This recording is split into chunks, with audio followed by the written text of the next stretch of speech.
Good morning. My name is James Valentine, and welcome to Little Airways Big Voices, the externally led, patient-focused drug development meeting for childhood asthma. I'm here with my co-host Sanaz Eftekhari from the Asthma and Allergy Foundation of America, and we are coming to you live from the Washington, D.C. metropolitan area, actually not too far from where the U.S. Food and Drug Administration headquarters are located. To open today's meeting, it is my pleasure to introduce Sanaz, who is the Vice President of Research at AFA, to provide some welcoming remarks. Sanaz? Thank you, James. I'm so excited to be here. The purpose of today's meeting is to hear directly from patients and families about how their lives are impacted by childhood asthma, and to hear their perspectives on current and future treatments. To kick us off, I'd like to introduce Kenneth Mendez, President and CEO of the Asthma and Allergy Foundation of America. Kenny, over to you. Great, thank you, Sanaz, and good morning, everyone. Welcome to Little Airways Big Voices, our externally led patient-focused drug development meeting, PFDD, I think is the acronym. So 4 patient advocacy organizations came together in 2020 to plan this meeting, and I want to thank them, the Allergy and Asthma Network, the American Lung Association, and the American Partnership for Eosinophilic Disorders. As Sanaz mentioned, our goal in this is to bring patient insights through this initiative to help inform new treatment strategies and regulatory decisions as it relates to families and caregivers and asthma and the asthma community. I want to thank also the FDA, our industry and drug manufacturers, researchers and clinicians for joining today to learn more about what matters most to families and patients, and specifically the sponsors of this one, Sanofi, Genzyme and Regeneron, Amgen, and Novartis. And then I also want to thank the organizational teams at the Allergy and Asthma Network, the American Lung Association, and again, the American Partnership for Eosinophilic Disorders, and our team at AFA, who've worked really hard through COVID to try and bring this together in challenging times. So it wouldn't be me unless I threw some numbers out here and some stats related to asthma, but asthma is the most chronic condition, chronic respiratory condition in the US, affecting approximately 5 million children under the age of 17. So it's quite prevalent, and it's the leading cause of missed school days and work days, as well as emergency department visits. And it's one of the top indications for hospitalization in children. 13.8 million missed school days reported due to asthma. And then it costs the healthcare system about $63 billion in healthcare costs and about 10.1 million missed work days. So those are the numbers behind it. But what you're going to see at this meeting and what you'll be hearing about is patience. And this reminds me of when my son, Will, was 9 months old, and he had his first asthma attack, and watching him being treated by a nebulizer, and then many episodes after that, where he had, as a toddler and as a child, had to be on medication for his asthma. You will hear today from patients who are the experts, patients and caregivers of their condition. I really encourage you throughout the broadcast today to write in with your stories and with questions on how things have been for you with asthma, which is why I want to say my final thanks to the patients and caregivers who were on this meeting, who have the courage to share their stories, their perseverance, and their fight for themselves and others in the community to have better access to care and treatments. The real thanks goes to them. So I want to finish with that, but encourage everyone to participate during the broadcast today. And thank you for having us. Very excited about today. Back to you, Sanaz. Thank you. Thanks, Kenny, for getting us started today. Next, it's my pleasure to introduce Dr. Stacy Chin. Dr. Chin is a clinical team leader in the Division of Pulmonology, Allergy, and Critical Care within the Center for Drug Evaluation and Research at the FDA. This is the part of the FDA that is responsible for reviewing new drugs for pediatric asthma. Dr. Chin will provide an overview of the Patient-Focused Drug Development Initiative. She will also talk about the value of the patient voice in the FDA's review of drugs for pediatric asthma. Without further ado, Dr. Chin, please take it away. Thank you, Sanaz. So on behalf of FDA, I'd like to welcome all of the patients and caregivers, as well as the organizers who are putting on today's patient-focused drug development meeting for pediatric asthma. My name is Stacy Chin. I'm a clinical team leader in the Division of Pulmonology, Allergy, and Critical Care within the Center for Drug Evaluation and Research. As Sanaz mentioned, my group is responsible for overseeing the majority of asthma therapeutic products. I am a pediatric allergist and immunologist, as well as a parent of a child with asthma. So I have nothing to disclose today. At FDA, we are committed to creating opportunities for dialogue with patients and caregivers because we know you are uniquely able to contribute to drug development and evaluation. And we share the same goal of bringing new therapies to market that are both effective and safe with limited side effects. We know you have a direct understanding of your disease and therapy, so it's all the more important that we hear from you and what matters most to you. However, in the past, FDA has had limited mechanisms for obtaining your input, and it's mainly been within the context of a specific drug product, for instance, at an advisory committee meeting. So, as part of the PDUFA 5 commitments, FDA committed to sponsoring 24 disease-specific meetings between 2012 and 2017. And these patient-focused drug development meetings were intended to provide a systematic way to gather input from patients and caregivers. And the input we have heard has been very valuable in informing the decisions we make in our regulatory review process. However, we realized that these 24 meetings were not near enough to cover all the various diseases. And so there are many other opportunities that could be had by developing externally led PFDD meetings. So FDA has welcomed patient organizations to identify and organize patient-focused collaborations to generate public input on other disease areas. And these externally led meetings have provided an opportunity to expand the benefits of those that were originally hosted by FDA. So, as part of the PFDD meeting goals, we hope to today gather your input, your experiences, your perspectives, your needs, and priorities.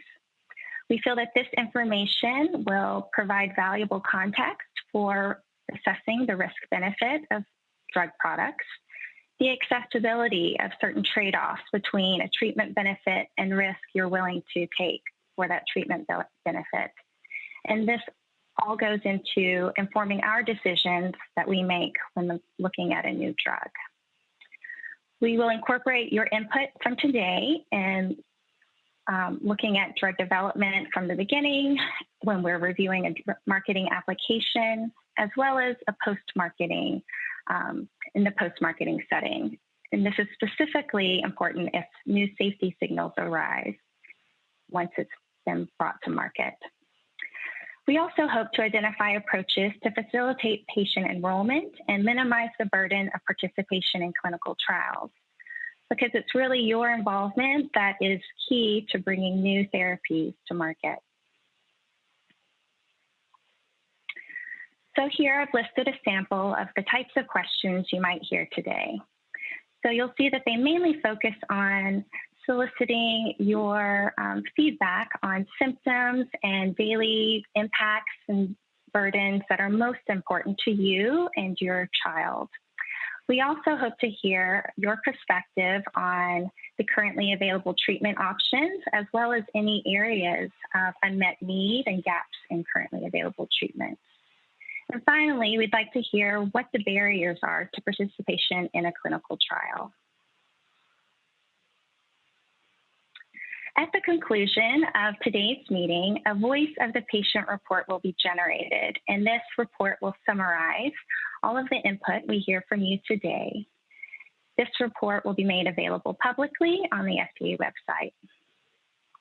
These reports have a huge benefit to us at the FDA They not only identify the outcomes and burdens that matter most to you, but they help us to provide the best advice and guidance we can to drug sponsors, which in turn should help us to design better clinical trials. Your input will also help us to review new marketing applications. These reports also have a huge benefit to the patient community and broader drug development. They will identify areas of unmet need, as well as support development of tools that measure benefit of potential therapies. And finally, we hope that these reports generate more awareness and channel engagement within the patient community, because again, it's only through you and your participation that we're able to develop new products. So now let me turn and briefly touch upon asthma and available therapies to provide a little bit of context, but this will be covered in more detail by Dr. Rizzo. So as you've all heard, and you're all very well aware, asthma is a very common chronic disease in childhood, affecting 5 to 6 million children in the US alone.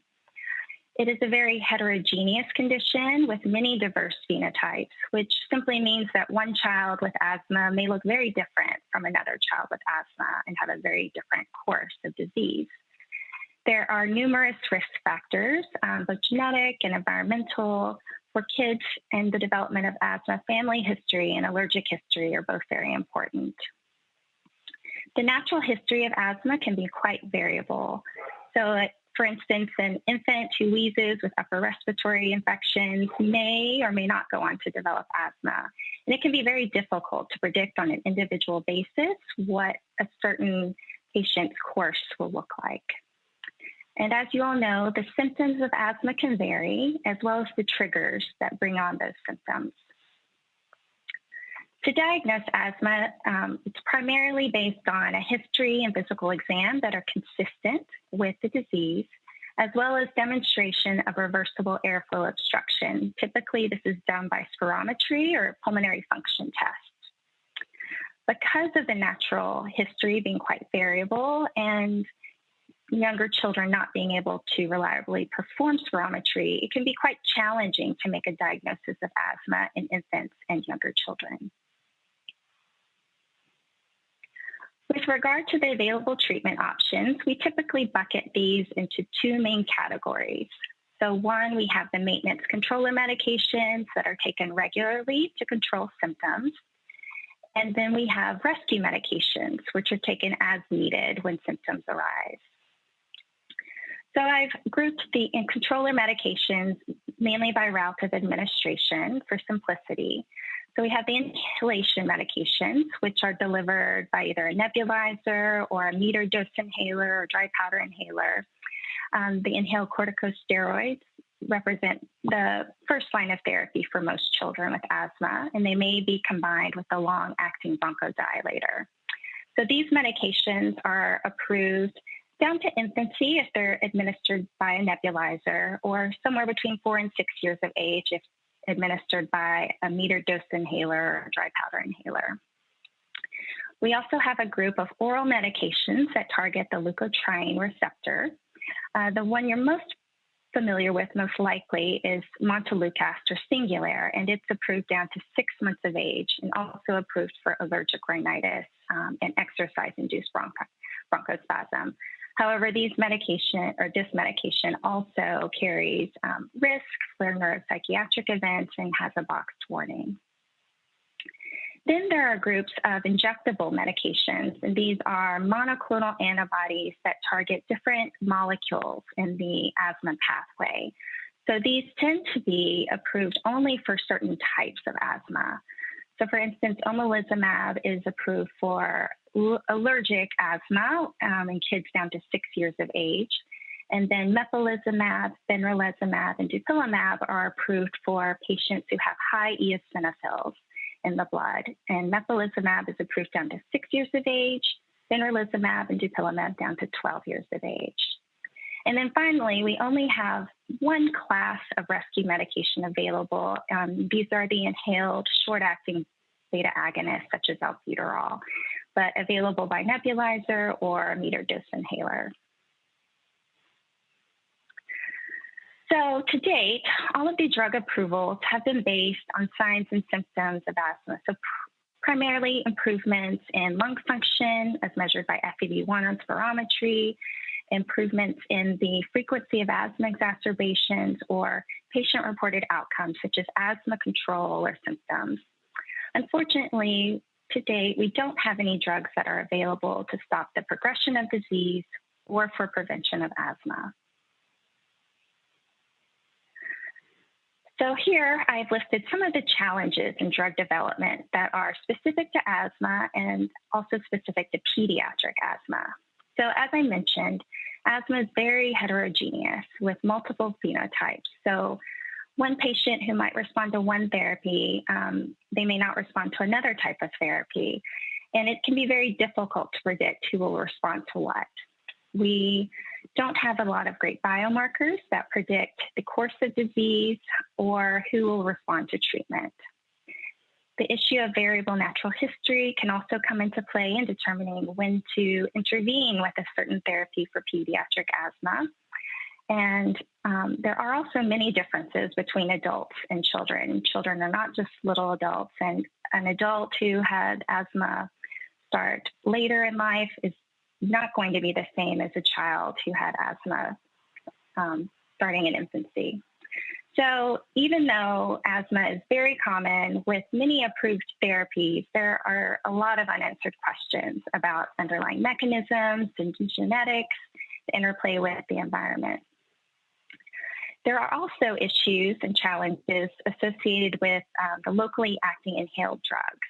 So as I mentioned, many of the inhaler devices and drugs are only approved down to 4 to 6 years of age. And this is mainly a challenge in having the younger kids operate the devices and generate the sort of breath they need to get the medication into the lungs.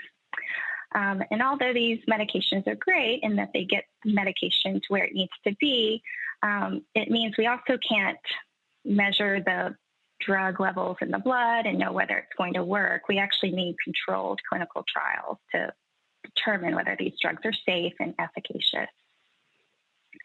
And then there are issues related to pediatric clinical trials. There are the ethical considerations of conducting them. So in order for a trial to be performed in children, we really need to know that they have a chance to benefit from participation. So the drug needs to have some preliminary efficacy and safety data in adults first. There's also the issue of dose selection. We are always trying to choose the lowest effective dose, one that will still work but minimize any side effects. For pediatric asthma specifically, we need better endpoints. As you've heard, we mainly look at lung function and exacerbations, but those can be challenging to use in pediatric clinical trials if kids are not able to perform spirometry reliably or if they don't have many asthma exacerbations. So symptoms and other patient-reported outcomes are essential. And then there finally is the issue of long-term safety. As a chronic disease, many of these medications will be taken for years. So we need some assurance that these medications are safe for long-term use and will not adversely impact development or growth of children. So what do we do at FDA to help promote drug development in childhood asthma? So we have a couple of pieces of legislation. One is called the Pediatric Research and Equity Act, or PREA. This rule or law gives us the authority to require pediatric studies. And this is what we often use in the asthma space of development. We require studies in younger children. The studies must use age-appropriate formulations. And the main goal of these studies are to obtain pediatric labeling so that drugs are not just being used off-label in children using the adult data. We actually know whether they're safe and whether they work in children. There's also the Best Pharmaceuticals for Children Act, or BPCA, which is just an additional mechanism to provide an incentive for drug sponsors to voluntarily complete additional pediatric clinical studies, often those that are not necessarily covered by PREA. For asthma drug development specifically, we encourage and often require that adolescents be included in the adult clinical trials. And this is because we find the lung maturity and size of adolescents is often more on par with adults rather than younger pediatric patients. And so this gives us the opportunity to provide earlier access and approval to these age groups.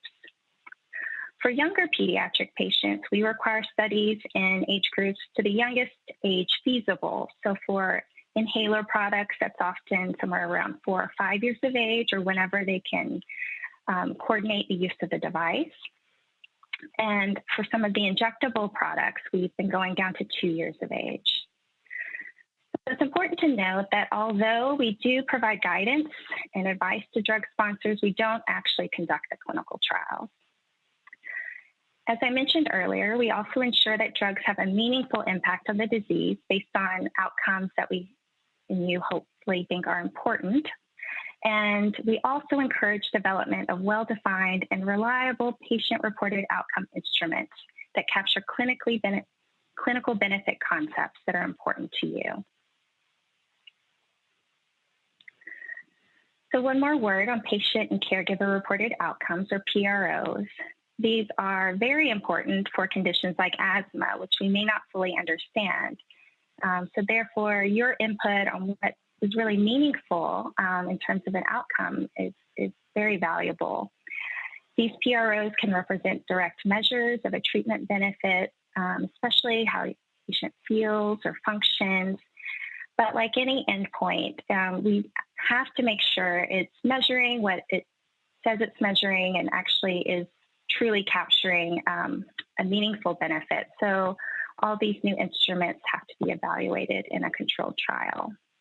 However, these PROs are a unique opportunity for you to be able to contribute to the field of drug development. So let me close here by again thanking you for taking time out of your busy schedules to participate in today's meeting. Again, we think that you are best able to provide input and perspective of what's important to you and your child, and that your input today can help us develop better patient-reported outcomes and further the development of additional targets for childhood asthma. So again, thank you so much for participating. FDA will be in listening mode and is eager to hear from you. Back to you, Sana. Thank you so much, Dr. Chin, for that really helpful overview. Next, it's my pleasure to introduce Dr. Albert Rizzo. He's the Chief Medical Officer at the American Lung Association. Dr. Rizzo will provide a clinical overview of asthma in childhood.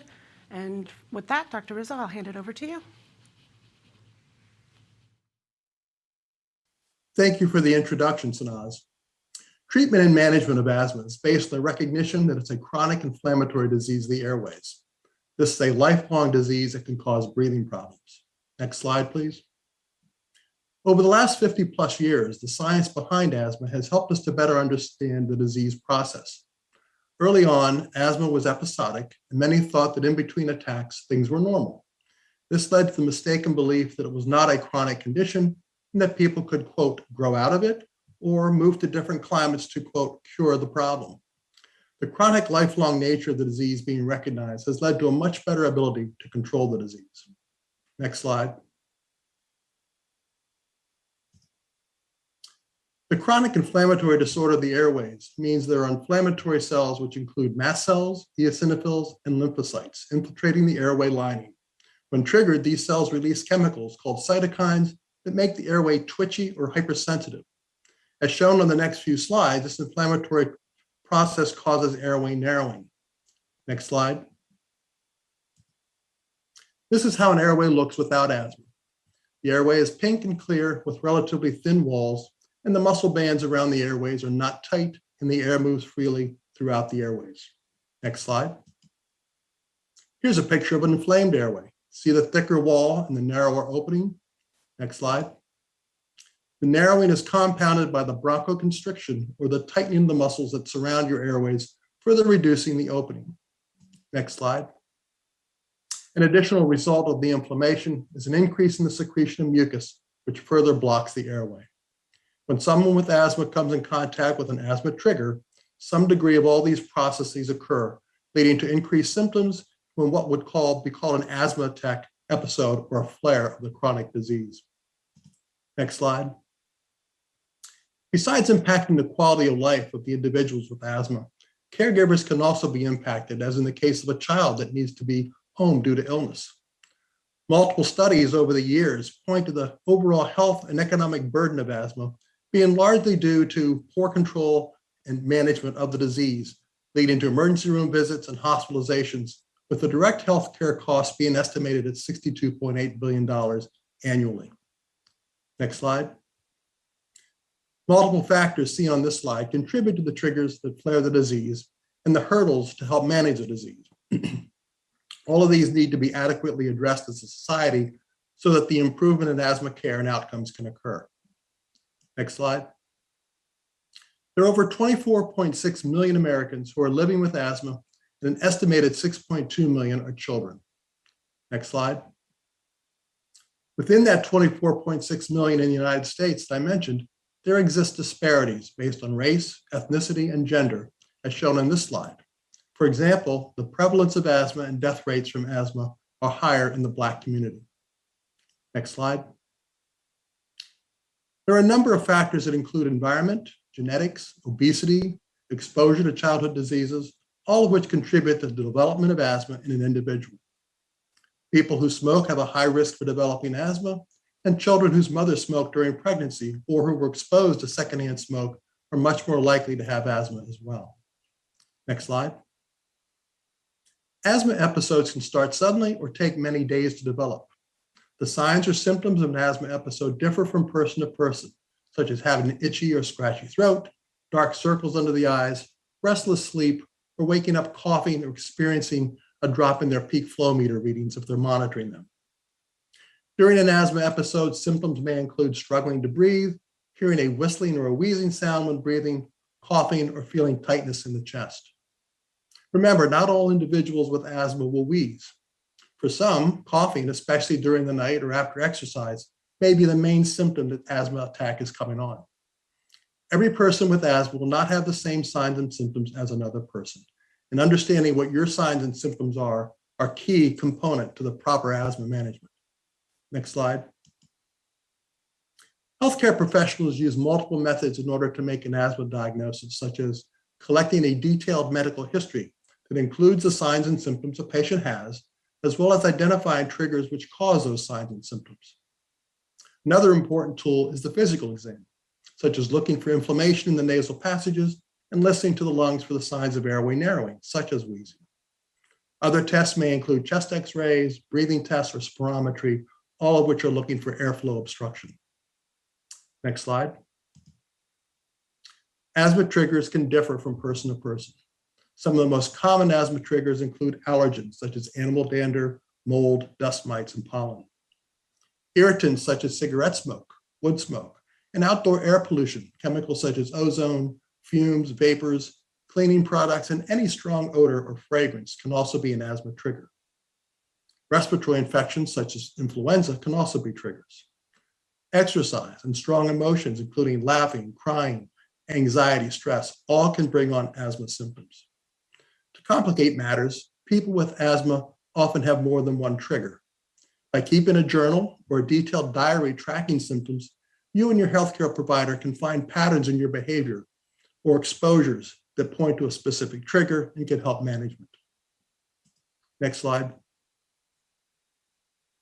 Asthma management involves 4 key areas: assessing the asthma control, monitoring of the symptoms, taking the medicines as prescribed and adhering to them, and avoiding or removing all known asthma triggers. Appropriate management also means working with your healthcare provider and communicating effectively. This can lead to achieving the goals of asthma management listed on this slide. Next slide. As I mentioned, asthma is a chronic condition with occasional asthma episodes or attacks. Monitoring asthma is one of the 4 essential parts of asthma management. This requires monitoring of symptoms by the patient and the healthcare provider and good communication between the two so that the goals of asthma management can truly be obtained. Monitoring includes regularly scheduled visits to the provider, checking peak flow meters if it's prescribed, maintaining an asthma diary that can also help identify triggers, and in conjunction with your provider, keeping your asthma action plan up to date. Next slide. You see listed on this slide the benefits of an asthma action plan. This is an important part of asthma self-management. It can be completed in partnership and should be completed in partnership with your healthcare provider and be tailored to your individual needs. A personalized plan allows patients to better stick to their treatment plan and experience better symptom control. Asthma action plans should be reviewed and updated annually or when there's a change in symptoms. You should also share your asthma action plan with anyone responsible or involved with your care, which could include relatives, caregivers, and even school nurses. Next slide. There are several assessments available to help you know if your asthma is in good control. A quick and easy one is called the Rules of Two. These were developed by the Baylor Healthcare System.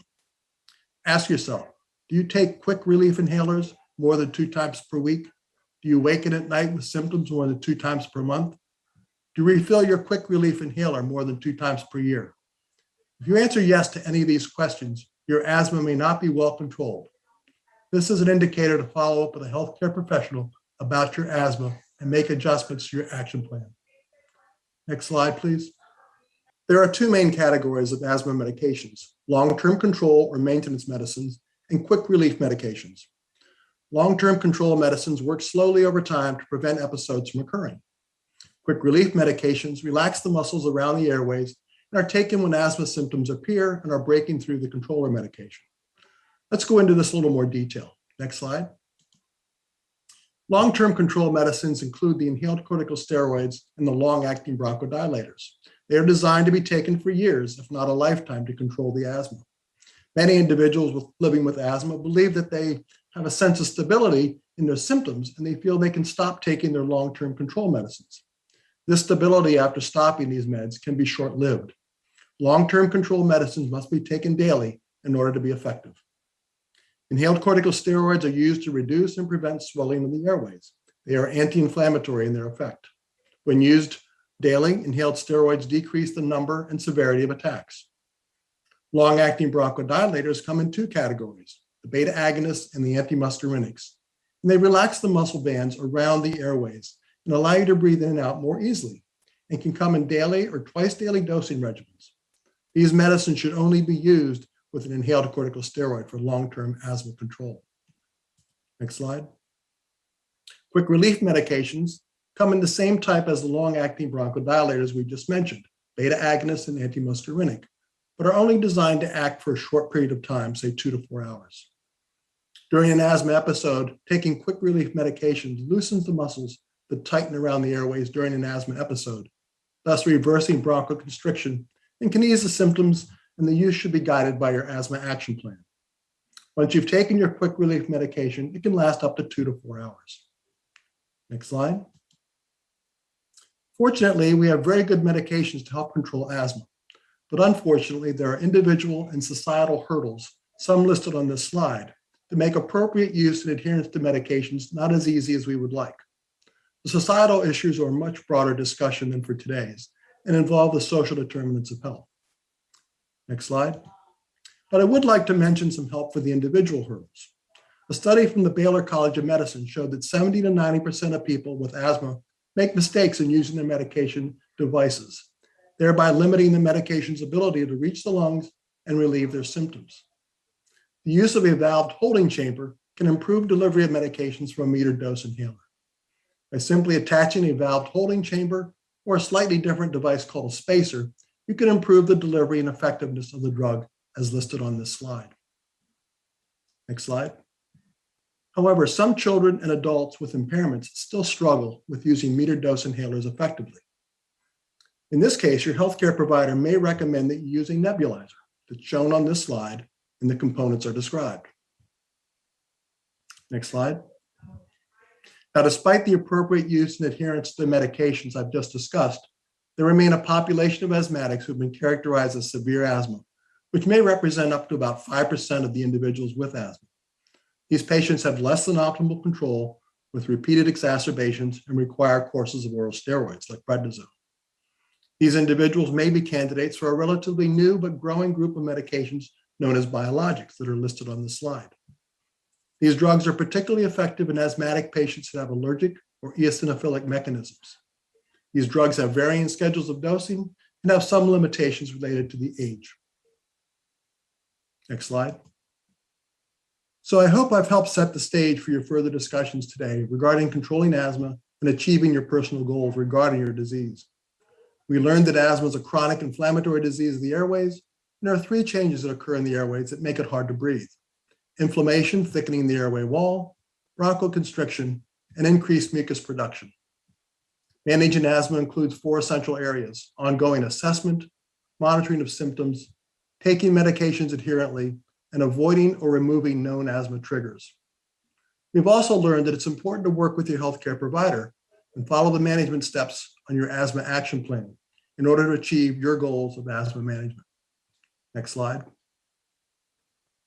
I want to thank you for your attention today. And I hope I've given you this stage for listening to patients and their caregivers to talk about their particular situations and journeys of their disease with asthma and to learn from them so that we can better help them in the future, either with new medications, new delivery systems, and better understanding of what the healthcare provider and they can do to make things better. Thank you, Dr. Rizzo. I'd now like to welcome our moderator for today's meeting, James Valentine. I've gotten to know James over the last several years. He's moderated our previous PFDDs on eczema and food allergies. Over the past several months, he's been helping out with this PFDD on asthma in childhood. James has worked the last 13 years as a champion for the patient voice. He's previously worked at the FDA, where he was a patient liaison, helping to incorporate the patient voice into medical product review. There, he helped launch and develop the patient-focused drug development initiative. So we're in good hands with James. He's led over 3/4 of the 50 externally led PFDD meetings. Take it away, James. Thank you, Sanaz. And it's so wonderful to be back here with AFA and the whole planning team for this PFDD meeting today. So now that we've heard a clinical overview from a disease expert, we turn to the core of today's meeting, which is to hear from you, individuals living with childhood asthma, those of you who have lived with childhood asthma, as well as the direct caregivers of those persons living with childhood asthma that can speak to the experience of those individuals. As we've heard, patient-focused drug development is a more systematic way of gathering patient input and perspectives on their condition and on available treatments. As you heard from FDA's Dr. Stacy Chin, your input can help inform the agency's understanding of childhood asthma to inform drug development and review. While FDA has held many of its own PFDD meetings, today marks the 52nd externally led patient-focused drug development meeting. And due to the ongoing COVID-19 pandemic, it's the 18th fully virtual EL-PFDD of its kind. With thousands of known conditions, this is truly a unique and important opportunity for this community. Today's meeting is interactive, so I'm going to tell you a little bit about what we'll be asking of you and how today's meeting is going to be organized. First, let me talk about the overall organization of the meeting. First, we'll be exploring the patient and caregiver experience of living with childhood asthma and the impacts it has on your daily lives. In our second session, we'll bring everybody back together to explore the various approaches to treatment, including experiences in clinical trials. We'll also be asking for your preferences for future treatments. So within those 2 overarching topics, what will our discussions look like? Well, today we're going to be primarily using 3 methods for hearing from you. First, we're going to start our discussions hearing from panels of individuals living with childhood asthma and their caregivers. This will set a good foundation for our discussion, as those panelists were selected to reflect a range of experiences with childhood asthma. But we know that any panel cannot fully represent the range of experiences with pediatric asthma. And so after we hear from those panels, we're going to broaden the discussion. And we're going to have actually a facilitated audience discussion with all of you, all of our patients and our caregivers who are tuned in today. The goals will be to build on what we've heard from the panel. I'll be asking questions and inviting you to participate and provide comments. There'll be 2 ways that you can do this. One way is we'll be inviting you to dial in by phone. We'll actually be able to have you on live and talk to you here today during the program. You can also at any time write in with a written comment, as there's a comment box that you'll see under the live stream on the website today. So if at any time you have a thought you'd like to share, please do and enter that in, and we'll be reading those throughout the program today. You'll also see that we're going to be joined by a panel of patients and caregivers who will be joining us by Zoom and to participate in that audience discussion. The final way we'll be asking you to participate is through the use of polling questions. We're going to ask that patients and caregivers only use your phone to respond. If you're following along today, also on your computer, you might be able to instead open up a new tab in a browser to answer these polling questions. You can go ahead and get into the system now, because once you're in it, you'll be able to stay on that web page throughout the day. So at this point, if you can pull out your phone or open a tab on your web browser, you can go to pollev.com/childhood asthma, all one word. Again, feel free to go there now, pollev.com/childhood asthma, and we'll get to polling very soon. I just wanted to go ahead and give you an opportunity to get into the system. These polling questions, we're going to be able to see the results live, and that will allow us to get a sense of who's in our audience and broaden the discussion to everybody that's participating live today. I should also mention that you'll have an opportunity to provide written comments for 30 days after today's meeting. So whether you're participating live today and you leave the meeting and you think of something else that you want to add, or maybe you're watching this on demand and you want to provide a comment as well. We invite you to do that, and all of the input from those written comments, as well of course from today's meeting, will be summarized in the Voice of the Patient report, which is the summary report for today's meeting, which will be provided to the FDA, as well as made available publicly for researchers and drug developers. So one last thing before we get into our first set of polling questions, I want to set a few ground rules for today's meeting. We encourage you, in fact, we need to hear from individuals living with childhood asthma, as well as their caregivers, to contribute to the dialogue. Again, we'll be asking you to do that through polling, calling in by phone, submitting written comments. The discussion today is limited to individuals with childhood asthma, their family members, and other direct caregivers only.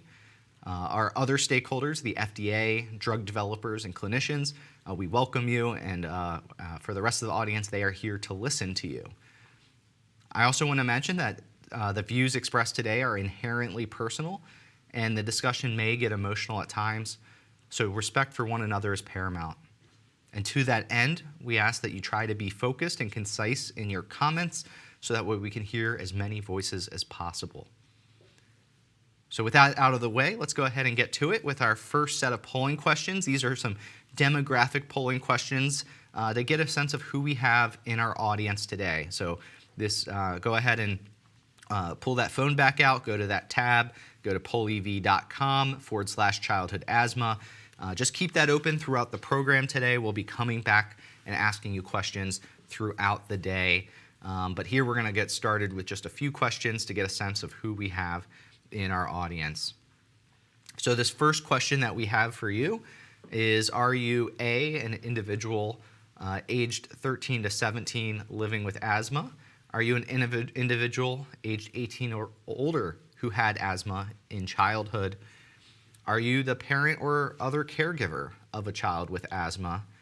Or are you, D, both an individual with asthma as well as a parent and caregiver of a person with asthma? So we're going to give you a few moments here to get into the system. We want to make sure that we get your responses to this first question, so that way we can, even after this meeting, go back and look at these responses and see how our different respondents, whether pediatric patients, adult patients, caregivers, etc., responded to the various questions throughout the day.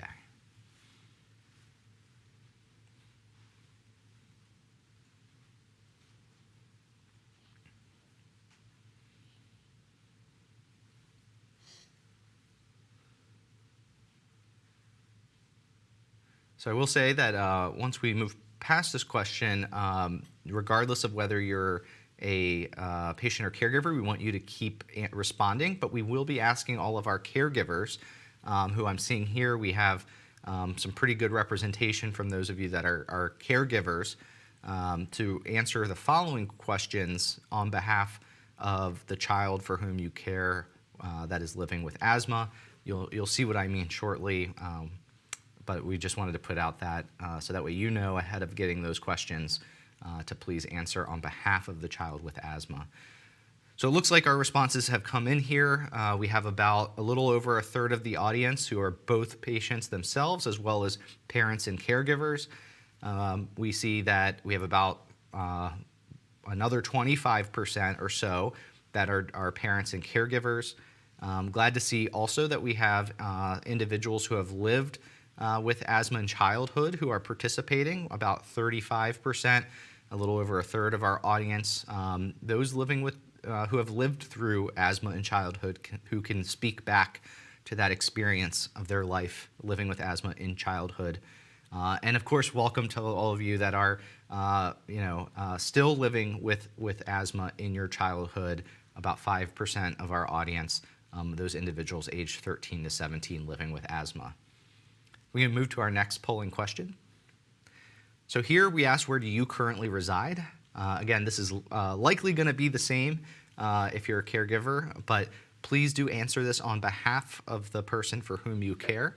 The options here are A, U.S. Pacific Time, B, U.S. Mountain Time, C, U.S. Central Time, D, U.S. Eastern Time, E, U.S. Alaska Time, F, U.S. Hawaii Time, G, Canada, H, Mexico and Central America, I, South America, J, Europe, K, Asia, L, Africa, or M, Australia. So please, if you're within the U.S., select the relevant time zone. If you're outside of the U.S., please select the relevant continent or country or region listed on these response options.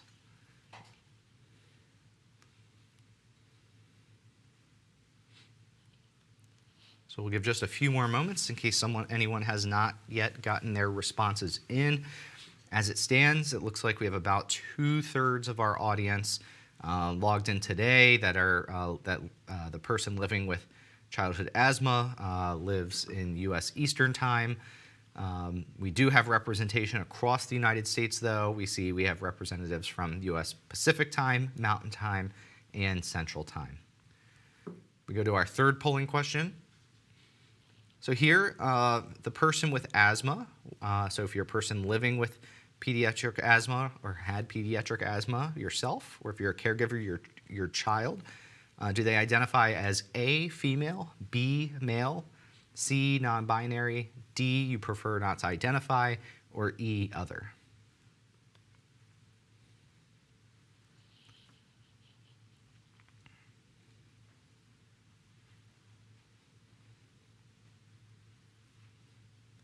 So we'll give you a few moments here to get your response options in, whether the person with asthma identifies as any of the following.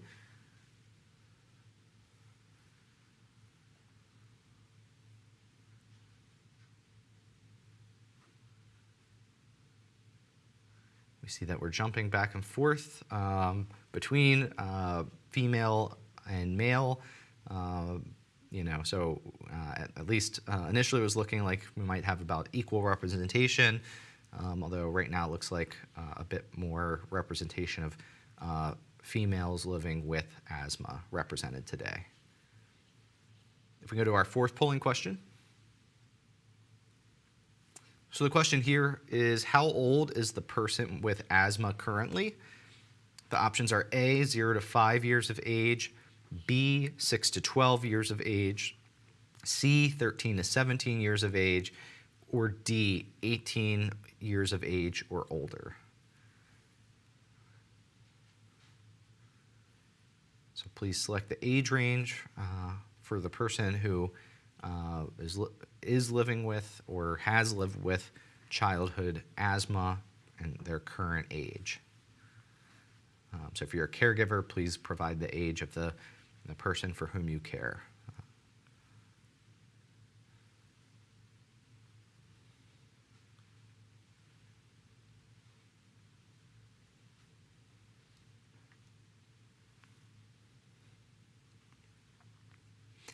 So as it stands, it looks like the largest proportion of our audience today are either individuals living with asthma who are themselves over age 18 or caregivers of people with asthma who are currently over age 18. However, we do see about a fifth of our audience represents people who are currently in the 6 to 12 year age range living with asthma. Go to our next polling question. So we want to know here, at what age did the person with asthma first have their symptoms of asthma? So the options here are A, 0 to 5 years of age, B, 6 to 12 years of age, C, 13 to 17 years of age, or D, 18 or years of age or older. Again, this is not, this is a little different than our last question, which was asking current age. This is the age at which the person who either currently or previously was a child with asthma first had symptoms of asthma.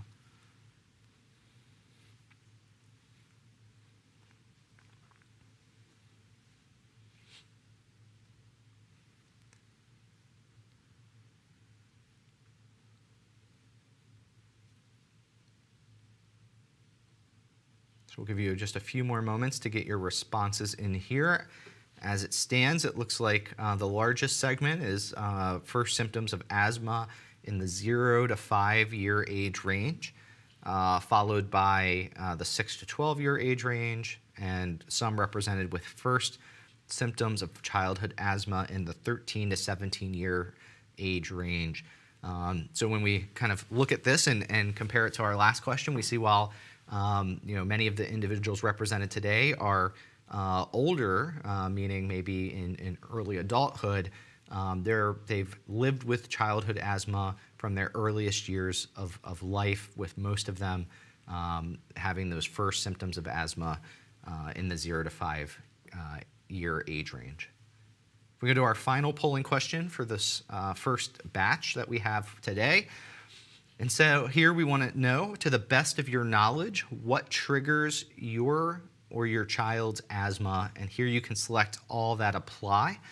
The options that we have for you today are A, physical activity and exercise, B, pollen, C, molds, D, dust mites, E, furry or feathery animals, F, stress or strong emotions, G, irritants in the air, things like smoke, pollution, and fumes, H, increased eosinophils, apologize for that.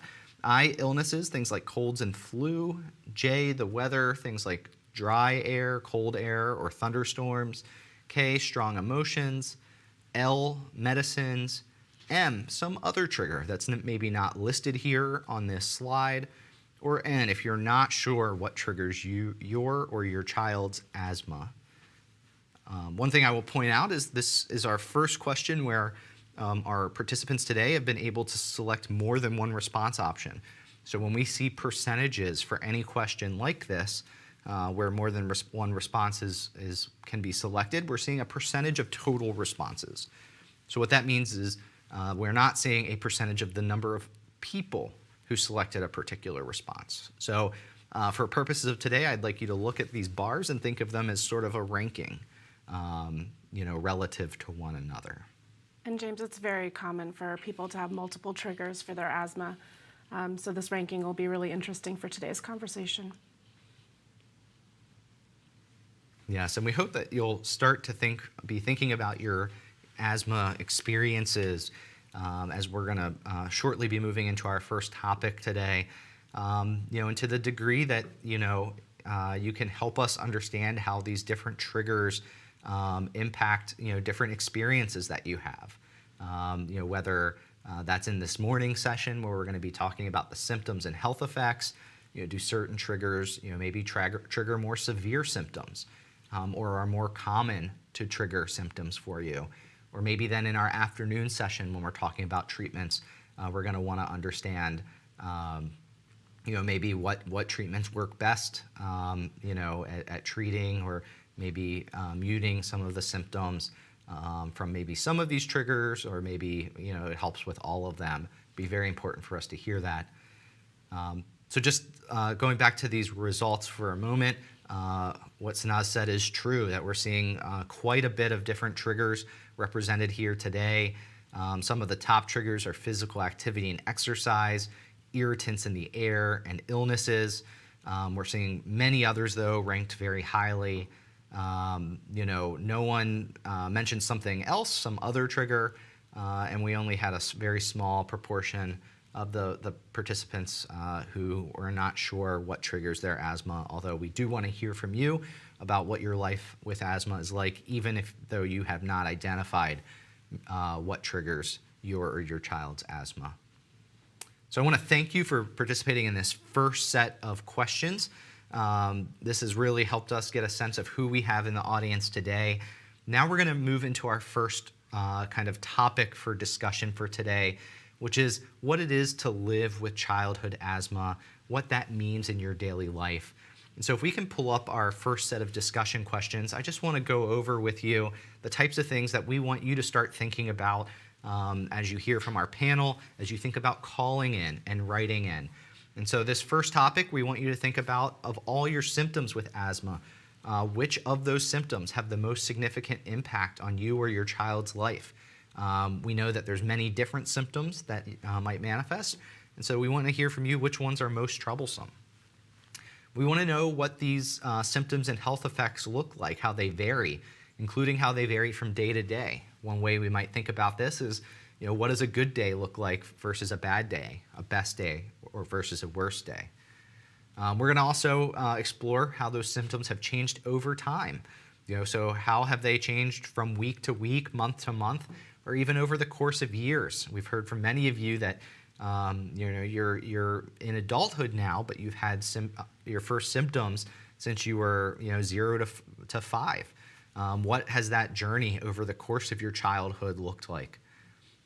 We not only want to hear about those symptoms and health effects directly, we want to know what that has meant and how that has impacted your life. So we're going to ask you about whether there's any specific activities that are important to you or your loved one that you or they cannot do either at all or maybe not as fully as they would like because of their asthma.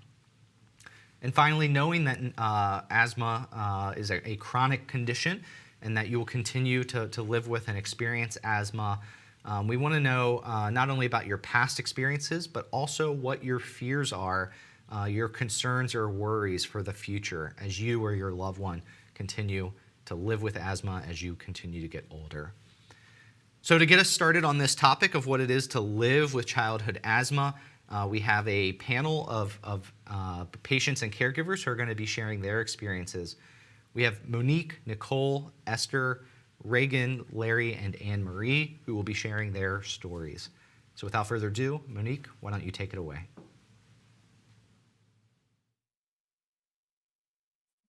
My name is Monique Cooper, and I am not only a parent of a severe asthmatic, but I too have asthma. Hi, I'm Javen Allison, and I was diagnosed with asthma at the age of 2. Living with asthma has been a journey that we never thought we would go through. Javen was born a premature baby with severe complications. At 2 months old, I noticed his first breathing difficulties. His skull was moving rapid in and out as he was wheezing. I took him to the emergency room where they diagnosed him with bronchitis.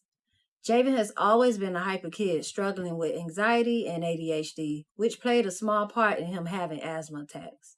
We didn't know how serious it was until he was 2 years old.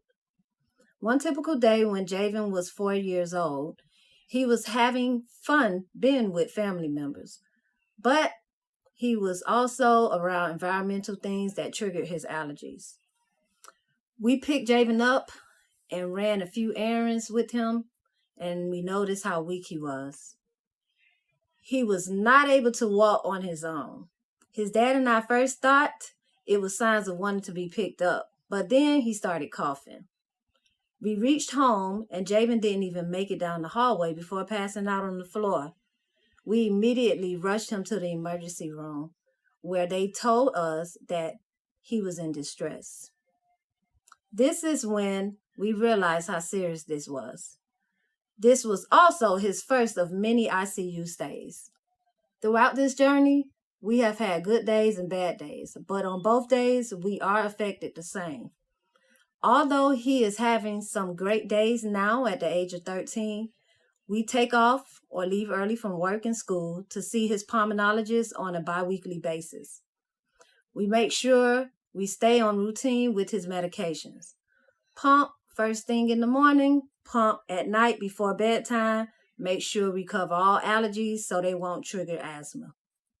Javen plays sports and is always a fear with the what ifs.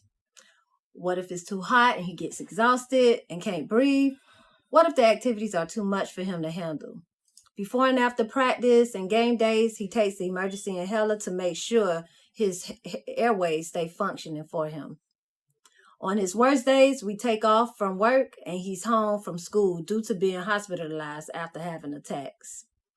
Every year up until we reached middle school, Javen would have a good first week of school, attending every day. When we reached the second to third week, the complications would start. He would get sick with asthma and either be in the hospital and or home for days to weeks at a time, delaying his education. While in the hospital, we wouldn't know if he's getting better up until the very last hour of being discharged because of our villain we like to call asthma, and likes to come in, sneak back into Javen's lungs. When Javen was 10 years old, Javen was having a typical asthma day with difficulty breathing and on the nebulizer every 4 to 6 hours. That day, February 17, 2018, changed our lives when Javen wrote on the bathroom fog mirror, "Help me." He didn't have the strength to yell out to me while I was in the shower. We rushed him to the hospital, barely making it. That day, it took everything in him to breathe. The doctors were trying to figure out why, when giving him the proper medication for asthma, would everything else stop working functionally. Blood pressure low and then high, airways closing more and more, oxygen low. This nurse came in and noticed him from previous emergency visits and gave suggestions that saved Javen's life. He stayed in the ICU for a week. Over time, his symptoms gotten better, and Javen has not had a hospital stay since. When it comes to things we would like to enjoy and be part of sometimes, it saddens me. For instance, he can't be around dogs because he is allergic to them, and that's a trigger. We can't travel the states during time of high pollen season where it is snowing or cold, and then travel back to Florida where it is hot in that same time frame. Javen has had over 50 hospital visits due to asthma and several overnight ICU stays. Some families may not know how serious it is. It causes death if you don't take precaution to this disease. This experience is one experience where you don't take life for granted.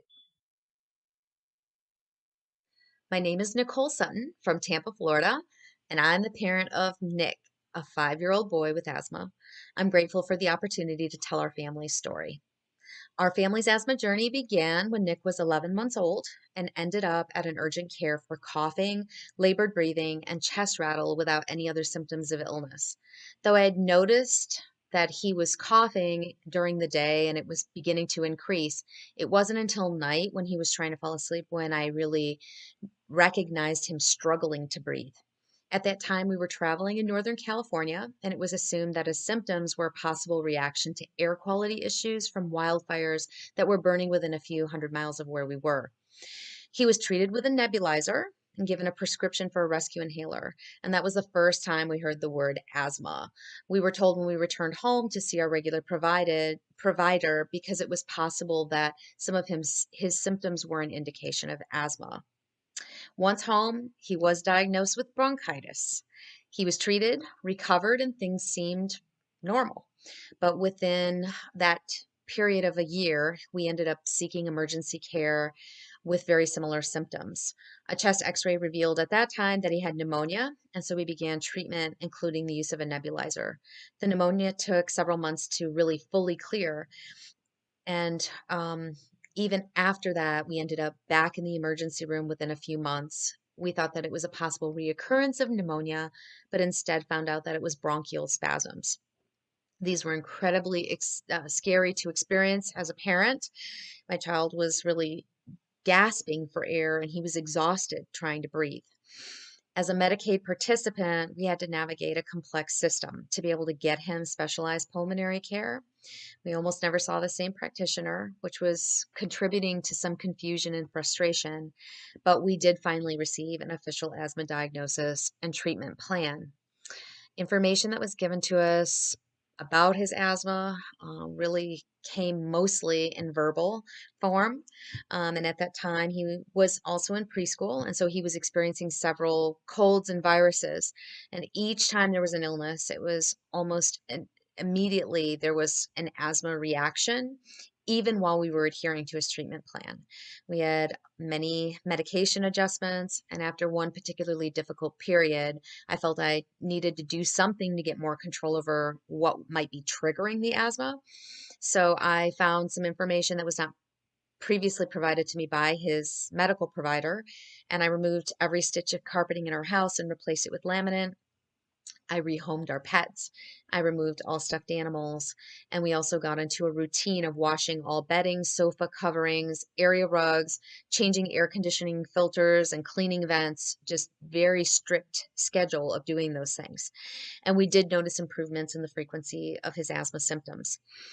But we also came to recognize the impact of pollen and mold as triggers for his asthma. And being here in Florida, those are two of the most difficult things to control as we experience really 6 months of a pollen season and then very high humidity, which contributes to mold growth. So as a result, we run our air conditioning year round and we rely on antihistamines. Also, we live close to the Gulf of Mexico, where red tide occurs and has proven also to be an intense trigger for Nick's asthma. This year was particularly difficult with a prolonged and intensified period of red tide. And so Nick has not been able to go to the beach or any of that surrounding area for months now, which is something that he really loves to do.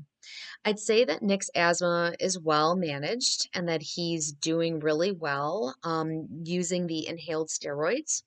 He is aware that he has asthma and what that means, and he has a rescue inhaler that he knows how to use, but still he's 5 years old. And so getting him to recognize his symptoms as soon as he's experiencing them is challenging, and it requires me to closely monitor his health in order to start treatment before his symptoms intensify. This year of life during COVID has really improved the frequency of his asthma symptoms. But that is in part because he's been home and not in school, where he would have been exposed to colds and viruses that would have triggered the asthma. The fear of him contracting COVID and experiencing a complication has really been overwhelming for me as a parent. And during this period, I've also experienced this feeling that my child's health is my problem and not anybody else's problem to deal with. So, to try to ensure his responsibility or to try to ensure his safety, we opted for a micro school of only 6 children where masking and tests are required. And that is his kindergarten year. Though I'm fully vaccinated, I have been concerned about still contracting the virus and then passing it to Nick. The impact of COVID really ripples beyond just managing his asthma, but it's just affected many aspects of his social emotional health and development as we've really pulled back on activities and spending time with other people. Again, I'm grateful to be here and to learn from others about their experiences. Hello, my name is Esther and I live in Central Valley, California. My son was diagnosed with asthma at 4 years and my daughter was diagnosed at 5 years. They were both diagnosed with asthma within 6 to 8 months of living in Central Valley, California. I remembered so well how the doctor talked about how asthma affects school-age children in Central Valley.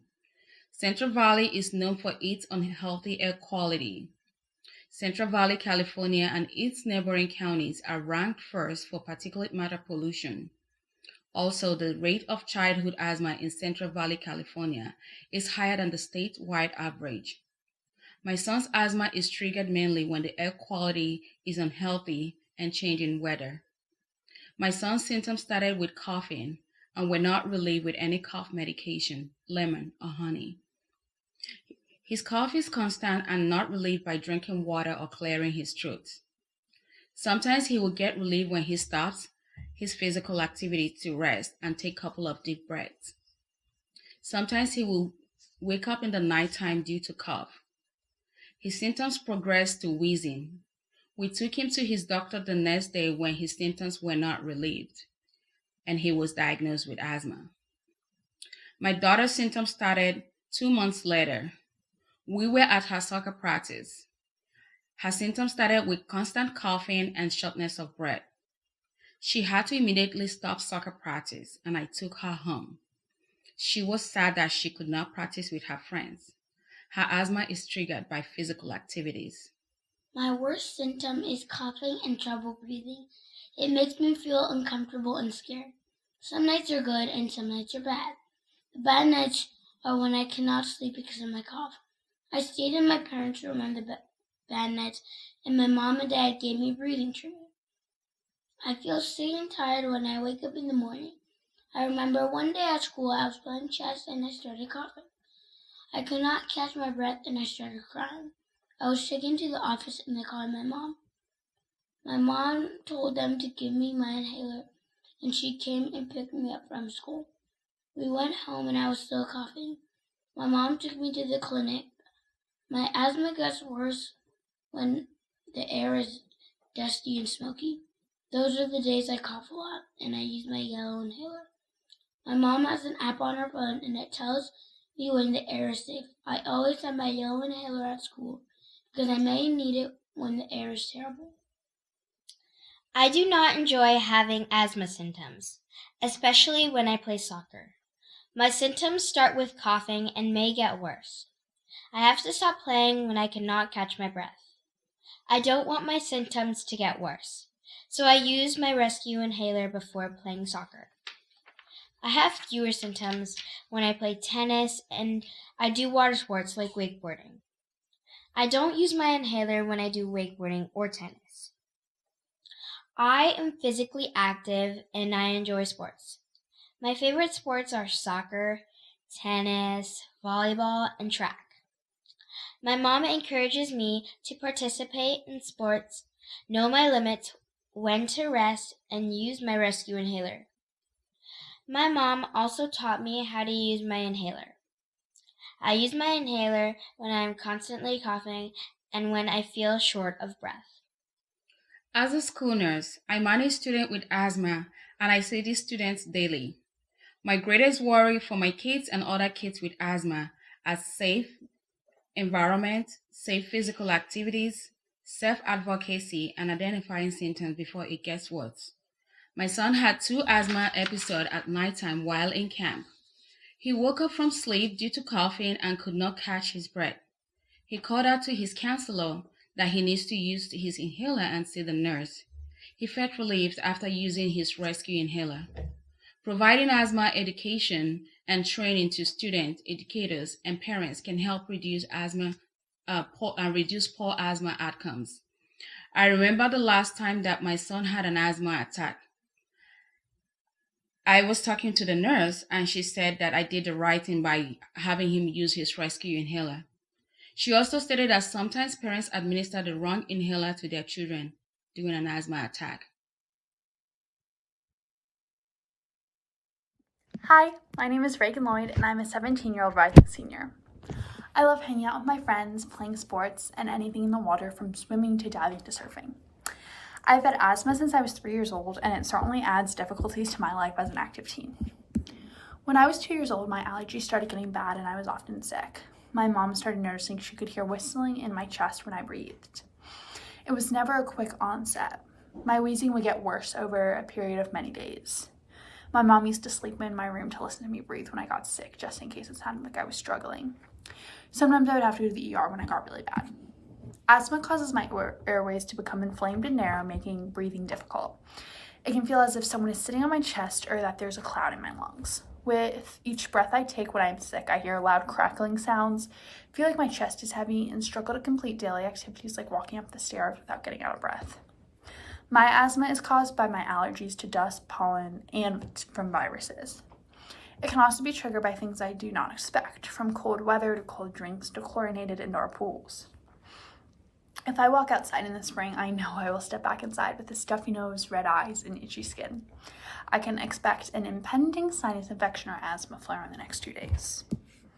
I was admitted to the ICU 4 times in 1 year, and I remember my chest would tighten so much that sometimes I would stop wheezing when I got bad because my chest was so constricted. My asthma was truly uncontrollable. I missed 46 days of school this year, and I was on a considerable amount of prednisone, and the doctors worried that the amount of steroids would cause adrenal gland failure for me when I stopped taking them. With the help of a biologic shot, my asthma is under much better control now. Even when I was sick, I remained active because my pulmonologist wanted me to live everyday life, but I missed a lot of school, especially the year I was always in the hospital, and I never felt well. I was used to having asthma, so sometimes when we went to the doctor and I was wheezing, he didn't even understand how I was up and acting normal. Feeling bad and being sick was normal for a time, so was visits to the doctors for hours and trips to the emergency room. I would be monitored by a team of physicians, nurses, and respiratory therapists. Slowly, the intravenous steroids began to take effect, and I would get stronger until I was weaned off the oxygen. I remember one time that my chest was so tight in the hospital, the nurse who was admitting me thought that I sounded fine. My mom was asking to please see a doctor, and after the doctor examined me, I was admitted to the intensive care unit. I was worried I would never be able to get good grades if I wasn't in school or even have any kind of life. At this point, my pulmonologist called me his greatest failure. I went to see specialists at Johns Hopkins, and it still did not help. My time in the hospital was often boring, scary, and filled with sleepless nights. However, the hardest part of this was not feeling ill and getting poked by needles and all the medication, but feeling isolated, watching my friends continue to live their lives from a phone screen while I just sat in a hospital bed. Not being able to see my friends because of my asthma was depressing, and most people think asthma isn't severe, so sometimes it was hard for them to understand. My friends would get annoyed at me for canceling plans and didn't always understand that I can't do everything they can. My family has felt helpless, and it even took a toll on my little sister. She was scared and wasn't sure what was going to happen. I began injections of the biological therapy and continue to receive the medication every 3 to 4 weeks. Because of the medication I'm on for my asthma, I've had fractures and cysts develop on my wrists, and I have to see an orthopedist and an endocrinologist. This forced me to quit gymnastics after 10 years of doing it.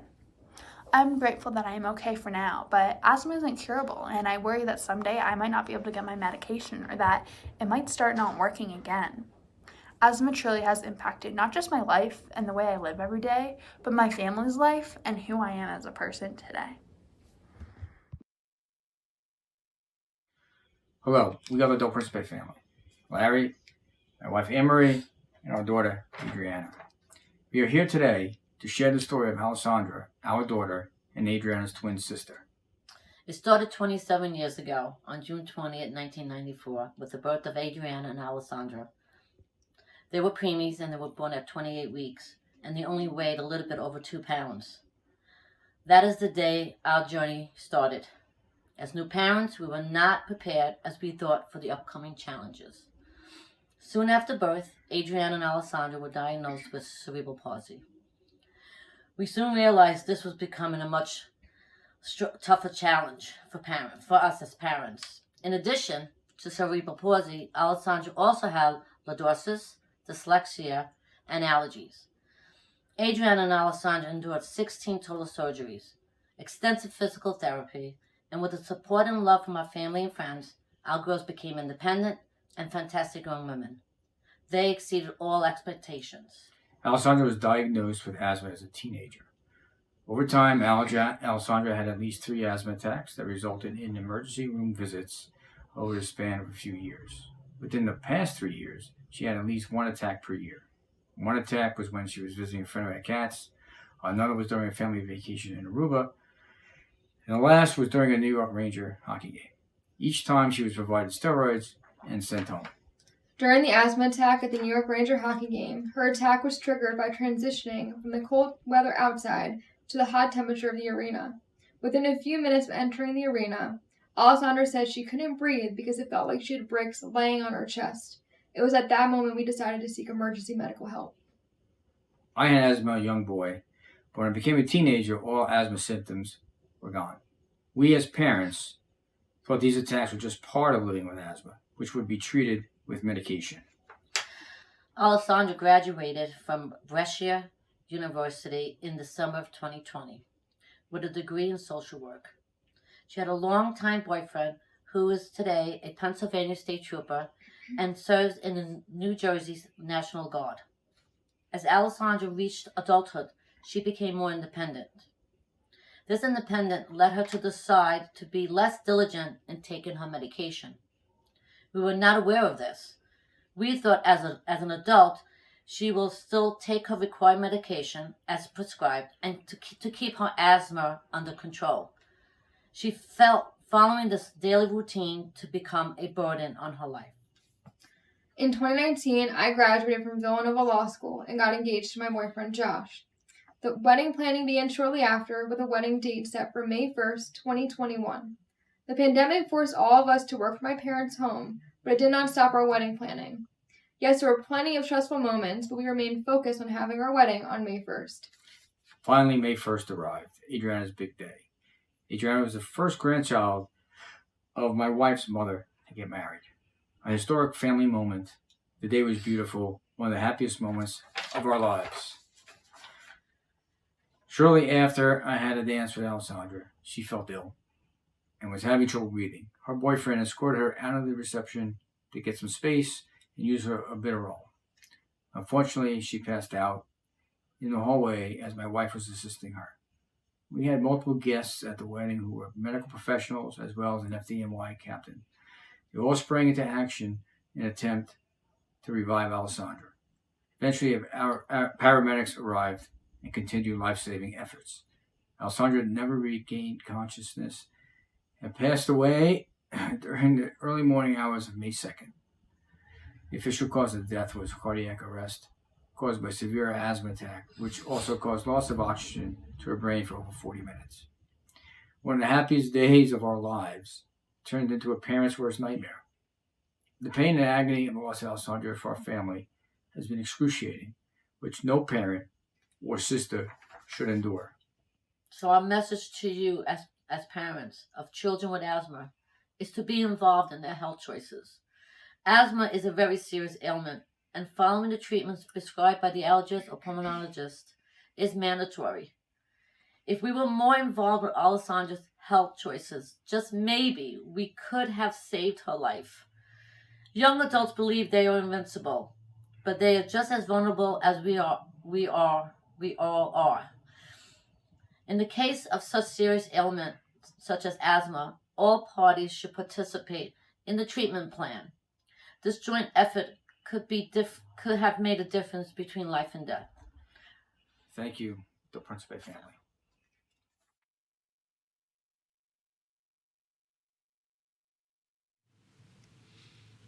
Well, I really want to thank the Del Principe family and all of our panelists for sharing their stories. I know it's not easy to do so always, and you all did a fantastic job at really digging deep and telling us what it has been to live with childhood asthma in each of your families' lives. So now we're at the point in our agenda today. It's our first opportunity to broaden the discussion to include all of you who have been following along live during the day. As I mentioned earlier in the program, we have an opportunity for you to call in and write in and share your experiences. So if you have any experiences that you would like to share on the symptoms and daily impact of living with childhood asthma, I'd encourage you at this point to start to call in that number. You can take note of this. You can call in at any point today during the program. Is 1-703-844-3231. Again, that's 1-703-844-3231. We would love to have you on live during the program today. You can, of course, also write in with comments throughout the program today using that comment box, that feature under the live stream here on the website. But to get us thinking as a group around these issues of living with asthma and the symptoms and health effects of asthma, we're going to turn back to some polling questions. So go ahead and pull your phones back out, open up that browser, open that tab. If you're following along on a web browser, go again to pollev.com/childhood asthma. If you if you've joined us since we did our first batch of polling questions, these are questions for patients of individuals that are living with or have lived with childhood asthma, as well as caregivers of individuals living with childhood asthma. We invite you to participate in these questions. So our first question to help us get thinking around what it is to live with childhood asthma is the question of which of the following asthma-related health concerns do you have either for yourself or for your child? And here we want you to select all that apply. The options are A, frequent coughing, B, whistling or wheezing sound when breathing out, C, chest tightness, D, shortness of breath or trouble breathing, E, waking up at night or trouble sleeping, F, fatigue or tiredness, G, late recovery of bronchitis, H, repeated episodes of bronchitis or pneumonia, I, needing to go to the emergency room, J, mood changes, things like depression or anxiety, or K, some other asthma-related health concern that you or your child living with asthma have that isn't listed on this slide. You can select K. We, of course, want to hear about the various things that we've included, but if there's something we've missed, we want to hear about that as well. As a reminder, I'll do this with each of our topics. The first time we see a question where our participants can select more than one response option, what we're seeing is a percentage of total responses. So again, this is not the percentage of people who have selected a particular response. So you can use these bars as a sort of ranking. So again, we invite you now to answer which of the following asthma-related health concerns that either you, if you're a person living with childhood asthma or have lived with childhood asthma, or your child if you are a caregiver, and select all that apply. As it stands, it looks like the top asthma-related health concern that this audience is living with is shortness of breath and trouble breathing, followed closely behind with frequent coughing, whistling and wheezing sounds when breathing out, chest tightness, and fatigue or tiredness. Perhaps close after that as kind of a third bucket would be waking up at night or trouble sleeping. But what we see here is that all of these different asthma-related health concerns are experienced by our audience here today. So we really invite you to share your experiences with each of these different health concerns. But if we can move into our next polling question, we're going to look at these same health concerns. But here we want you to select the top three biggest asthma-related health concerns that you have. Again, for yourself, if you're a person with childhood asthma, or your child. So same response options as before. We have frequent coughing, the whistling or wheezing sound when breathing out, chest tightness, shortness of breath or trouble breathing, waking up at night or trouble sleeping, fatigue and tiredness, late recovery of bronchitis, repeated episodes of bronchitis or pneumonia, needing to go to the emergency room, mood changes, depression or anxiety, and other asthma-related health concerns not listed. So unlike before, we want you to really think about your life, your daily life living with asthma. Which of these health concerns have had the greatest impact on your daily lives, or that you are most concerned about as a result of your living with asthma. You can select up to 3 responses here for this question. And just like the triggers question, James, these are ones that we hear frequently that are from our patients and caregivers, and they're often related to each other, right? So if you're having trouble breathing or can't sleep, that does impact your fatigue over the day and impacts your level of activity. Yes. So, as we are thinking around these things, we want you to think about why you choose these options. These are really to help us get thinking.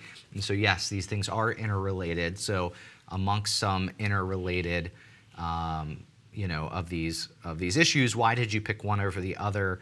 What came to your mind? Maybe it was a particular experience that you've had, something that happened that really stands out. We want to hear those experiences. We want to hear those examples of your experiences. So this is, again, these polling questions are really to help us get thinking. We're seeing that the most common experience is also the reported biggest concern, although here it kind of really rose above all others, the shortness of breath and trouble breathing, which I think will relate to many of these others, but we want to know why so many of you picked this as one of your top 3. What really stands out to me, though, is that across so many different, symptoms and health effects here, all but one are in, various of our participants' top 3. So it really isn't just, a clear cut, if we could knock out 1, 2, and 3 symptoms or health effects, we'd be solving, the biggest concerns everyone has.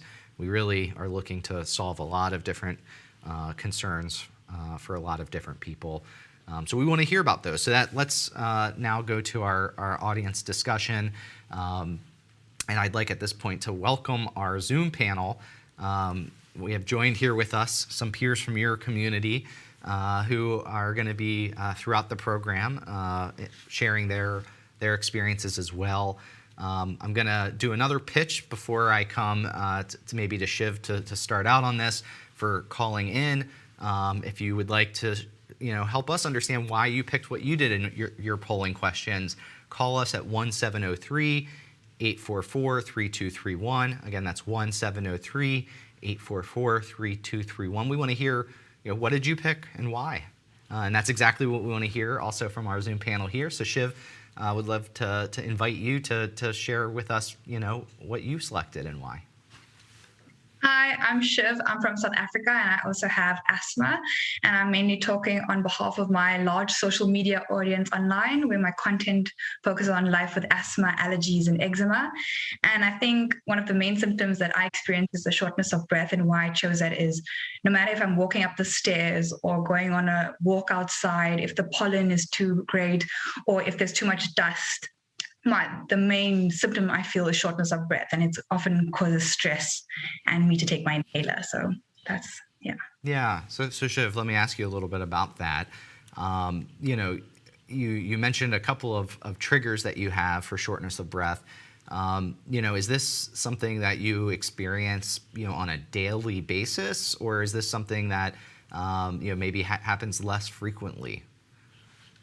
So it occurred more when I was younger, but this does still occur on a daily basis, especially living in South Africa's climate. There's a lot of pollen and the dust, dust mites are very extreme here, especially the humidity. So I experience a lot of asthma triggers, but I normally take an inhaler before I exercise calms that, but there have been episodes where I do need medical attention. Sure. And when you mentioned that it still does happen on a daily basis, are you able to, kind of know when you start out your day, if this is a higher risk day, a lower risk day? Tell me a little bit about that. So there's certain triggers that I immediately know. I can feel when the pollen is great because it affects my eczema. It also affects other triggers. So there's some certain triggers that I know, I always make sure to pack my inhaler. I also have to carry an EpiPen because of my other allergies. But I always can tell beforehand. So yes, I can experience. Yeah. Sure. And one last follow-up question for you, Shiv. You said you still experience it every day, but that it was worse when you were younger. So maybe it was still happening as frequently. When you say worse, was it more severe? What did you mean by that? I think it was the lack of knowledge around my situation and not taking my situation very seriously. So I always used to forget my asthma pump at home, especially when playing sports. I never took my condition seriously. So also my teachers didn't really understand what the condition and the severity of it. So there's a lot of times where I had to be called home and I had to go to a hospital or the doctors. And it's more basically me not taking the proper precautions and not carrying my asthma pump. But now I'm more vigilant. I'm more better with my condition. I understand the severity. I understand the symptoms and when my asthma is going to get affected. So it's just more experiences and living with it for longer. And yeah. So it's interesting. So would you say that it's because it's more your strategies and your treatment approach has made it less severe, or do you think it also has gotten less severe with age, kind of separate from your treatment approach?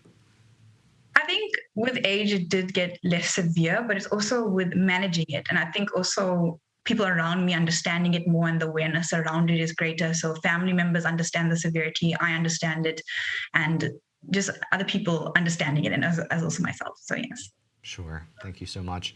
So I want to go to Jen here and ask the same question, thinking about that long list of different asthma-related health concerns. What stood out to you as maybe being the most bothersome, the biggest concern or concerns that you have? Certainly. Hi, my name's Jennifer Roeder, and I have 2 children with asthma. I also have asthma myself.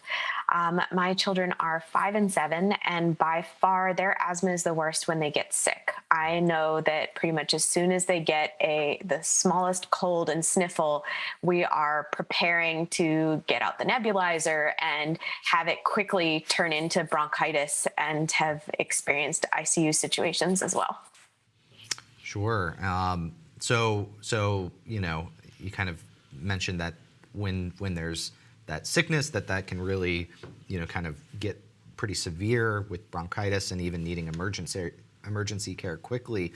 Can you give us a little bit of an idea, how often, are your children getting sick to where they're having those outcomes?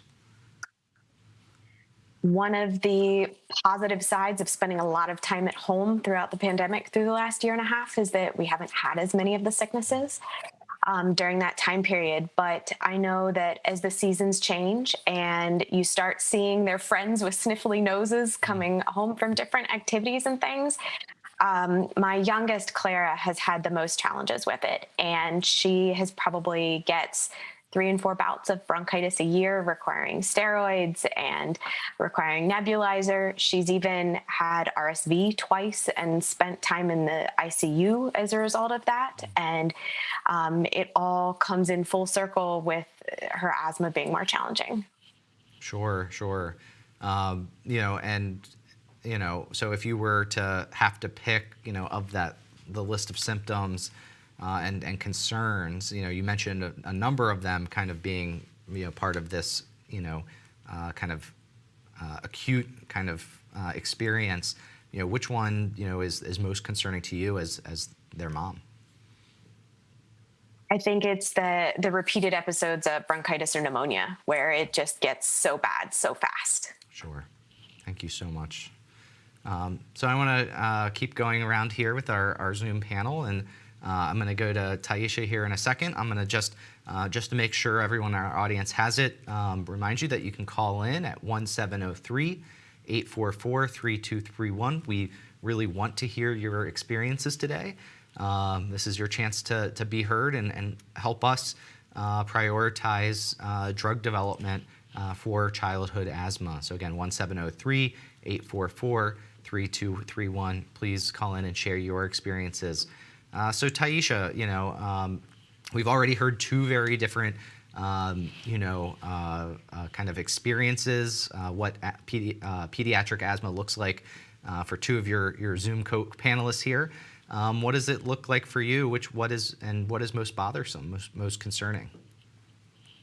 Hi, my name is Taisha Rivera. I'm from Providence, Rhode Island, and I have asthma. I've had it ever since I can remember, and I also have 2 kids with asthma.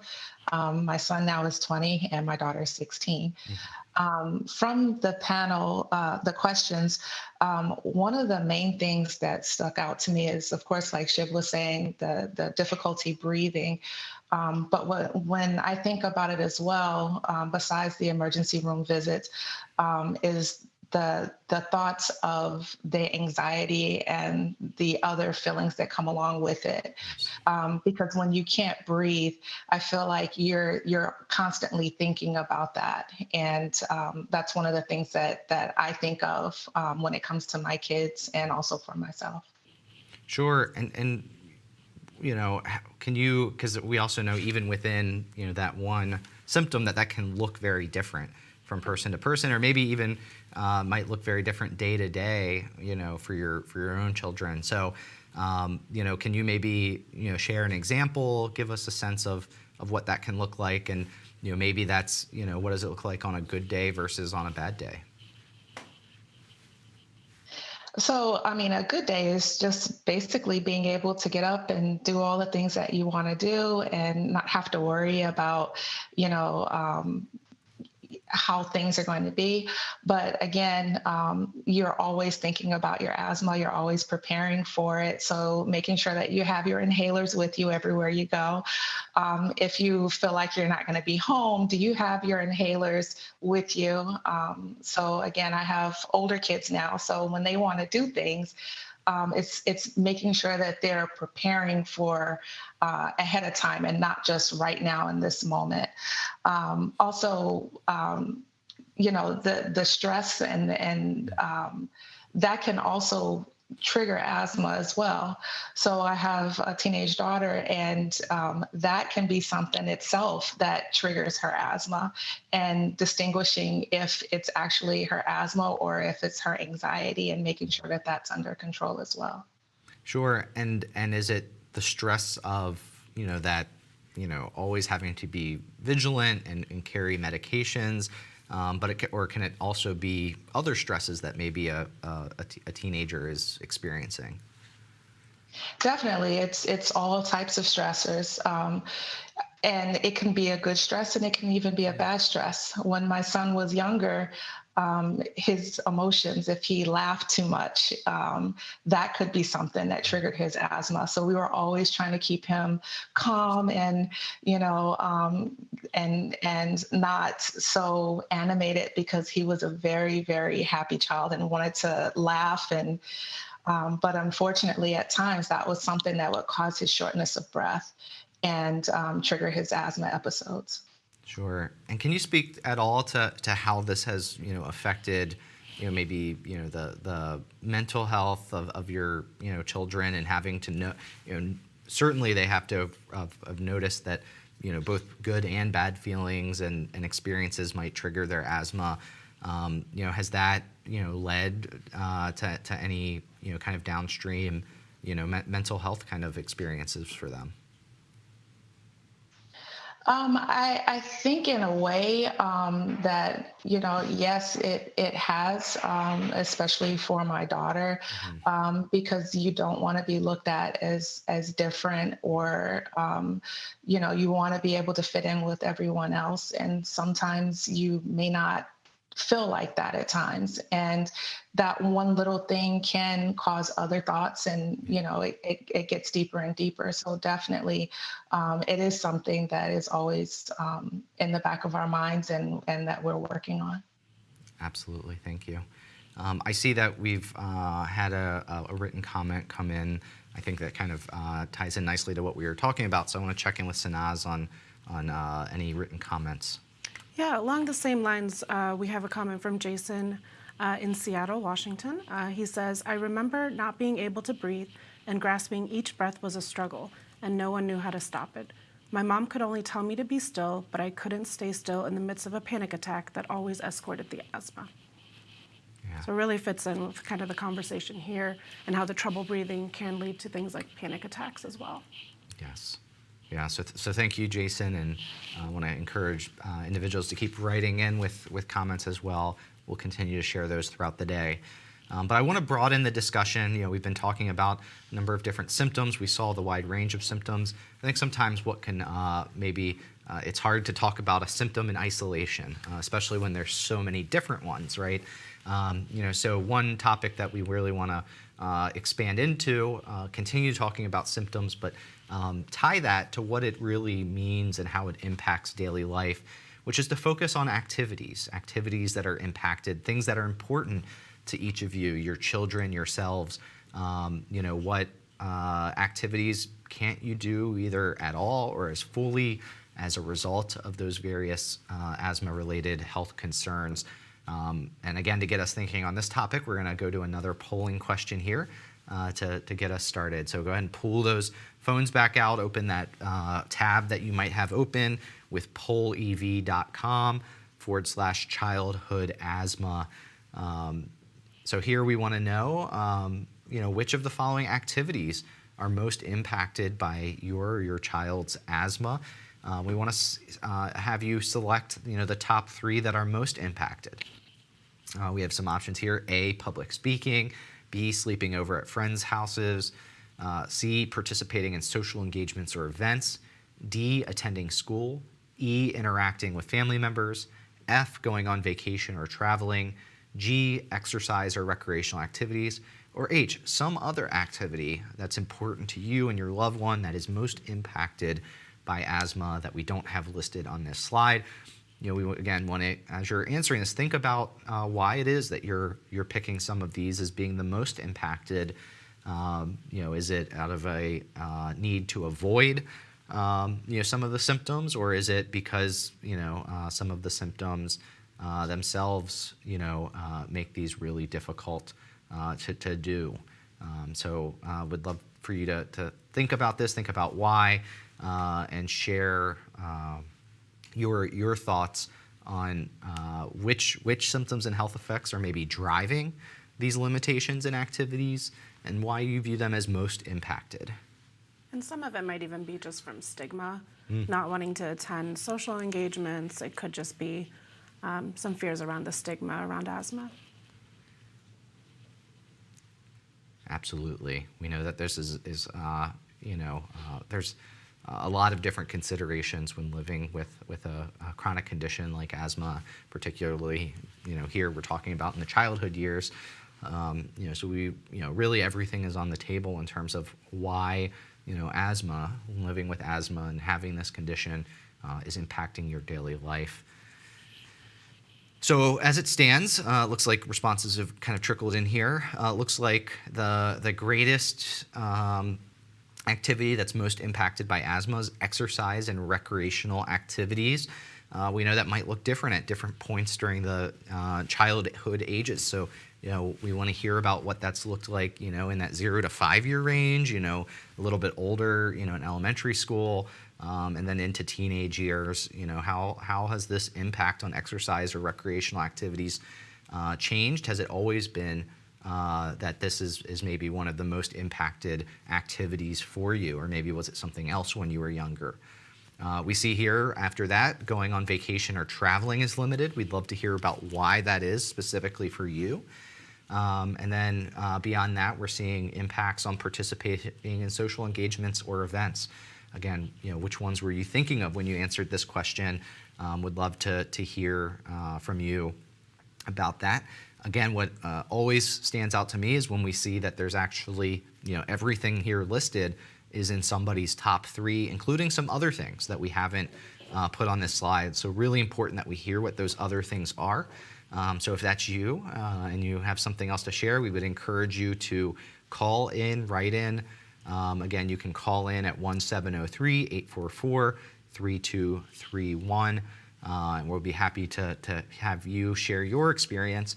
But to get us started on this topic, thinking about still the symptoms and health effects of living with childhood asthma, what are, you know, the activities that are most impacted by those or other aspects of living with asthma? If we can go to maybe Charmaine on our Zoom panel, we'd love to get your thoughts about this. Good morning. I'm Charmaine Anderson. I live in the Washington, D.C. area in the state of Maryland. I have young adult children who, in their college years, who have asthma but have had childhood asthma. But I also am a patient who's lived with asthma my entire life. So the idea of, you know, participating in activities as a young person, particularly in school, was very difficult. Certainly found where, you know, when I was in school, there were limitations as far as, you know, having medication accessible in the school. So that lent itself to many emergency visits out, you know, leaving school to go deal with my asthma versus having something to be able to deal with it on the school campus. And just, you know, growing with my children through the school process, you know, where they were allowed to carry their inhalers in school and having a little more ability to manage their asthma episodes. But I will say, just even growing up as a young person living with asthma and really having to rely on your parents and or those around you, i.e. the adults or the teachers, to help understand your condition and help you manage your condition can oftentimes be very difficult. and even growing up into my older adult years, where I had to rely on my inhaler, but because of the activity, there was nowhere to put it. And so thereby I had to have someone near me or, that could hold it for me during those times I was in the activity, and being able to, motion to someone to bring it to me if I felt where I was short of breath. So I do feel like, just growing up, there was many limitations as far as being able to feel fully active, because I was so reliant upon, others to help me manage my asthma, and being able to understand it myself as a young person until I, grew older, which, again, with my own children, as they've grown older, to really understand the condition and understand their triggers and understand how to manage it, I think certainly is key. But again, I think the reliance upon others to really help you kind of through your asthma journey as a young person is really, really, really, important. Sure. So I want to kind of dig into that a little bit, Charmaine.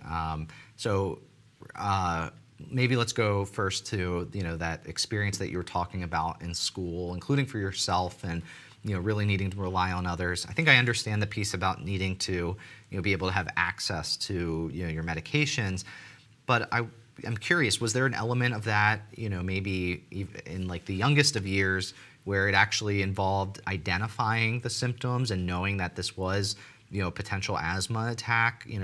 Were you always able to identify that yourself, or did you need to rely on teachers, adults, others to do so? Absolutely. So certainly I felt like, again, for me, just on the question prior to this one, difficulty breathing and that chest tightening was, the number one symptom that kind of gave me pause, where I knew I needed something, and which also lends itself to that moment of anxiety and that moment of fear, particularly as a young person. And so that I knew at that point I needed something and I needed help. So again, and then that too kind of, pushed itself into really how you think about how you approach exercise activities, even as a young person. I knew if we had the mile to run, in PE the next day, I needed to get a doctor's note, or my mom would send a note in, because I knew I wasn't going to make it through that mile. So just those types of things kind of, I felt like I was limited as a young person on what I could do. And certainly as I grew older and understood how to manage the condition a little better, I felt a little more autonomy as far as how to kind of do more in my everyday life. But as a young person, all you know is I can't breathe, and I want to be able to breathe, because then again, as Taisha and others have mentioned, the anxiety kicks in of, oh my goodness, I can't breathe. And if I can continue to not be able to breathe, then I might not, last that much longer. Sure. And can you maybe tell us a little bit about, what that, that tightness of breath, of course, the concern of even more severe, kind of manifestations of an asthma attack. What different activities, you've given some examples like running the mile in gym class, but, maybe kind of more in your daily life, on a day-to-day basis, early childhood versus, middle childhood, teenage years, what were some of those different activities, and what did it look like, or how did it vary? Certainly, you kind of figure out kind of what you can do to allow you some level of exercise activity. I became a dancer. It allowed me to have time to kind of breathe in between moments of dance. But then, again, as I learned to manage my asthma and knew the tools and what my triggers were, I'm now a runner. I never would have thought I'd be a runner, but I am. And again, it's one of those, again, you use your inhaler before you run. I certainly now, because I can carry a fanny pack on me, again, in the case of the emergency, be able to have my inhalers on my person. But I did find other things that I could do, kind of to take away, or at least to, I guess, substitute the activities where I felt I was a little limited, particularly thinking as a child of what I could and could not do. Sure. Thank you so much, Charmaine. It's been really insightful. I want to bring Kim and Charlie into the conversation here, thinking about those activities that are most limited as a result of living with asthma. What is that for you, Charlie? Football scholarship. I don't really like that I have asthma because I used to play football, and when I played football, I had a scholarship, but my asthma got like really harsh on me, and I started wheezing a lot more. So I had to lose my scholarship, and I couldn't play football no more. So, and I have to carry my inhaler with me, and I have a watch that can check my O2. So, and I frequently have to take the nebulizer. And he's supposed to do the shot, the injectable, but he's so afraid of it that they really need to come up with a transdermal, because as you can hear him as he's talking now, we're in an asthma attack while we're going through this. He went to bed with it and he's waking up with it, and it's hard. It's mind-blowing, and it's extremely scary. That's why you keep seeing me look down at him, because I'm trying to monitor while we're actively a part of this, because I don't know if he's going to crash or if he's going to stay at this level that he can talk. So if I check out, it's because we're in the middle of the situation as we're trying to be here. Yeah. Kim, this is, I mean, first off, thank you both for being here. Totally understand if you need to check out, that's not a problem at all. But maybe can you tell us, what are you, monitoring for, for Charlie, when he starts to, get, the attack kind of set on, what does that look like for him? For him, it's the coughing and the stuffy nose. And then I hear the wheezing, and it sounds so much worse out here to me. But I watch him, because there's been times I've taken him to the hospital where I thought he needed to go, and he'll tell me, no, I don't need to go. And he was right. So I've learned not to go so much on my instinct, because I could be wrong.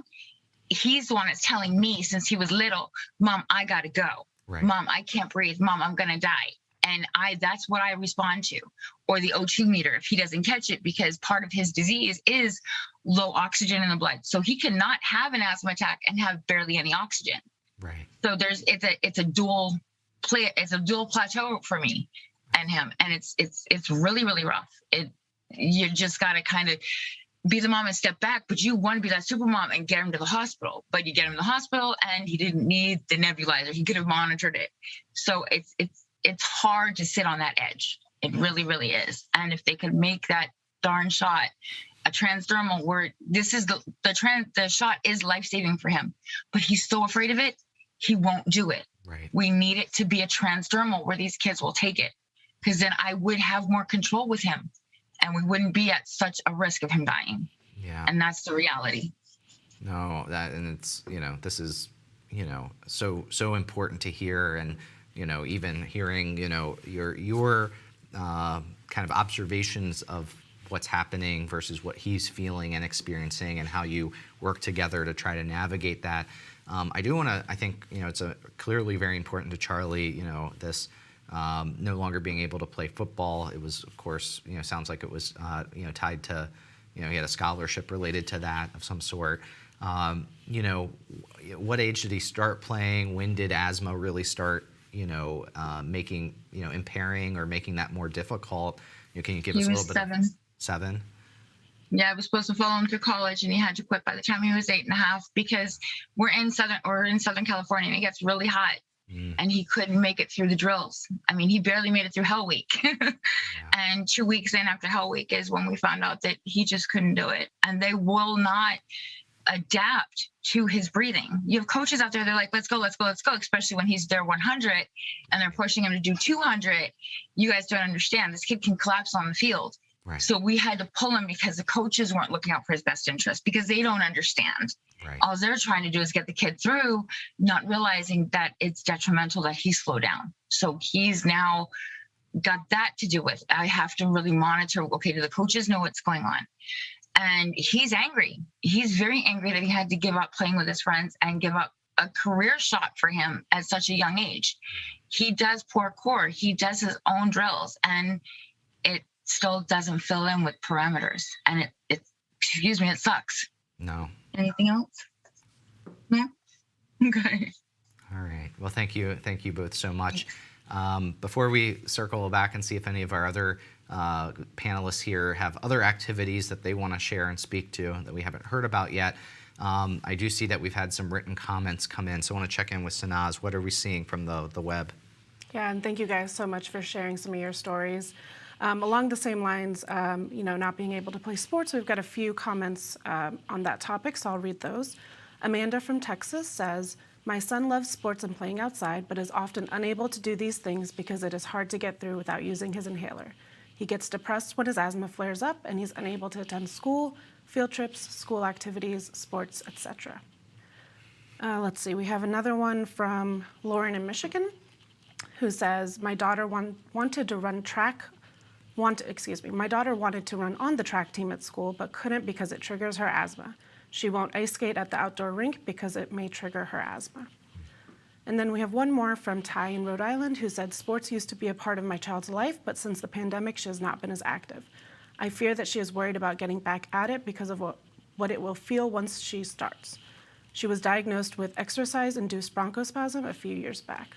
So this is a really common theme we're seeing, James, with not being able to participate in some of the sports and activities. Yeah, and I think that clearly something that resonates. We've seen lots of head nodding here on our panel. We saw that was the number one impact listed in that polling question. But maybe moving to some other types of activities that have been impacted. We want to probe here with our Zoom panel. Maybe with a show of hands, who wants to volunteer to go first? I'm going to go to the other three of you who haven't spoken on this question yet. If not, I'll have to be the bad cop and call on somebody. But anyone want to volunteer? All right, Taisha, it is. Why don't you let us know activities you were thinking about those polling questions? What haven't we heard about that has been an impact in your family's life? I remember just myself as a child, I had a particular friend that always wanted me to come over to her house. But I've always had this really bad allergy to cats. And they had cats in the house along with a few dogs. And every time I would go to her house with the plans of being able to stay the night, I would only be there for like a couple of hours before I would have to leave. And, even to this day, people still say, oh, well, I have a cat, I've cleaned up the house. It's like I'm a radar. Like as soon as I walk in, I can automatically tell. And I've done immunotherapy and tried a few things. But just being able to go in generally any place other than home, you kind of have that in the back of your head. Like, how is this going to affect my asthma? Sure.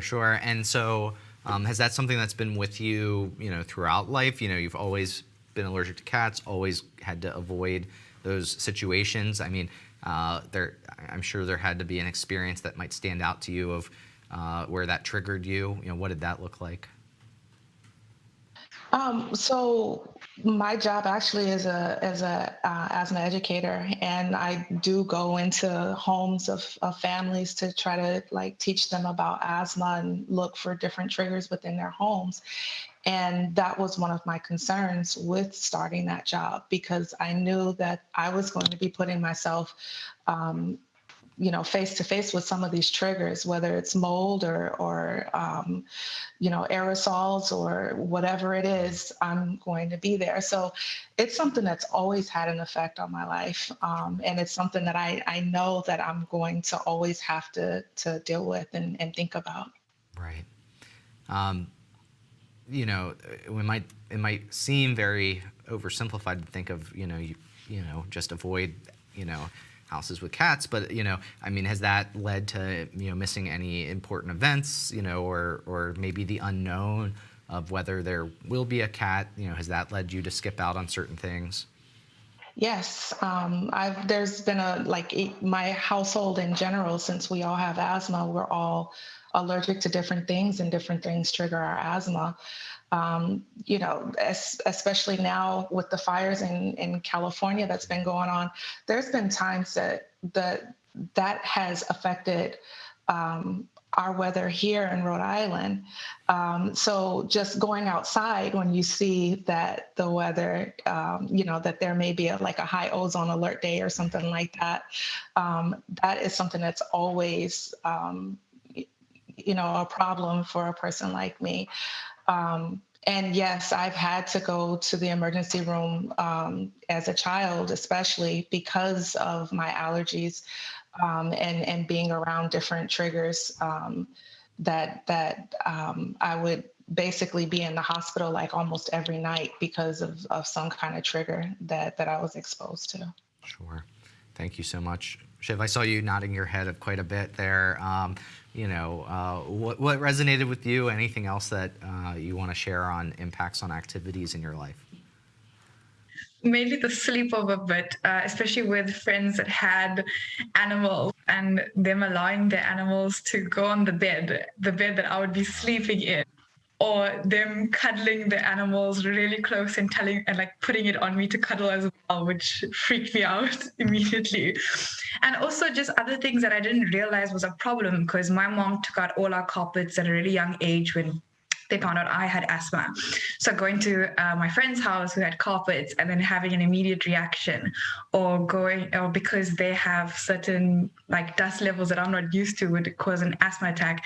And I always never wanted to make it seem that they're like not clean enough or like insult them in any way. It's just more me just being very sensitive to animals, and also not really wanting to insult them, because a lot of people with cats and dogs, it's really their best friend. They're part of their family, and me not wanting to pet them or approach them or like be near them is an insult to them. So it's always growing up, I never want to insult anyone, and I always felt bad because of that. And I just didn't want to just insult. But I mean, can you tell us for you personally what exposure being triggered by being around animals means for you? What that would look like for you? So immediately my sinuses will start getting affected. So congestion in my nose, but then also shortness of breath. Afterwards, it really be battling to breathe. It feel like the walls are like closing in on me, something sitting heavy on me. I always make sure to have my inhaler. So that does provide relief. But if I'm staying the night, I will have to take antihistamines, but still then I will wake up puffy, I'll wake up flared. And most times I'll just have to go home because it'd be too irritable and not really comfortable for me to stay. Absolutely. Thank you so much, Shiv, for sharing that. Jennifer, rounding out our on this question here, impacts on activities, whether it's something we've heard already or something that maybe we haven't heard yet, what is most impacted in your life? Sure. I think in addition to the similar challenges that other people have experienced in allergic reactions to animals, preventing you from being able to go to friends and family's houses to do different activities, I also have experienced a significant impact with my children and attending school. When my youngest was in daycare, and about every 6 weeks or so, she was having another sickness that turned into needing to use her nebulizer and needing to use the inhaler, and not just for a few days, but for an extended period of time. It was very difficult to instill the trust back in the childcare centers to be like, here's my infant and her nebulizer, please give it to her every so many hours, because she's technically not contagious. She's technically like back at a point where she should go back to school, but she's still needing those treatments. And that's very challenging to hand that over to someone else to do and not be able to always oversee that. Eventually, we actually had an opportunity to move states, and it turned into us moving back closer to family. So that my mom offered to watch my girls 2 days a week, and getting my daughter out of daycare and into a situation where she was with my mom 2 days a week and at an in-home daycare center with less children and another family member a few days a week, her health dramatically improved. We weren't using the nebulizer and the rescue inhaler as often. So we changed our whole life to be able to make her asthma more manageable, because it wasn't working in the situation we were in. Yeah. And does that translate then to, some day-to-day, activities, being in this different environment, different location even? Maybe can you help paint a picture of that a little bit?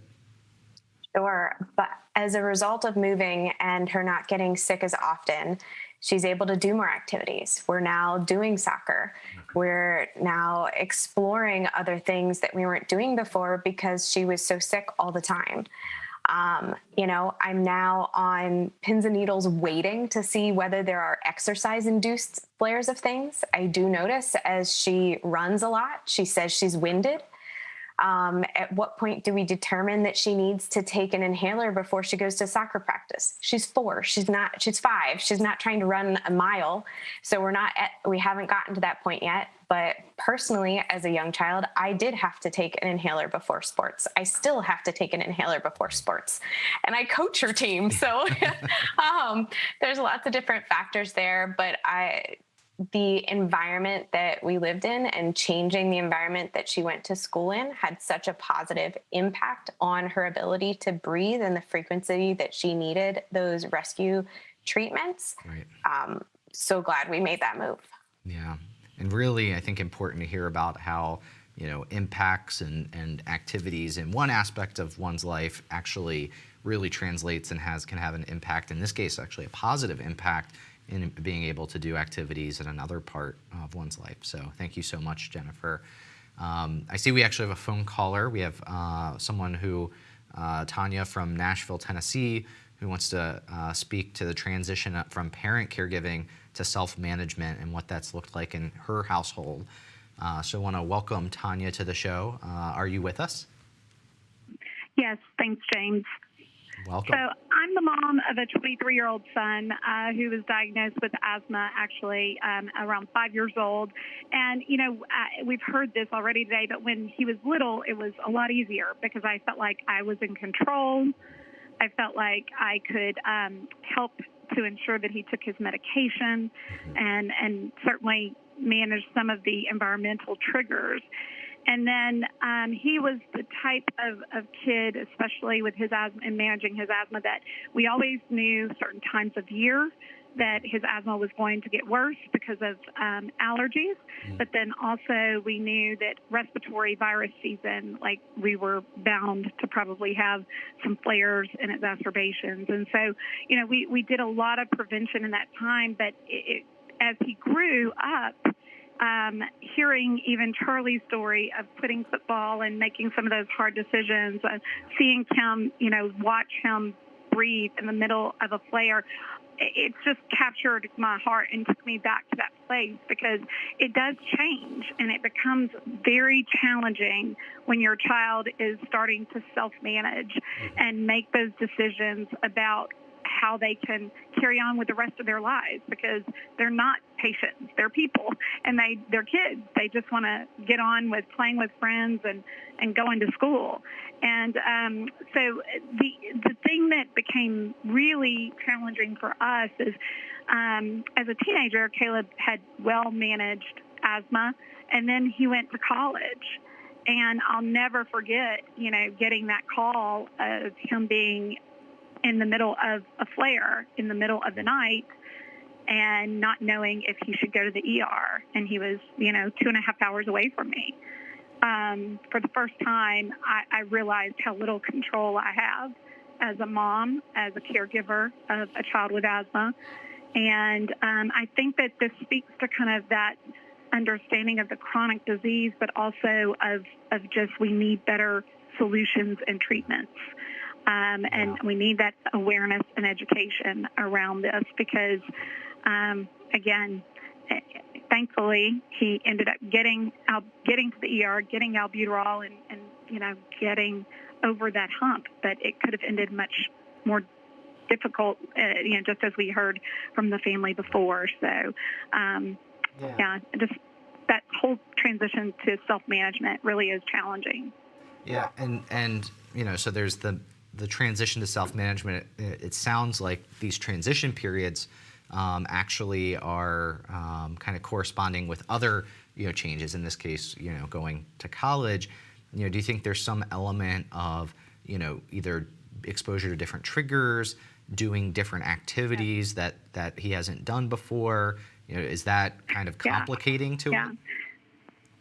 Absolutely, James. And that the next day we were talking and I was, asking him what happened that day. And he described going out on a beautiful fall day and going for a 3-hour hike. So definitely different environmental triggers, definitely an activity that he didn't do that much of at home. And he went to bed, left all of his clothes laying there on the floor with all of those triggers right there. and didn't shower and do some of the self-management skills that I had always encouraged him to do before that severe asthma attack. So I absolutely think it was being in a different environment, doing different activities that prompted that flare. Absolutely. Well, Tanya, thank you so much for calling in and sharing. If you or anyone else would like to call in and share, just like Tanya did here, very happy to have a conversation with you. You can call in at any time at 1-703-844-3231. Again, that's 1-703-844-3231. I do see we have some written comments that have come in also on this topic of activities that are impacted by living with asthma. So Sanaz, I want to check in with you. Yep. And actually, early on in her comment, Tanya talked about the fear of respiratory viruses as well. Yes. So I'm going to share 2 comments along those lines and the impact it has on activities. So Becky from Oregon says, during cold and flu season, when my daughter gets sick, it means she misses out on a lot of things since she takes longer to recover. She misses school, missing school, birthday parties, swimming, and etc. makes her really upset. Another comment from Amanda in Tennessee says, my child chooses not to attend social gatherings out of fear of catching a virus and having her asthma get bad. So it is something common we're hearing, especially with the environment that we're in now, that the fear of, when it's cold and flu season or when there are respiratory viruses, staying out of participating in some activities. Absolutely. So in our time remaining on this first topic of what it is to live with childhood asthma, I had previewed that we also want to look towards the future and get a sense of, as you or your child continues to get older, living with and managing their asthma, what is it that perhaps worries you the most for the future? What are your biggest concerns for the future? We have one final polling question during this session that will get to this topic. So please go ahead and pull out your phones, open up that browser. If you're following along on the web, you can open that tab in your web browser. Go to pollev.com/childhood asthma. We'll be coming to these questions throughout the day like we have throughout this discussion. So if we can go ahead and pull up that last polling question here. We want to know what worries you the most about your and your child's asthma in the future. Like some of our previous questions, we would like you to select up to 3 of the greatest worries that you have. The options here are A, the stress of not knowing how asthma will progress, how it might change or how it might get worse. B, the fear of a severe asthma episode. C, hospitalization. D, dying from asthma. E, chronic breathing problems. F, severe coughing and difficulty breathing. G, not having the energy to work and live as you or they may want to. H, not being able to participate in sports and recreational activities. I, having to depend on medicines for the long term. Or J, some other worry that you have about you or your child's asthma in the future that is one of your greatest worries. You can select J for something that's not listed on this slide. Again, please select up to 3. We know that this can be challenging to just limit this to 3, but again, this is to help us think about, why it is that you're selecting, some of these options, that we give you here relative to others. Is it based off of some experience you've had in the past? Or maybe something that you know about or have learned about through this community or your healthcare providers and whatnot. So as it stands, it looks like, again, these are kind of using the bars as rankings. The top worry that we're seeing from our audience today is the stress of not knowing how asthma will progress, whether that's changes or getting worse.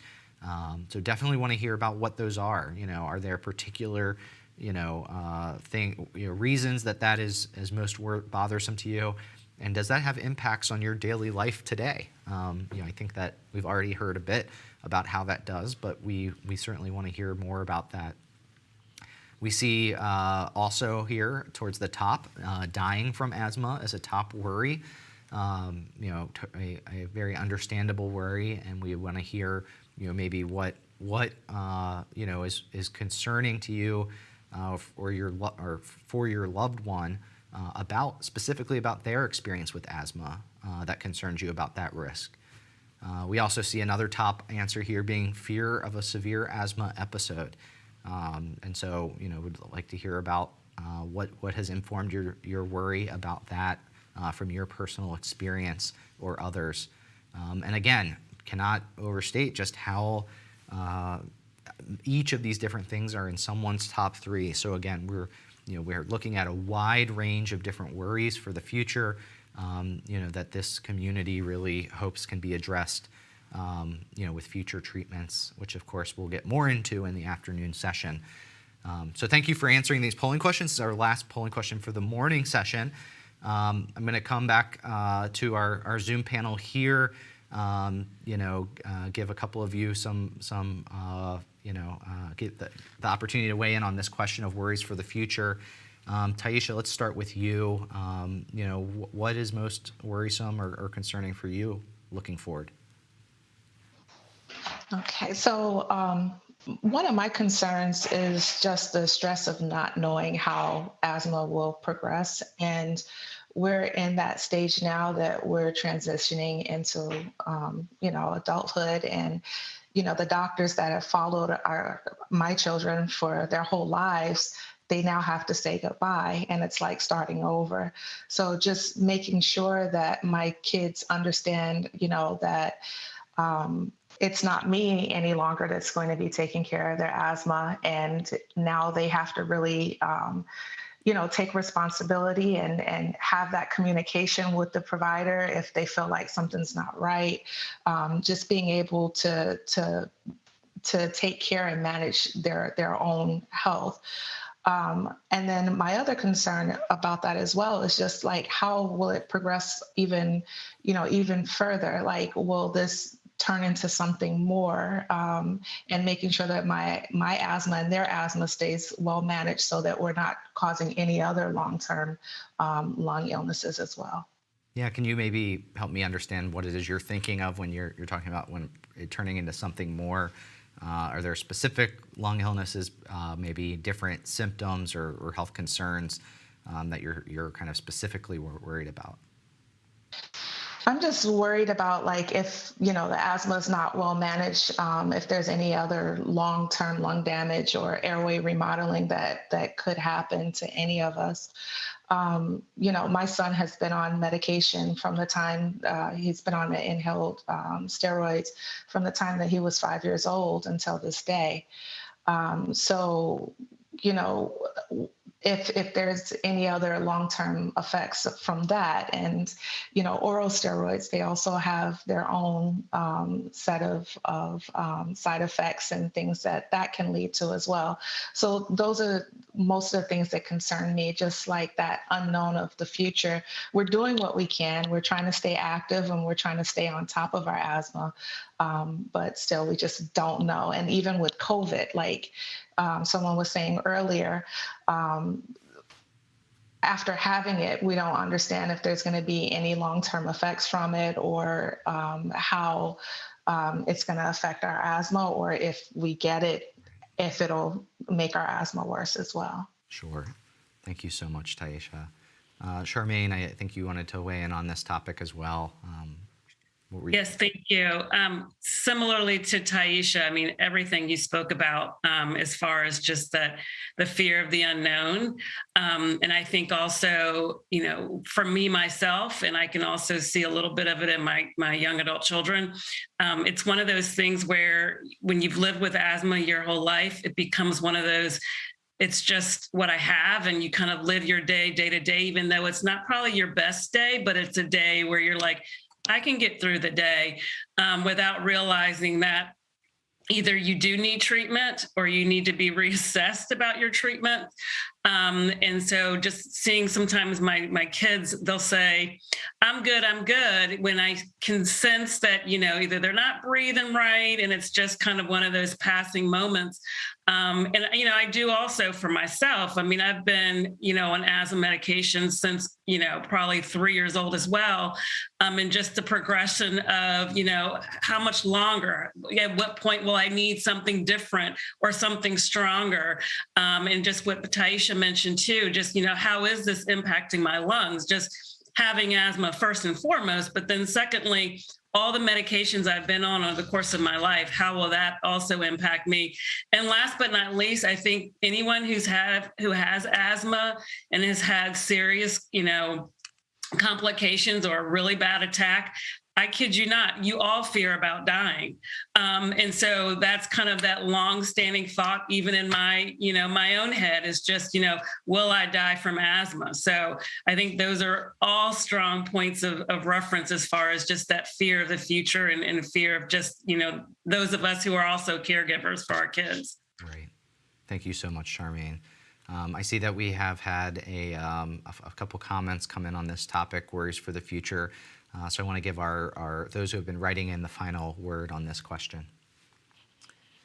So like Charmaine mentioned, the fear of dying, we do have a comment on that from Andrea from Utah. She says, my 3 adult children have allergies and asthma. After 12 hospitalizations and 2 ICUs for asthma when they were younger, I still worry that one of my adult kids will die from asthma. Even after taking controller meds, having years of allergy shots, and making sure their apartments are allergy and asthma friendly, I still worry for them. And I'll do one more. Taisha mentioned some of the concerns about long-term effects, and we have a comment related to that from Vanessa in Maine. She said, long-term side effects are huge, particularly when you are administering to a young child who may have asthma the rest of his or her life. My former husband had hip surgery due to prednisone usage for asthma and allergies, and it is an extreme worry to administer steroids to my young children, but also don't know what else to do when they aren't having trouble breathing. Yeah. Well, thank you for both of you for writing in with those comments. And I think that final comment is actually a great transition point into what our afternoon topic will be. So at this point in the agenda, we're going to take about a 30-minute break for lunch. We'll resume at 1 p.m. Eastern Time. At that time, we're going to expand the discussion from what we discussed this morning, now transitioning to talking about your approaches to treatment, both current approaches that you have available to you now, as well as what you're looking for from future treatment. So tune back in 30 minutes, and we will continue the discussion then. Thank you so much.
Good afternoon. My name is James Valentine, and I'm here in the studio with my co-host Sanaz Eftekhari from the Asthma and Allergy Foundation of America.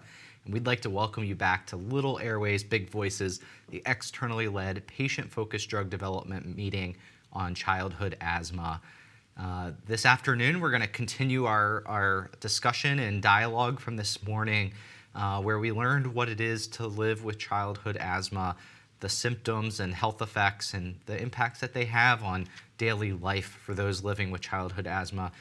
We are building on that topic here in the afternoon as we discuss current and future approaches to asthma treatment. To give you a sense of some of the topics we're going to be discussing together, I'd like to call up our discussion questions for this afternoon. So as we head into this opportunity to hear from you, individuals living with pediatric asthma, or maybe you have in the past, or caregivers of people living with pediatric asthma, we want to know from you, what are you currently doing to manage your or your loved one's asthma symptoms? We want to know what those are, as well as how well they are actually treating the most significant symptoms of asthma, the things that we heard so much about this morning. So we want to hear about the things that are helping and how they help and what that looks like, but also, maybe things that aren't helping so much, or maybe that you're no longer using because they didn't seem to help you. In addition, we know that no medication comes without some downside, and so we want to know what are the most significant downsides to your and your loved one's current treatments, and how do those downsides affect daily life. Downsides might be side effects, they might be other barriers and burdens related to accessing and using those treatment approaches. When we talk about any of these treatment approaches, I do want to mention that we are casting a wide net here. We not only are interested in hearing about actual medicines and medications, as well as other medical procedures and interventions, but also more holistic approaches to treatment. Whether that's more holistic medicine, it could be diet or exercise, or even lifestyle modifications. Anything that you and your loved one have tried to make living with childhood asthma a little bit easier. That's all on the table for this afternoon. Once we've explored, currently available treatments, we're going to use the last bit of our time to look towards the future. And while we would all want and hope for a cure for pediatric asthma, we want to ask the question, short of that cure, what specific things are you looking for an ideal treatment for asthma? Maybe another way to think about this is, if you were considering a new asthma treatment, what factors would be important to you? So to help us in actually working through those questions, like in the morning, we have a panel of your peers, people living with pediatric asthma and their caregivers, who will be sharing their experiences and thoughts around treatments. We have Shreya, Jolene, Ryan, and Colleen. Shreya, take it away. Hello, my name is Shreya Matareddy. I'm a rising high school senior and have been diagnosed with asthma since I was 8 years old. Now, my asthma typically affects me in one of three ways: from my negligence to take my daily dose of my Arnuity inhaler, from a sinus infection, or by just weakening my overall immune system. Currently, taking one inhalation a day from my inhaler relaxes my lungs' airways and allows me to pursue my day-to-day activities or even a rigorous exercise. However, once I contract a mild cold or sinus infection, the last step of that mucus-filled pathway is wheezing, chest tightness, and nightly asthma attacks.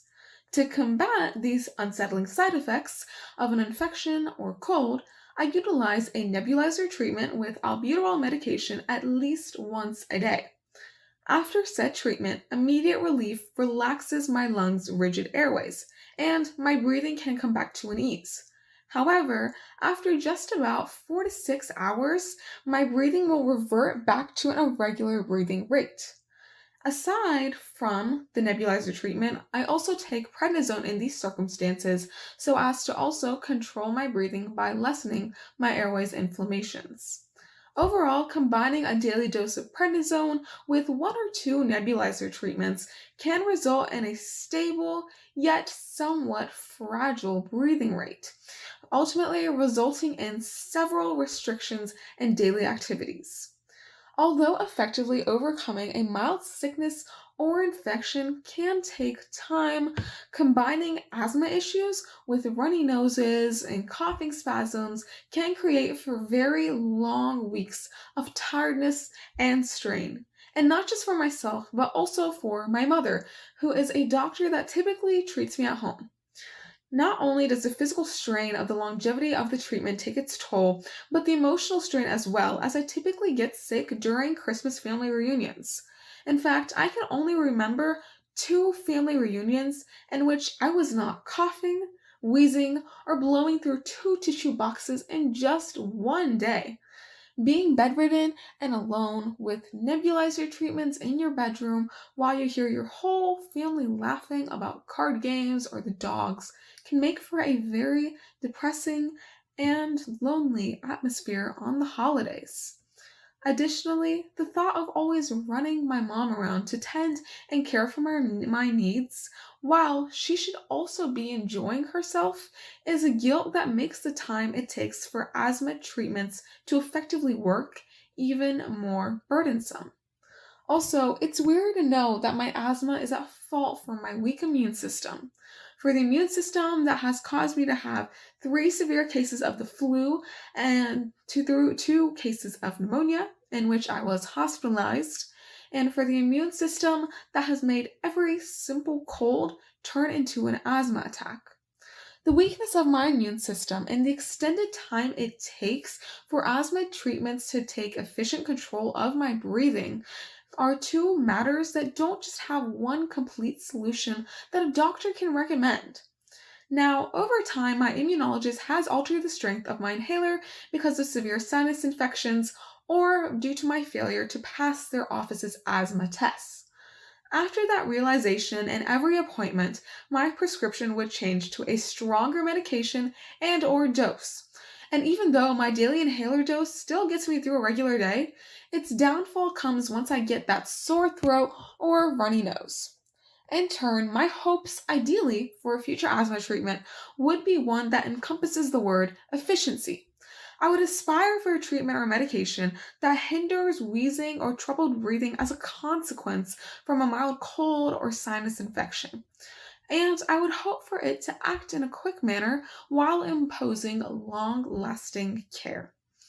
Having an asthma treatment that specifically targets the effectiveness of an asthma-inflicted patient's immune system would be the most ideal treatment I would like to see develop in the future. Although our bodies take time to efficiently heal, patience in such a modern and fast-paced world depletes when it takes away from family memories, opportunities for me to play a sport or do an activity that I love, and make the most in a learning environment without health-related worries. Thank you so much for listening. Hi, my name is Jolene McDonald. My son Max is 11 years old, and my daughter Isla is 10 years old. Max has asthma, multiple food, environmental, and drug allergies. He is almost fully recovered from topical steroid withdrawal syndrome, a debilitating adverse reaction to topical steroid creams. When Max was 7 years old, he had an acute respiratory issue. In the hospital, he could play in the children's room, but he needed albuterol by inhaler approximately every 2 hours. We were told that a pulmonologist would meet with us to discuss possible steroid alternatives. He presented 3 options that all included steroids. Max started treatment while in the hospital.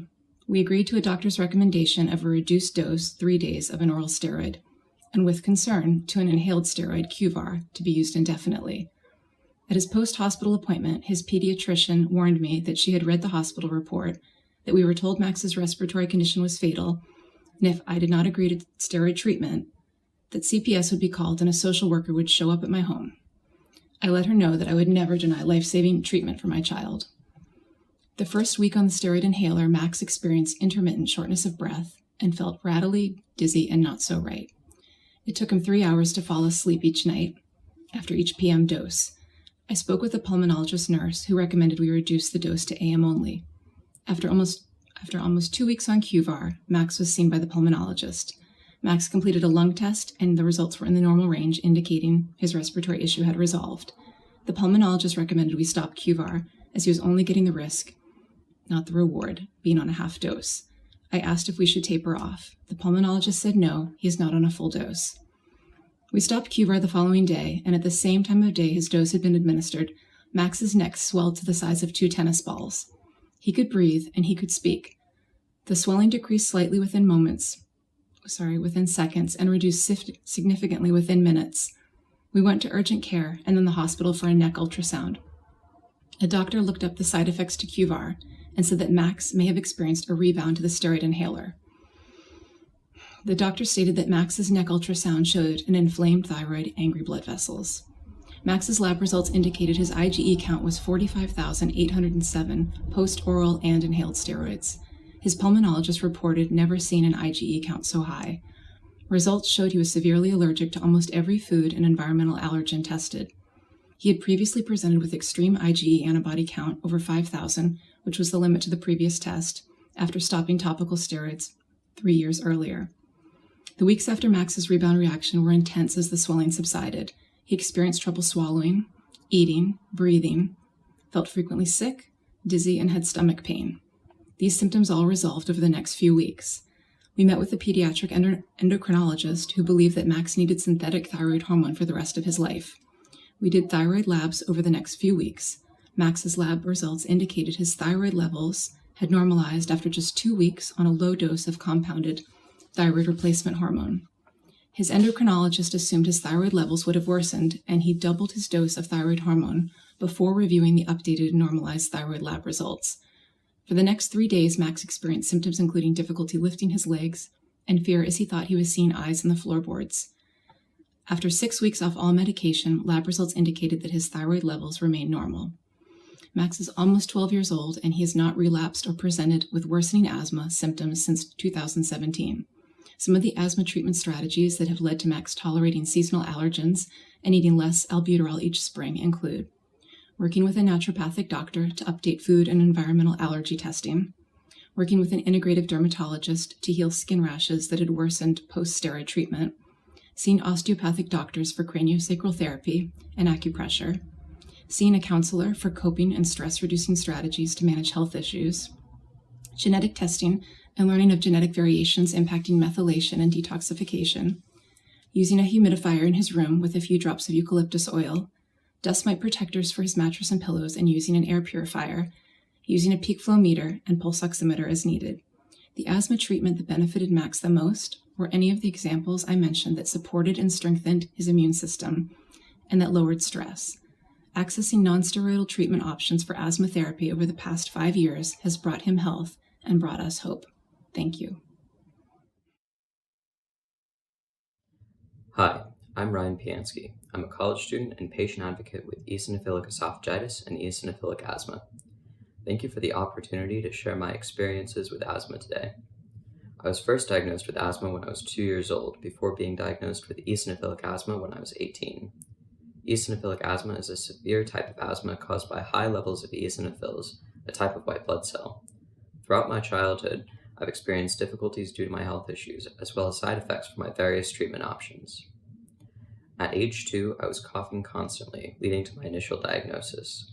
Growing up, despite being on inhalers, I continued to have difficulty breathing and would have fits of coughing that would last weeks at a time. When I took steroids starting at age 2, my symptoms improved dramatically. My doctors were concerned about the negative long-term effects of steroids. Therefore, they wanted me to use steroids as little as possible, so I was on and off them until I was 18. On steroids, I felt great. I had fewer infections and an easier time breathing. Off steroids, my eosinophil counts were high, and my asthma was worse, which is how my doctors were able to diagnose me with eosinophilic asthma. At this point, I was able to get on benralizumab, an injection that I'm able to give myself at home every 8 weeks. This is a new type of medicine called a biologic. At first, I had to go to my doctor's office every time I needed an injection. Eventually, a kit to do the injection from home became available. I'm now able to administer the shot by myself from home. I've even taken it with me when I traveled to France for a study abroad trip. While it can be intimidating to give yourself a shot at first, it's something very quick and easy and makes getting my meds convenient. On benralizumab, my eosinophil blood count levels went from high to normal, which greatly improved my eosinophilic asthma after the first couple of doses. I was able to do things I never could before. For example, I started running. Just 6 months after starting this new medicine, I was able to compete in an obstacle course 5K. I've been able to work out regularly, running in the Georgia heat in the summers, traveling, taking up weightlifting, and swimming. Since I've been on benralizumab, I haven't needed to use my rescue inhaler, though of course I still carry it on me just in case. I've been on many different treatment plans throughout my life. I've used various inhalers for the last 20 or so years. For a while, I was using a nebulizer daily. The most effective option for most of my teenage years was steroids, but that came with a host of problems. I became dependent on these medicines, so transitioning to new treatment options became extremely difficult. Most attempts to wean off my steroids left me very ill, sometimes resulting in hospitalizations. I would lose all of my energy, have muscle pain, and be prone to illness, resulting in coughing fits that lasted for weeks. The dependency on steroids left me without energy and weak any day that I didn't take them. I have long-lasting effects attributed to chronic steroid usage in childhood, such as short stature and permanent bone loss. Due to chronic steroids, I developed osteoporosis, something that my doctors are still trying to figure out how to manage to this day. Luckily, I was able to finally wean off of steroids after starting on benralizumab to treat my eosinophilic asthma. While on this medicine, I'm able to keep my asthma under control. Going forward, I hope everyone can get on a treatment that is as effective for their asthma as mine has been, one that prevents asthma attacks, reduces the need for a rescue inhaler, eliminates the needs for steroids, and has no major side effects. I hope sharing my experience will lead to better treatment outcomes for everyone dealing with asthma. Thank you. Hi, my name is Colleen. I'm here to talk about my son, Kei, who has suffered from asthma since birth. Kei is currently 18 years old and has just started college. Kei's been hospitalized many times with asthma. With each hospital stay, we tried to make the best out of it. From December 2019 to January 2020, Kei was in the ICU for 6 days because of asthma. This episode started at Christmas with Kei gasping for air. We just presumed it was from incense on Christmas Eve Mass. We later found out a young adult who sat next to him had bronchitis, which caused him to get it. Kei started prednisone on December 26th and began using a nebulizer every 4 hours. He only left his bed to use the bathroom. He could not eat or drink anything. This was definitely the worst episode with asthma, and it was very scary to see him wheezing so much. In the past, prednisone had always worked for him, but after 5 days of the prednisone treatment with no improvement, we went to the emergency room and were admitted to ICU and were immediately sent to protective isolation on the pediatric floor at the New York City Hospital. We were very thankful that he was put on the right med to get through this nightmare. Kei has had tried lots of different combinations to get the right success for his treatment. We're very thankful for the doctors at CHOP, Children's Hospital of Philadelphia. Through their hard work, Kei's been diagnosed with eosinophilic asthma and now is on a good treatment plan that works well for him. It's been very helpful to know his diagnosis. We started his latest treatment combination during February of 2021. Currently, his plan is to use a Symbicort puffer and azithromycin nasal spray twice a day. And once a day, he also uses the Flovent nasal spray and takes a Libertine pill at night. He takes a Pulmicort or Budesonide slurry to control his eosinophilic counts. This has helped him tremendously, as he has several dietary restrictions for a different medical condition and has been able to add back many foods back into his diet. Since he's been on the new asthma treatment plan, it seems to be working, and he's not had many issues with his asthma flares. He did have one attack shortly after his new treatment plan started. He used the puffer for the first time, but he went for a walk in the cold weather while wearing a face mask due to COVID restrictions. Also, if he gets anywhere near cigarette smoke, this causes him coughing. Kei's new treatment plan works well, and thankfully he's not showing any side effects. There's a lot of medications to keep track of, and I have reminder alarms set on every device, my iPhone, the Alexa. The newest puffer has been wonderful and is such a great improvement for him. These treatments have improved his ability to do activities that are important to him. He's able to exercise and run and works out. In the past, he would need an albuterol treatment after running because he would often forget to pre-treat before running.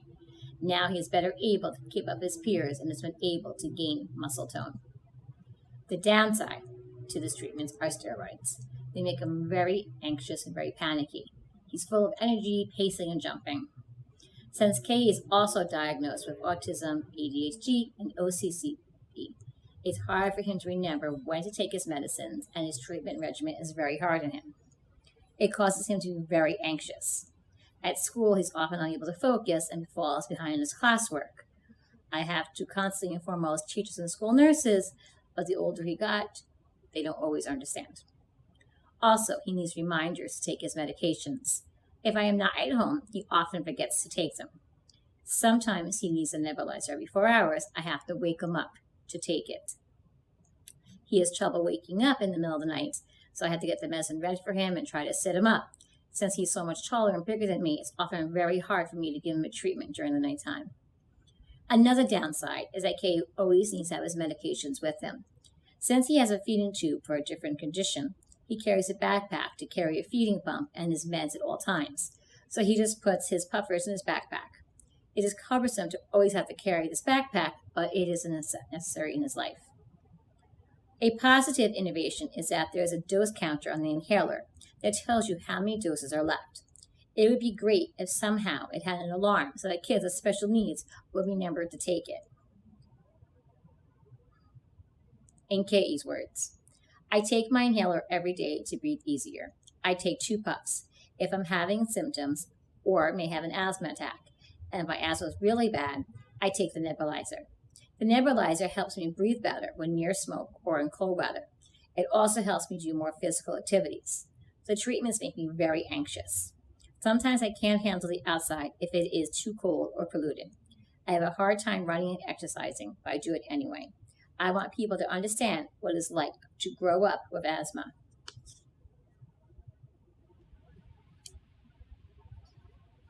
I take my inhale every day to breathe easier. I take 2 puffs if I have symptoms or may have an asthma attack and if my asthma is really bad. I take a nebulizer. The nebulizer helps me breathe better when I am near smoke or I am in cold weather.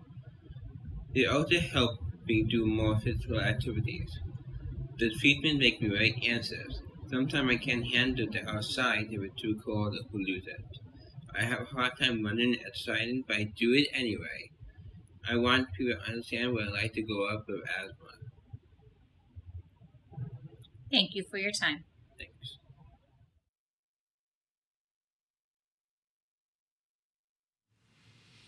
Well, thank you to the Plunkett family and all of our panelists for really, helping us understand the various approaches to treatment that you're using, how well they're working and not.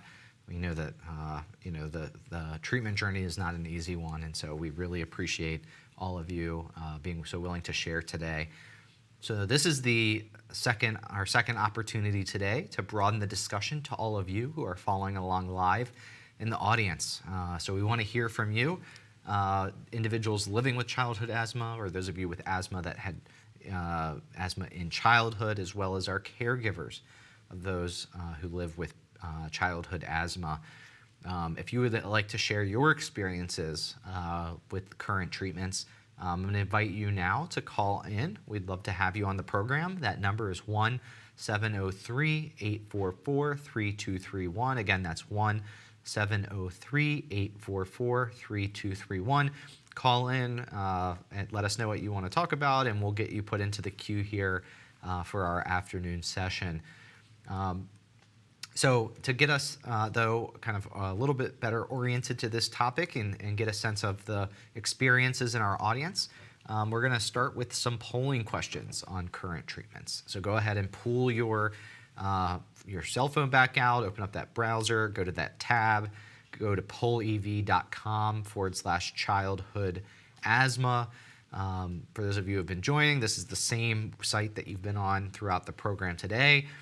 If you've just joined us for this afternoon session, we welcome all patients and caregivers to participate in these polling questions. Just keep this open, pollev.com/childhood asthma, and the questions will display automatically there as we go throughout the afternoon. So our first question is, what medicines or medical treatments have you or your child used to treat or manage their asthma? And here we want you to select all that apply. So the options are A, daily control medicines, specifically inhaled steroids. B is daily control medicines, the leukotriene modifiers. C, combination medicines, D, theophylline, E, biologic agents, F, quick relief inhalers, G, oral and IV steroids, H, your yearly flu shot, I, allergy shots, J, antihistamines and decongestants, K, antidepressant or anti-anxiety medications, L, some other medicine or medical treatment not listed on this slide that you or your child used to treat or manage asthma, or M, if you have not used medications or medical treatments recently for your or your child's asthma. As our reminder, when we see questions that allow our audience to select more than one response option, we're seeing a percentage of total responses. So we are not seeing the percentage of people who picked a certain response. So you can think of these bars as a bit of a ranking relative to one another. So we're going to give our audience here a couple more moments to get in their responses of what medicines or medical treatments that they've used to treat or manage asthma. As it stands, it looks like the greatest treatments that are used by our audience today are combination medicines, quick relief inhalers, and the yearly flu shot. After that, we're seeing kind of a clustering of daily control medicines, specifically inhaled steroids, leukotriene modifiers, and antihistamines and decongestants, as well as oral and intravenous steroids. We are seeing, all of the different treatment options listed here, used by at least some in the audience, and so we want to hear about each of these various treatment approaches. Medical treatment approaches, what has worked, what hasn't, what has that meant in your daily life. So if we go to our next polling question, this is our second polling question, and then we're going to move to some audience discussion. Here we want to know is how well does your current treatment regimen, so all of those things you saw on the previous slide, as well as any non-medical treatments you might use, how does that collectively help control your asthma overall? The options are A, not at all, B, very little, C, somewhat, D, to a great extent, or E, if this is not applicable because you're not using any treatments to help control you or your loved one's asthma. So pick the response option that best represents how well your current treatment regimen is helping. And of course, we want you to think about here why. Why would you say it's somewhat? Why would you say it's a great extent? Help us understand which treatments those are and how actually they've helped to whichever degree that they are helping. Because this will be very, like all of the things today we've discussed, very personal. And so we want to hear from as many voices as possible to help us understand those range of experiences, what's worked, what hasn't, etc. So as it stands, I see some responses still trickling in, but a little over half of our audience is saying that the current treatments actually help to a great extent, and then a little under half of our audience saying that they help somewhat. No one has reported that they help only very little or not at all. So this is all relative to each individual, and so we want to understand, again, how you came to the rating of your current treatment approaches that you're using. We do see it looks like maybe somebody is, or a couple people are not currently using any treatments. And so, if that's you, we want to hear that experience as well. Where are you or your loved one in their asthma journey? Why are you not currently using any treatments? What has gone into that decision to not currently use anything? Important to hear that perspective as well. So to help us, get started on this topic, I'm going to welcome our Zoom panel. We have another great group of individuals, both individuals living with asthma and caregivers, who are going to be helping us explore these topics on current and future treatments. Before we go to them, I'll make another pitch. If you have comments based off of those polling questions that we just answered, and you want to help us understand your choices, you can call in at 1-703-844-3231. And you can also write in. There's that little comment box that's under the live stream here today. But to maybe let's start, there's lots we can talk about when it comes to treatments, but let's start with the topic of what has helped. And, it could help a little, it could help a lot, but we kind of, let's start exploring some of those treatment experiences first. Aquino, maybe we can start with you, as you were looking at that list of treatments, what are you using and what of those, has really helped you the most? Hey guys, I'm Aquino from Texas. So for me, I try and use a more holistic approach now since I'm in the military. I try not to rely so much on the medical aspect, but more so the holistic. I try to do stuff like honey. I take 2 teaspoons of honey. I probably go for a light jog, and I probably practice some breathing exercise. Stuff like that really worked for me, so that way my body doesn't get too reliant on all the scientific medical stuff that goes into asthma treatment. Yeah, that's very helpful, and we do want to hear about all ranges of treatments, both medical and more holistic. Would want to know, you said, some of these things have really, helped you significantly. How did you notice that they helped you, was, in your life, thinking back to, starting some of these treatments, was there something you first noticed? How does that compare to before using these treatments? So before using it, I used to get a lot of frequent attacks. Okay. And then I think my mom got me enrolled in swimming. The doctor told her it's good for the breathing to help strengthen the lungs.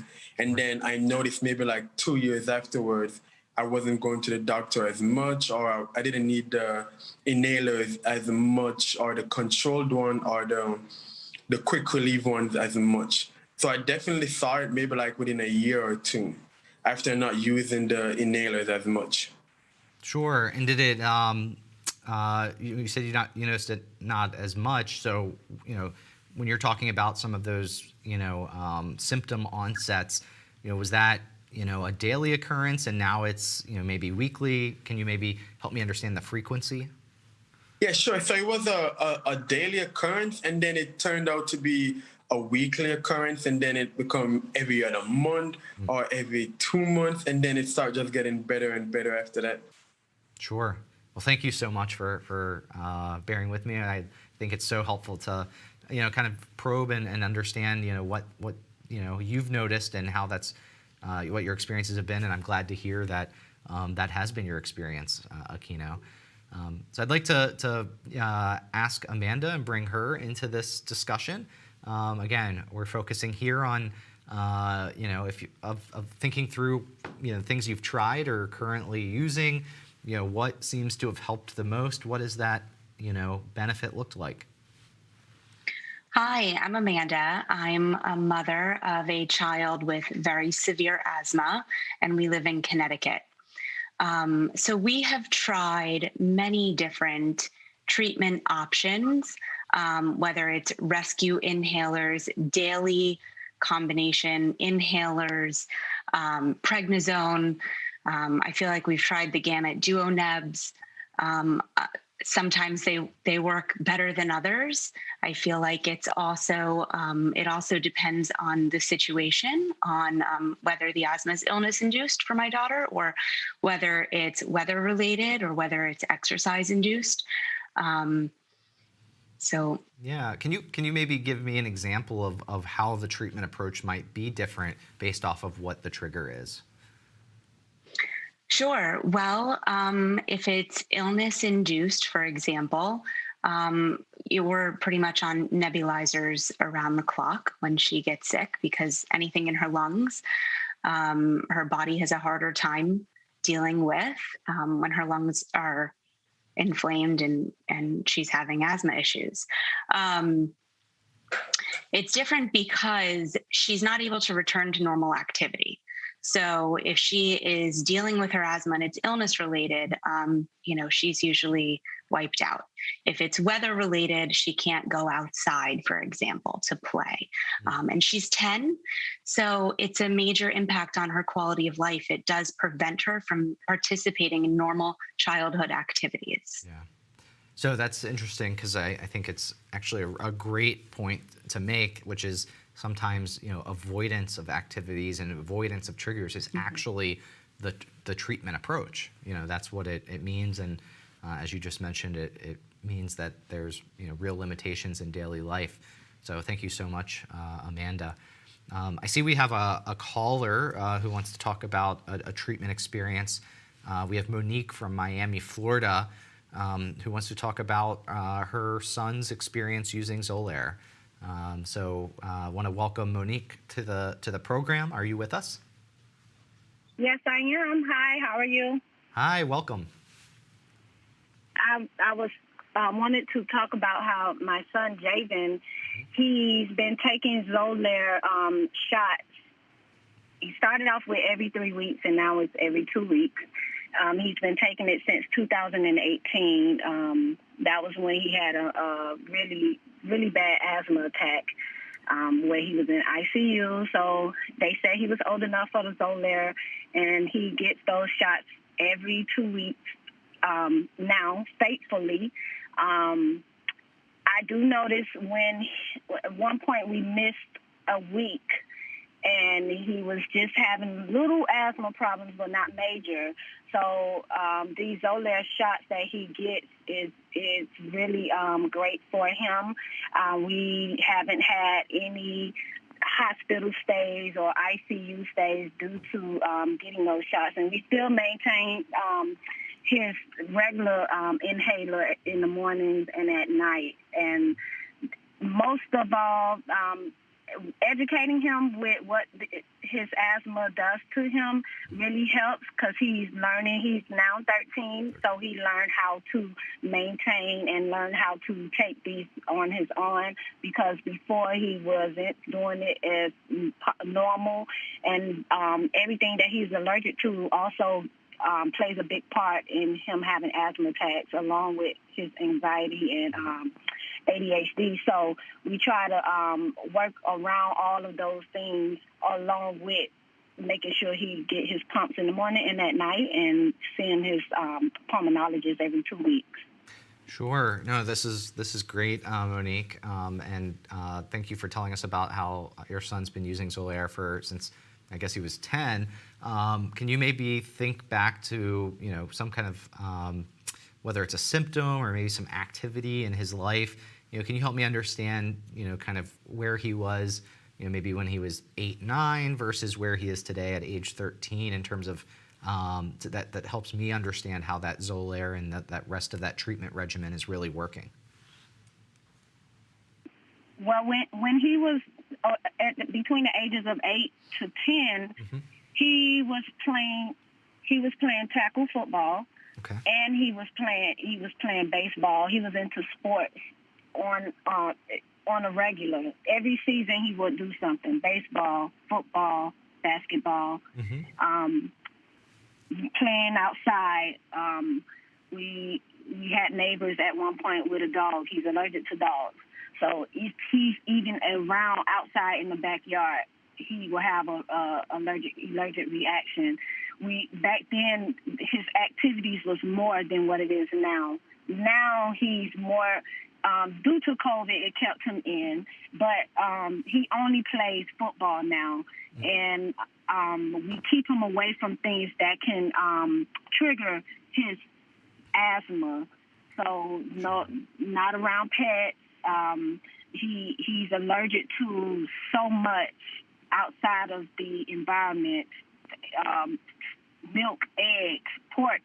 So those are the things we try to maintain on his daily activities, is just kind of keeping him away from what can trigger his asthma, and keeping him on his medications that can allow him to do certain things. Right. So back then it was more sports than now. So now we lessen the sports. And as he got older, he was able to let us know how he's feeling within himself with his asthma, because before, as a little kid, they would be breathing and can't breathe, and they would still run around, rip and run. And Javen was like that until now he's able to say, okay, I need to stop, I need to slow down, and need to take a moment. And also, before he goes to any practice or any game, he do the emergency inhaler.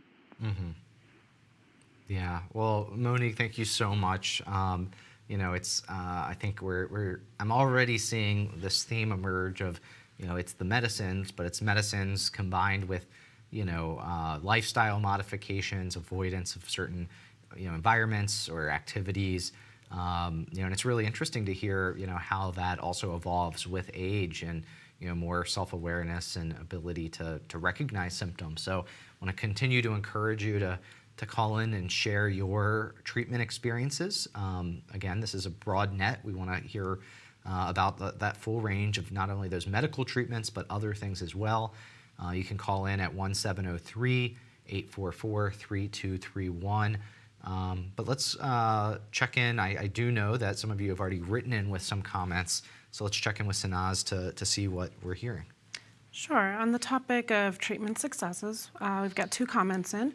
One from a parent in New Jersey who says, my children's control medications, their inhalers, allow them to better stave off asthma attacks from illnesses and allergens.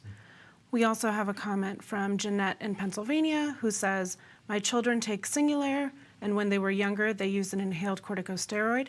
They carry a short-acting bronchodilator in case they need it, but rarely do they need it. Wow, thank you. Keep writing in with those comments, keep calling in. Nicole, I saw you nodding during some of the conversations we've had going on here around treatment successes. Anything to add, whether that's maybe a similar experience or it could be something different, but on this topic of what has worked? Sure. Hi, James. Again, my name is Nicole. I'm from Maryland, and our 10-year-old son, Isaiah, has severe asthma. And yes, I could relate to what the caller has said, as well as Amanda and Okino, what's being said.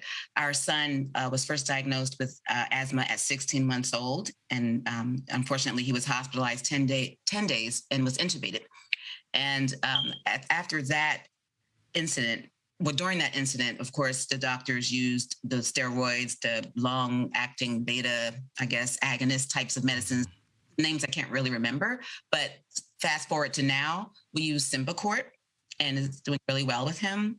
And we found good results with Dulera prior to Symbicort, and the only reason we changed was because of some insurance issues.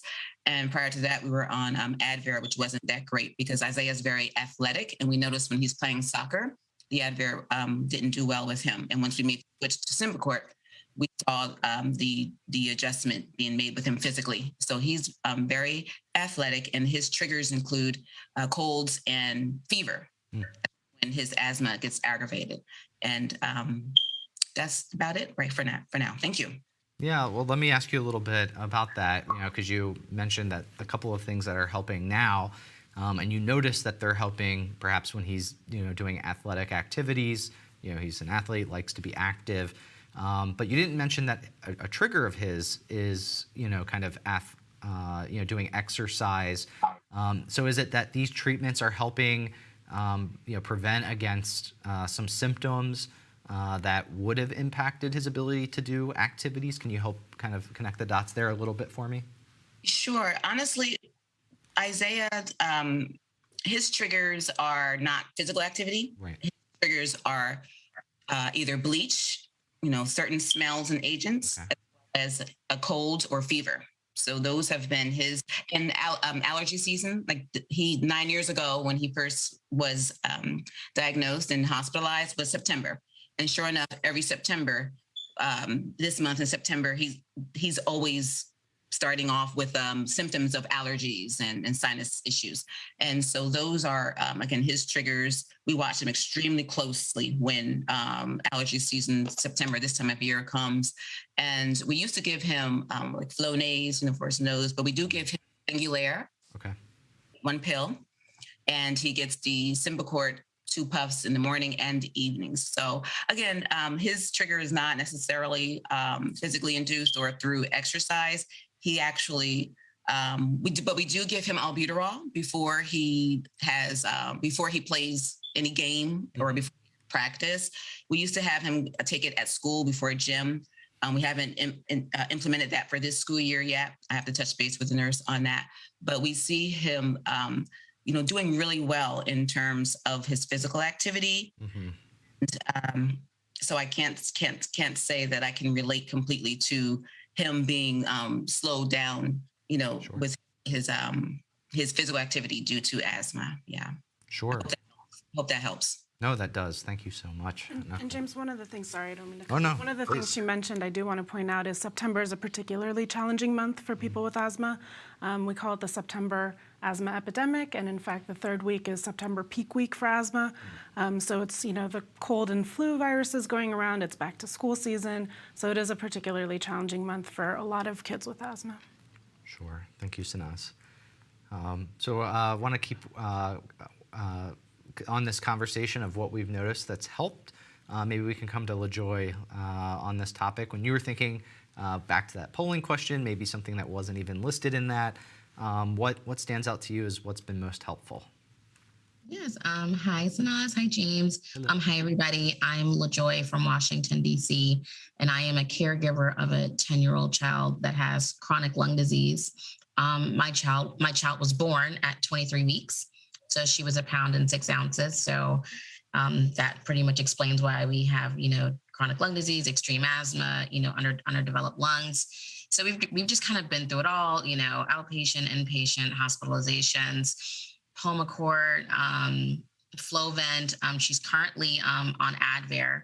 And I just love what Nicole said, everything doesn't work for everybody. The Pulmicort kind of wasn't working. The Flovent wasn't working. And so now she's on Advair, which seems to be kind of really mellowing her symptoms out. But just Can I ask you about that? So when you say wasn't working, now mellowed, can you, maybe give me an example or describe that a little bit? Yeah. So her asthma is brought on by a lot of times by illness, by colds. And when she was small, RSV was literally like the complete enemy. And I know it's up right now, but just nothing, it just really wasn't working. Like she was on nebulizers. We were like, what is it? It's not Pulmicort. It's another one. We were like combining medications in her nebulizer just to keep her stabilized, just to kind of maybe to help prevent colds from happening. But again, I think the doctors were just doing everything they can just to stabilize her. I think it also, like, the older she gets, it does seem like the better she's getting as she's growing. But we still, keep her closely monitored. Now she's a lot more stable, right? So, okay, she's not on the nebulizers as much unless she's sick. And weirdly and oddly enough, we do have a little cold. So when Sanaz was talking about September is a hard time, this is a hard time. And her class was actually sent home for quarantine. I was like, oh God, I hope she doesn't have COVID, but it's not COVID, right? Like this is just her normal. This is her normal, right? Her level of normal, which is something about September. It brings on those colds, and usually she's a lot worse, right? So she's not as bad. It's more of like a little cough, a little runny nose, and just implementing she has a sick plan. So she does have an asthma action plan that, we do at school. And, her green, I'm sure we all know her green, her yellow, her red. And so right now we're just operating on her sick plan where she's getting Advair 3 times a day, where I'm giving her albuterol. And at night, what I'll do is I'll give her, like, instead of the spacer, I'll give her the albuterol and a neb treatment because it seems to just be a little more soothing and a little more calming. Mm-hmm. But I think just a testament just to the Advair and how she's not as sick. And I think us changing up the medication and just finding out what she's responding to works. In regards to physical activity, she loves to play. She loves to jump. She loves to do certain things. But something that Okino said, I've been trying to get her actually into aquatics therapy because her pulmonologist was thinking that might be helpful as well. Mm-hmm. I think just with COVID, it's just a little more difficult to implement that right now. We did try it. I tried it when she was younger, but again, she was getting so sick that we actually had to pull her out. So now that she's older, I'm wondering, how that will maybe just to help kind of increase her capacity along with the medication to help better manage. I hope that was helpful. That was very helpful. Thank you so much, LaJoy. Not a problem. And to give the final word on this particular topic of treatment successes. as we're calling it. Andrea, I would love to get your views, your perspectives, maybe something we haven't heard yet. I'm Andrea from Utah. I'm also a certified asthma educator. I have allergies and asthma, and sadly, all 3 of my kids inherited my allergies and asthma. So we've had a fun 21 years. We've had 12 hospitalizations, 2 ICUs. My son almost died twice.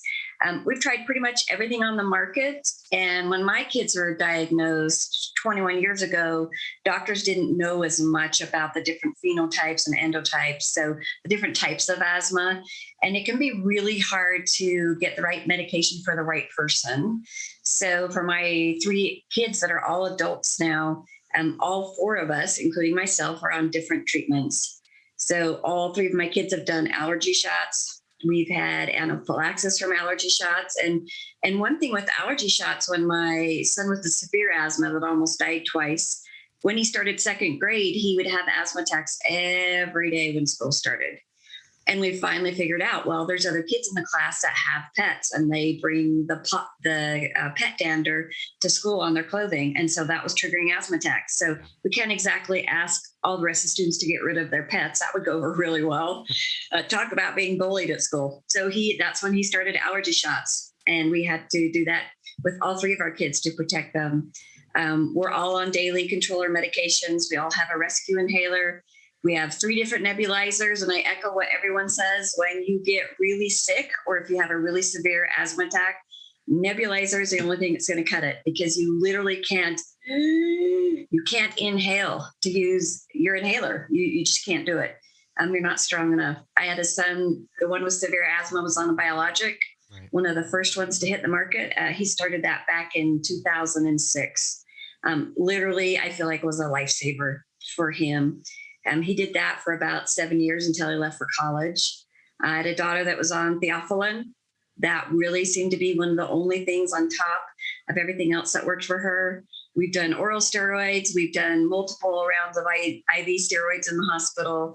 And we did a lot for our home to make it allergy and asthma friendly. Ripped out all the carpet, refinished the wood floors, all sorts of things. Standing air purifiers, mattress pad covers, pillowcase covers, all sorts of things like that to make it allergy and asthma friendly. It's been quite a ride. And one thing that I want to notice is one thing that we experience a lot, which I don't typically see this mentioned on the list of symptoms, is we typically have lungs that will burn.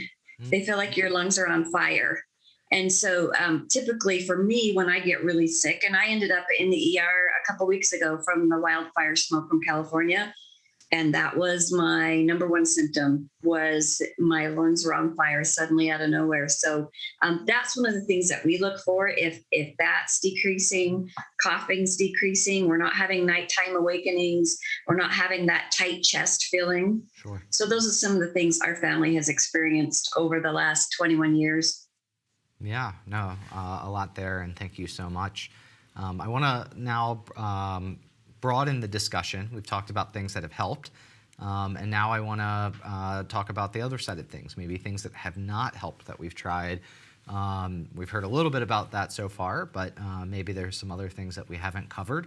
And of course, for each of you, that might be different. Maybe things that have helped some that we've already talked about just didn't work for you. I think that's something else that we're starting to hear a little bit about, that not everything works for everybody. And so we want to know what that looks like.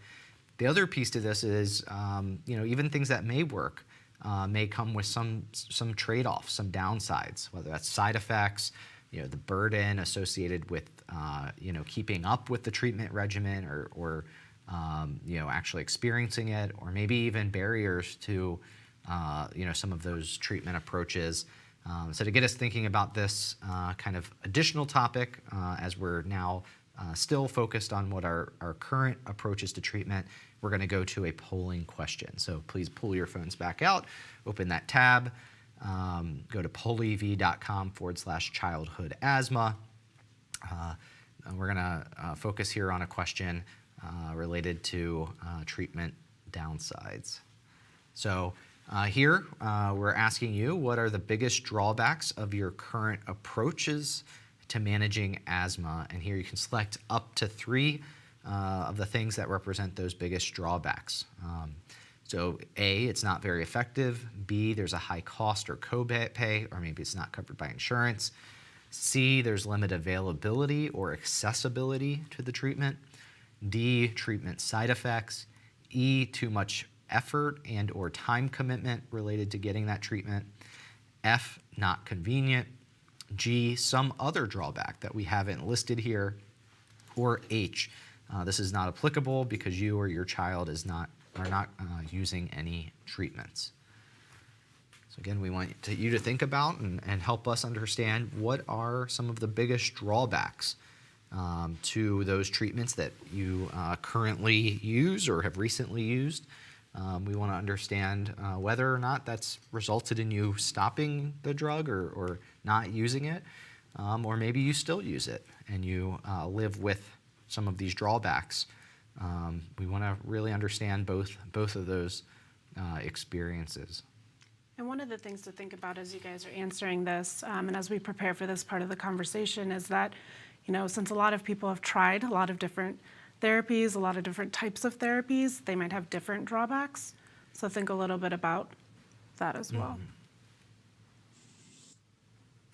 Yeah, of course, the more specific that you can be in when you kind of break this down for us, the better. Whether you're calling in or writing in with a comment, let us know. It's okay. Everything, there's benefits and risks to every drug. So this is not a bad thing to recognize and point out some of these downsides. It helps us understand, what this community lives with. And may represent some opportunity for future treatments to help avoid some of these things for you. All right, so looking at these results, and again, these are percentages of responses. We're seeing that the top response is side effects, and so different drugs will have different side effects. So we'd love to hear some of those specific things and whether that's actually meant that you've stopped the drug or are you still using it and just living with those side effects. So we encourage you to call in and write in about that.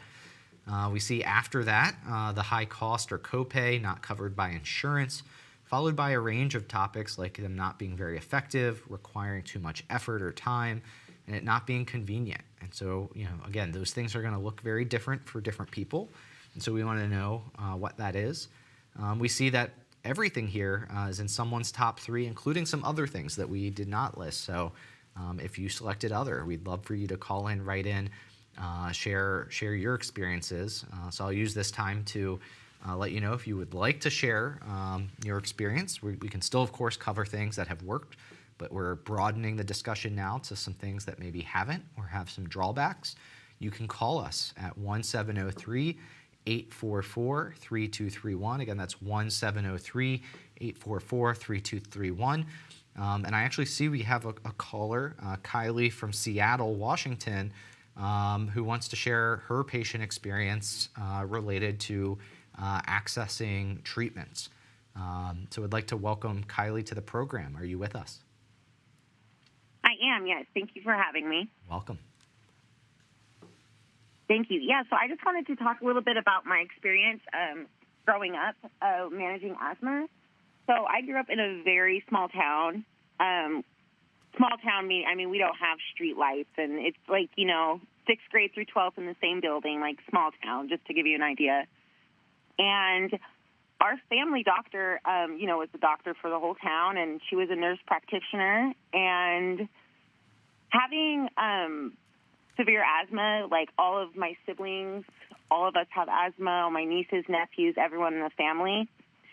And a lot of times it just seemed, being from that small town and not having access to, specialists or, just the knowledge or education surrounding asthma, I think that was pretty difficult. It was kind of just, here's a prescription for your albuterol, and here's, a bunch of steroids, and just keep trying whatever. And it was kind of like that, like whatever you need to do to manage, just do. So I think that's something I wanted to just talk about that doesn't always get discussed, just having the accessibility to, different types of treatments. I'm happy now that, there are a lot more options than when I was growing up. Mm-hmm. And that gives me hope, for the future and my future children. Unfortunately, it's most likely going to be that my children might also have asthma, just because of how it is in my family. And I'm hoping that, by that time I've been able to have more education around asthma so that it won't be as hard for them as it was for me. Yeah. Yeah. Kylie, if you don't mind me asking, I'm just curious, this obviously is a very real barrier, and I really thank you for sharing it. Can you think of, maybe looking back,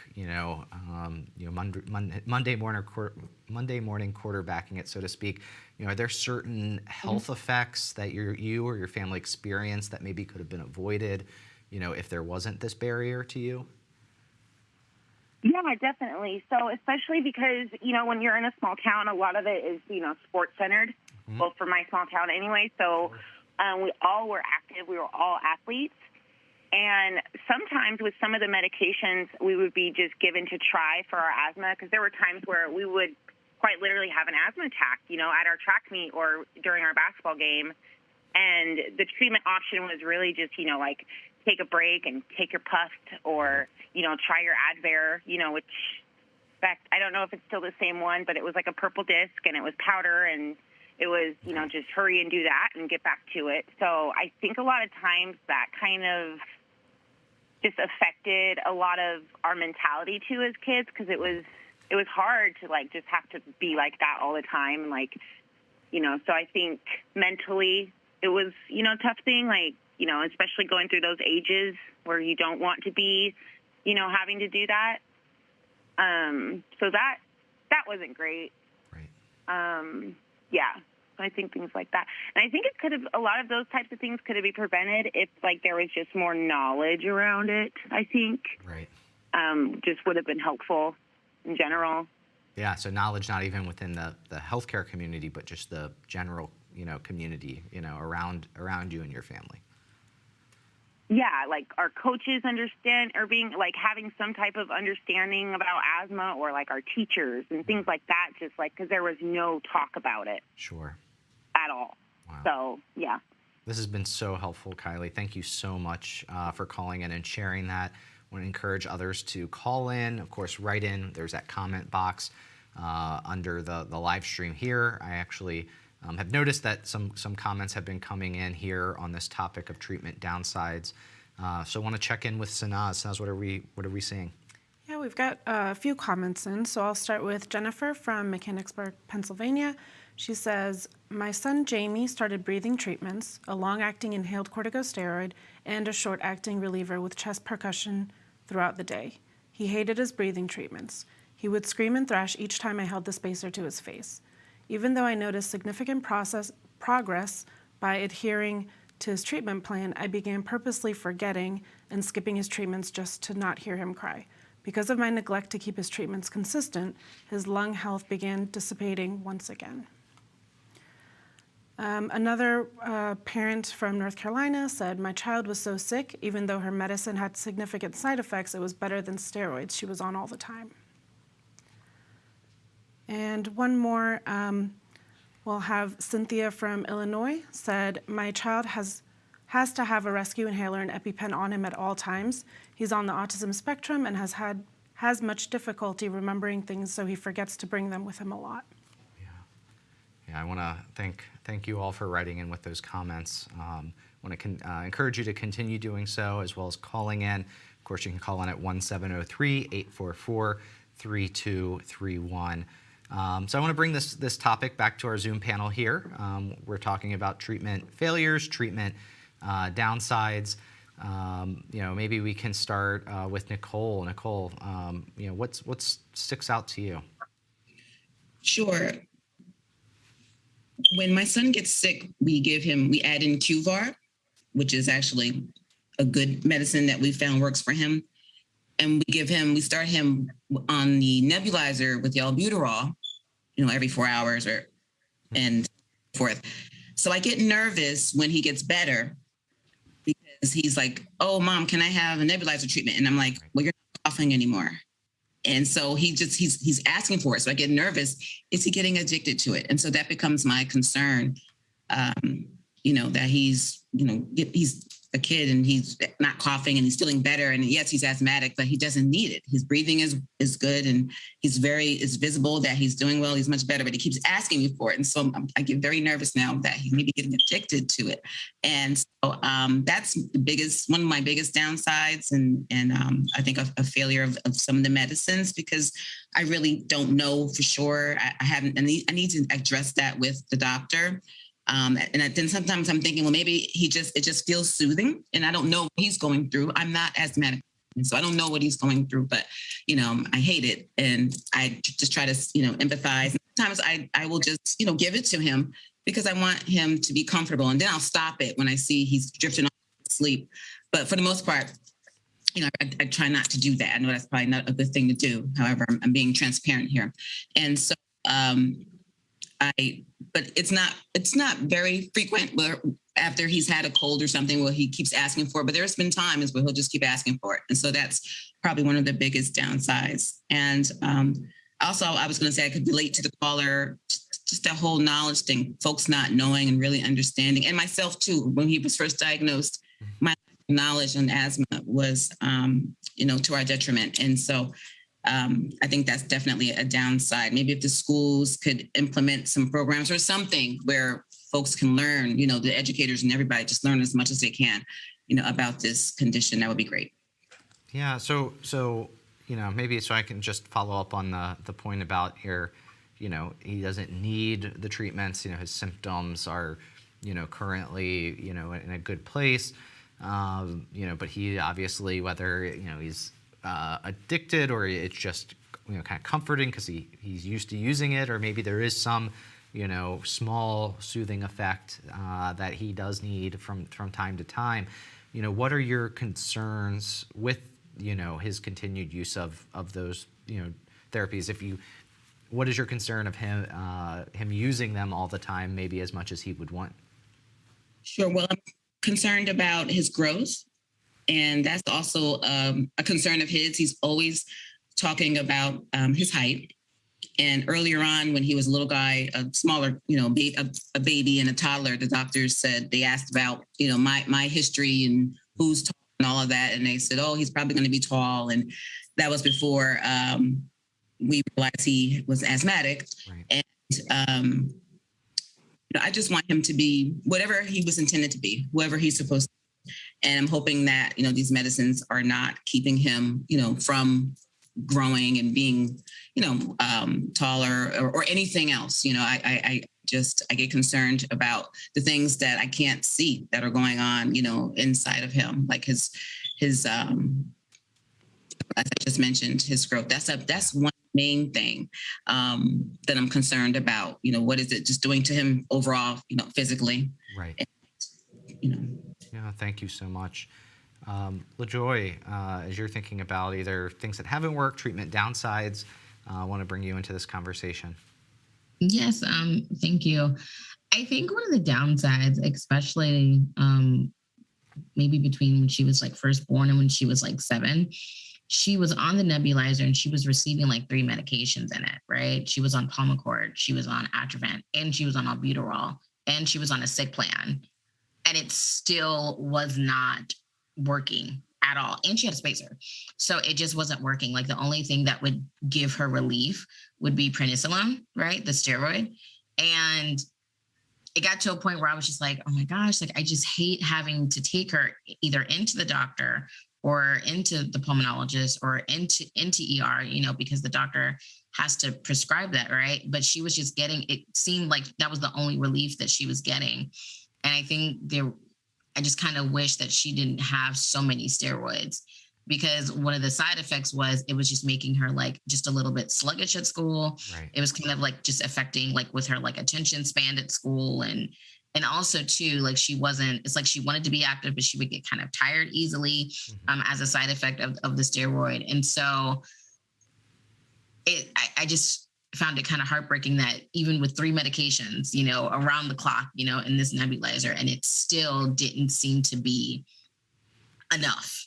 It had to take a trip to the hospital, in order to, or the doctor, in order to give her some relief. And so I think as the FDA looks into different, medications and improving different treatments, to look at, okay, is there anything holistic that can maybe help prevent, hospital visits, more frequently, and that maybe isn't as strong as a steroid, but maybe is stronger than, the things that are certainly out there. I know that probably made no sense scientifically, but but it was just a lot for like just a long time. And honestly, I honestly think the best treatment was probably time, because as she gets older, it seems to not be it's not as bad, right? And so, her treatments have changed. Like the last time she needed prednisolone was, actually it was right before COVID. I actually thought she had COVID and she didn't. It was February, March, one of those hard times for those who have asthma, when, that are brought on by the change of the season. And we had to give her prednisolone. And so it would be nice to not have to give her steroids as much. Sure. Thank you so much, LaJoy. Andrea, I think you had something to share on this topic as well. Want to give you that opportunity. Yes, getting on the right inhaler for your body. We talked about how important that is. And so sometimes it can be something as simple as changing from a dry powder inhaler to a metered dose inhaler, because the dry powder inhaler is really hard for younger children to use, as well as older adults. They just can't inhale it, and they need to inhale it quick and fast. And what I see quite a bit is people are doing the wrong technique. They would be using that one really slowly. And then they might have that as their controller inhaler. And then for their rescue inhaler, they have a metered dose inhaler. And so they do the opposite technique. So I think that inhaler confusion, as my kids were growing up, I think was a big problem. We would have little stickers that we would put on there so they know which one was the one that they would take every day and which one was the one that they would use when they were having problems. And some people mentioned about being in school. I think a big problem is not having enough school nurses. I know our school nurse was only there 2 hours a week. So I can't tell you, I actually had to not work when my kids were little. So I'd be available to run over and pull out the nebulizer that we kept at the school and do a breathing treatment, because nobody knew how to do anything.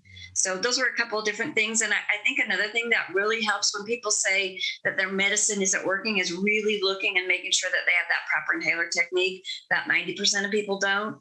And another thing that we noticed was our specialist, or allergy and asthma specialist, would treat our asthma very differently than the pediatrician. The pediatrician would be really reluctant to do these medications. And there is that myth out there that it will stunt your growth. My son that's almost died twice, he's almost 6 foot tall. His older brother, who has actually milder asthma, is about 4 inches shorter. So it definitely didn't stunt his growth. And if these kids are up all night coughing and not sleeping through the night, that's going to cause more problems with their growth rate than taking an inhaled corticosteroid. Great. Well, thank you, Andrea. So I want to check in. I know we've had a number of comments, including about some of the topics that we've been discussing here. So I want to bring in those web comments into the discussion. Sanaz? Yep. What Andrea is saying about inhaler technique is so important. And we've got a comment from Vanessa in Maine who says, it takes time to learn to use the inhaler properly and needs to be monitored by an adult. It's just time consuming, and we're thrilled if we don't have to take daily meds. We also have another comment from a parent in Massachusetts who says, because of my child's age, she can only use a nebulizer and is afraid of the face mask and loud noise.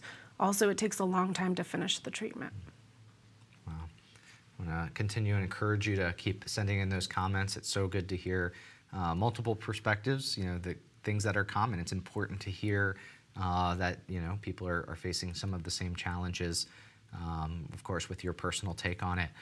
I see we have a caller, Anne-Marie from New Jersey, who wants to speak to some, challenges with around treatment with her child, and so I want to welcome Anne-Marie to the program. Are you with us? Yes, I am. Hi, welcome. Both my husband and I are here today. Thank you for allowing us to talk about our passing of our daughter. And it's just an advice that we as parents, we're not we're not fully aware of the severity of asthma, that it can actually make you die. We just didn't know that. We just thought you just take your nebulizer and you move on. But as my daughter got into adulthood, we were pushed to the side, and we were not able to communicate with her the severity, like, how you feeling today? She goes, I'm fine, I'm doing great. Meanwhile, she was misabusing, not following the instructions.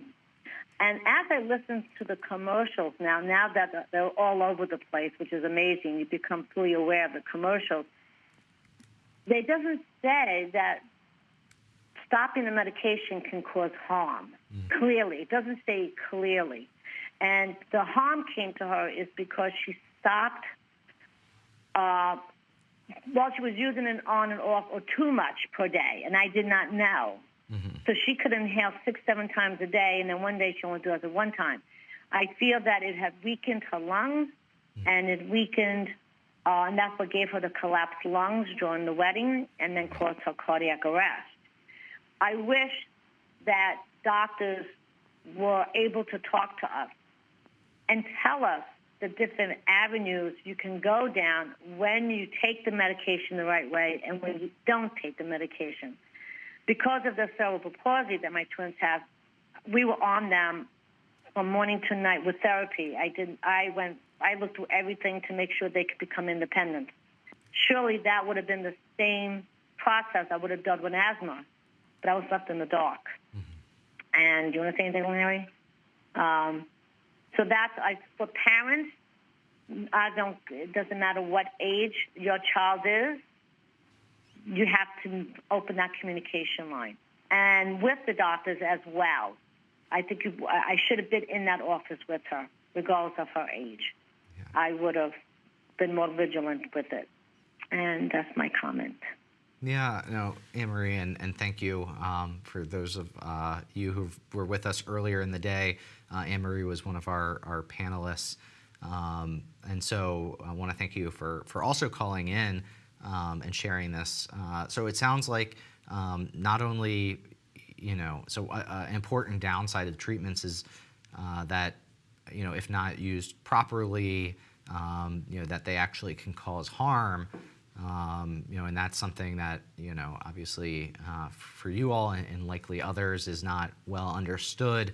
But I think it is important to hear, that is something that FDA and drug developers should be thinking about, is helping avoid harm, given that, this is a disease in childhood and it's, sometimes hard to, provide that oversight. We heard earlier today, about those transition periods and kind of self-medication and being able to, trust in that process. So just really want to thank you again for calling in. So important.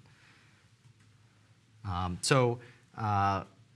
want to move to the part of our program where we're going to now look towards the future. We've heard a lot about the current treatments that exist, things that have been helping. We're glad to hear that there are things that are helpful, but we also have heard about things that haven't helped so much, and as well as quite a few downsides to treatment. Thinking about all of what you have, we want to also look towards the future at what you might be able to have down the road. And again, while we all would want a cure for asthma, we want you to think about something short of that cure. It might be the next thing that becomes available. What would you be looking for in that treatment? What would be something that would be meaningful to you? And what would that mean for you specifically in your life? And so we're going to go to our last polling question of today. We'll ask you to pull out your phones, open up that tab in your browser, and answer this question. Again, at pollev.com/childhood asthma.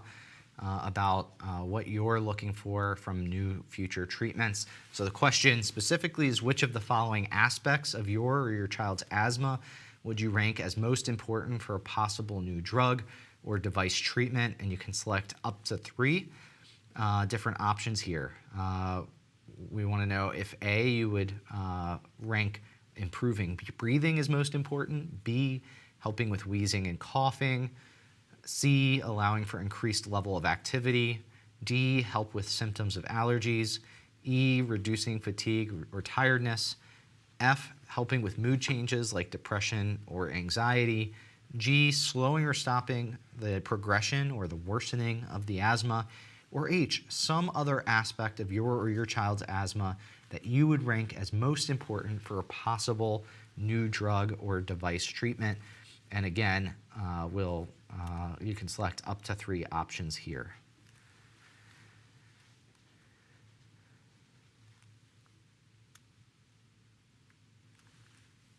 We'll give you just a few more moments. We know this is a difficult question to prioritize and pick just a few of these as what you would look for in a possible future treatment.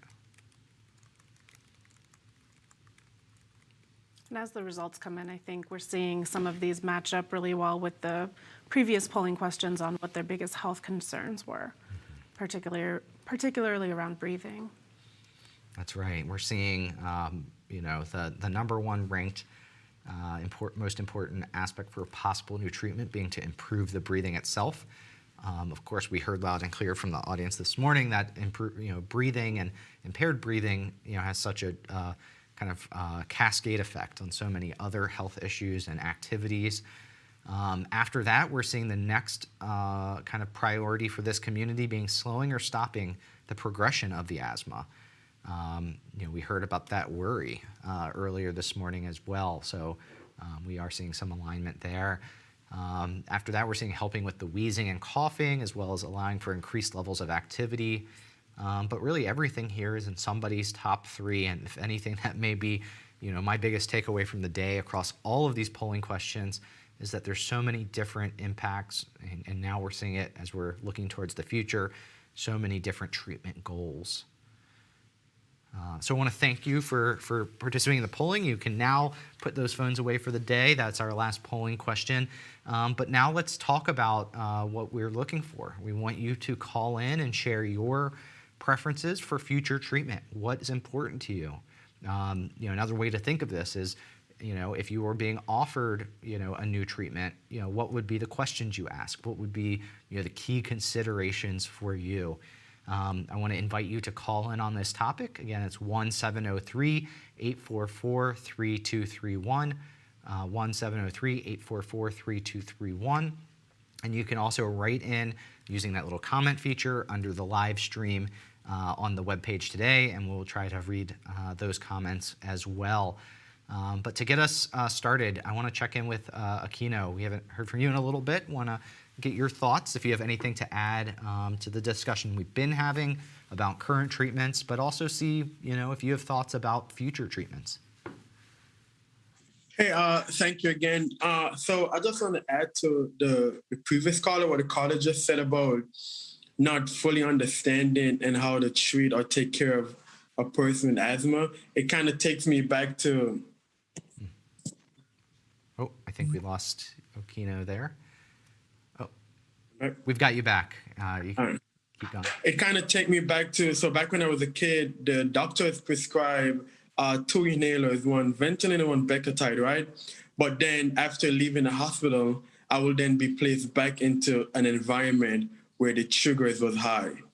You know what I'm saying? So I couldn't get to see the full potential of what the medication could have done, because each time I would leave the hospital, I would come back into the same atmosphere. And up until when the doctor said to my mom, said, hey, if he's taking all these medication on time, then what's the home like? And then when she started saying, oh, she probably clean like once a month, there's like dust built up, pet dander, not enough ventilation going through the house, not enough fresh air.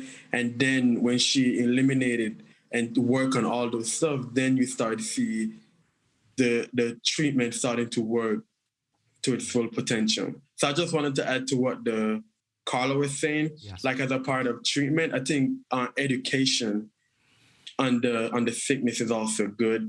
And I say for future treatment, like, yeah, anything that could help, like coughing and wheezing, but I think that a form of home inspection, I think, will be good.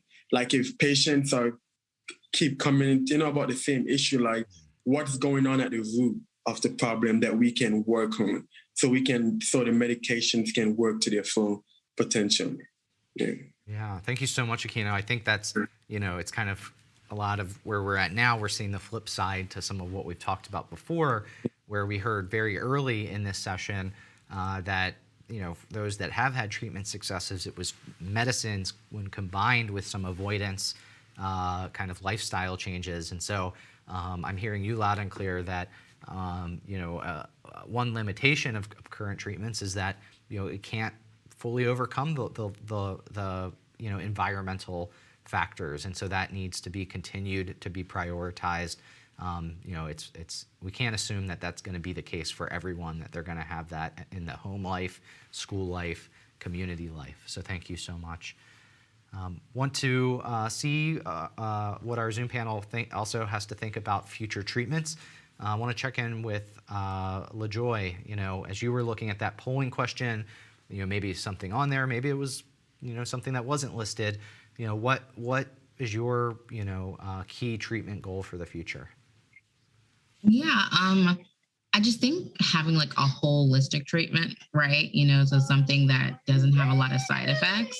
Okay. And as you hear, my daughter's home, so you'll probably hear screaming as she's playing in the background. So just FYI, everybody. But just something that's holistic, right? Like something that is improving the breathing, something that's helping with the wheezing and the coughing. Yeah. But also I would love for her to be able to be more active, something that can really, increase her level of activity, because that's one thing I worry about now, is that she may not be able to be as active as I want her to be, or as she wants to be. So I think just like having like that whole holistic treatment to, again, improve the breathing, help with the coughing and the wheezing, but can also increase the level of activity. Sure. That's very clear. Thank you so much, LaJoy. Amanda, how about you? What would you put at the top of your list of goals for future treatment? Well, I think it's really hard because asthma varies so much for everybody in every different situation. Personally, for my daughter, I think it would be really great. She's had some real negative side effects with the amount of inhaled and oral steroids. Yet these are the things that we ultimately end up going to control her asthma. So I think it would be great if there were some less side effects. For example, increased heart rate from certain medications that she needs. Somebody earlier had called in and suggested some sort of an alarm, if you will, on an inhaler to let you know on the counter that it's getting low. Something to that effect was interesting. I hadn't thought about that, but thought it was a great idea, because you have to really stay on top of that. You can't run out of these things. You can't miss a day or a dose nonetheless. So it's definitely helpful as your children are becoming a little bit older and more independent to have some sort of a reminder. Yes. Well, thank you for all of those thoughts, Amanda. Appreciate it. Nicole, let's check in with you as we're kind of going around the horn here. Want to know what are you thinking in terms of future treatments? What would you put at the top of your list? I definitely agree with LaJoy regarding something more alternative and holistic versus the steroids and the agents that we really are not familiar with and don't necessarily know all the side effects. And to Amanda's point about the alarm, that would be amazing, because we recently had a situation where we ran low on the Symbicort, and we ended up having to go to use QVAR until we could get the Symbicort because of some insurance stuff happening. So anyway, that would be great, so that we could know, okay, that it's time. It's a week ahead. It's time to make sure we get the refill in, so on and so forth. And Andrea mentioned earlier regarding technique. Mm-hmm. I feel that over the years with our son, technique was not always the same with the various clinicians and hospitals and administrators. And so I think that is really instrumental in managing asthma as well, and controlling it. And if we could, again, educate and have more knowledge for those entities, the clinicians, just all the parties involved, whether it's parents, educators, clinicians, just everyone involved really needs to be on the same board with technique, because the administration, that was a huge issue for us. We were originally in New Jersey, and those doctors had a different way of instructing us and administering the medicine from when we moved to Maryland and we experienced Children's in DC from what we learned there. And so we were like, wow, what happened? Why doesn't everyone do everything the same? And so again, back to technique is extremely important in all of this. And I think it's crucial to emphasize that. Sure, thank you. And Andrea, to round it out, thinking about that next future drug or device treatment, what would you like to see from that? One thing that would be interesting to see is a medication for asthma that's 24-hour. You could just take the inhaler once. Most of the COPD inhalers are 24 hours, but asthma is 12 hours, and a lot of people are really confused by that. And they'll take, if they're supposed to take 2 puffs of an inhaler, they'll take 2 puffs in the morning, and they don't do 1 puff in the morning, 1 puff at night. So it might be interesting to see if that was possible to do with asthma medications. I know they're different formularies. And also a lot of people, and I've done this myself, where I've run out of my inhaler, even though it has a counter on it. And all the inhalers have counters now, but you actually have to look at the counter. And so we had switched to a different pharmacy that actually set up alerts. And so when it was time, when it got close to time, it would send us a text. Did we want to refill it? And we would do it. So that helps a lot too on keeping up on top of that. And then making sure that you don't run out. And then the manufacturers, every manufacturer has a video for how their inhalers work. So bless their hearts, not all pharmacists and doctors and nurses know how to use them correctly. So head to the website and make sure you're using it right. But I'm excited to see what's on the market. I think biologics have, as I mentioned, really literally saved my son's life. I think those are very important. I know someone mentioned, is it possible to turn a biologic into a patch? That would be interesting. I'm not sure how that would work. I know needle phobia is alive and well with a lot of people. So that'd be interesting to see what comes out of that. Sure. Thank you so much. And I want to thank all of our Zoom panelists here today. Thank you so much for being so willing to share and explore these different topics with us. It's been really important for the program today. I'm now going to turn to a phone caller who wants to weigh in on this topic of future treatments and some considerations around that. We have Kylie from Seattle. I believe we talked to Kylie a little earlier today, but happy to have Kylie back and helping weigh in on this particular topic. I'd like to welcome you to the program. Are you with us, Kylie? I am. Thanks for having me back. Great. Well, would love to hear your thoughts about, short of that cure for asthma, what it is that might be of value to you and your family. So for me, personally, it's looking forward to, in the future, maybe being able to think about, passing on asthma to my children less, meaning, I'm wondering if there's, ways that researchers are looking into preventive. I understand that, that's a long way to go, and, and I do understand that, and I know treatments work, but it would be, there's a lot of hope for better treatments, like as everybody has said, like I've been blown away by a lot of these discussions and the panelists and callers with their ideas. I would just think, I personally would like to see more in the area of prevention as opposed to having to worry about how to treat in the future. So that's my take on it, especially with, when I do, am pregnant, like as a pregnant person, like I'm, wondering in the future how my asthma is going to work with that and how medications will affect me going through all that. So that's just what I wanted to touch base on a little more was prevention. Sure. No, so let me maybe explore that a little bit so I understand what you mean.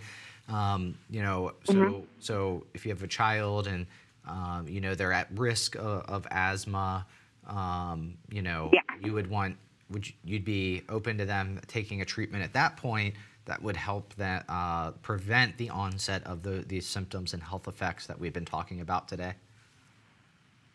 Yes, exactly. Like, it would be great if I do have those concerns because of, my family history and my history, especially my childhood when my asthma was very severe. It would be so hopeful to have something there that, hey, if my child's going to develop asthma, like, let's get them doing something now that might prevent it from being as bad so they don't have to go through what I went through or what a lot of other children go through.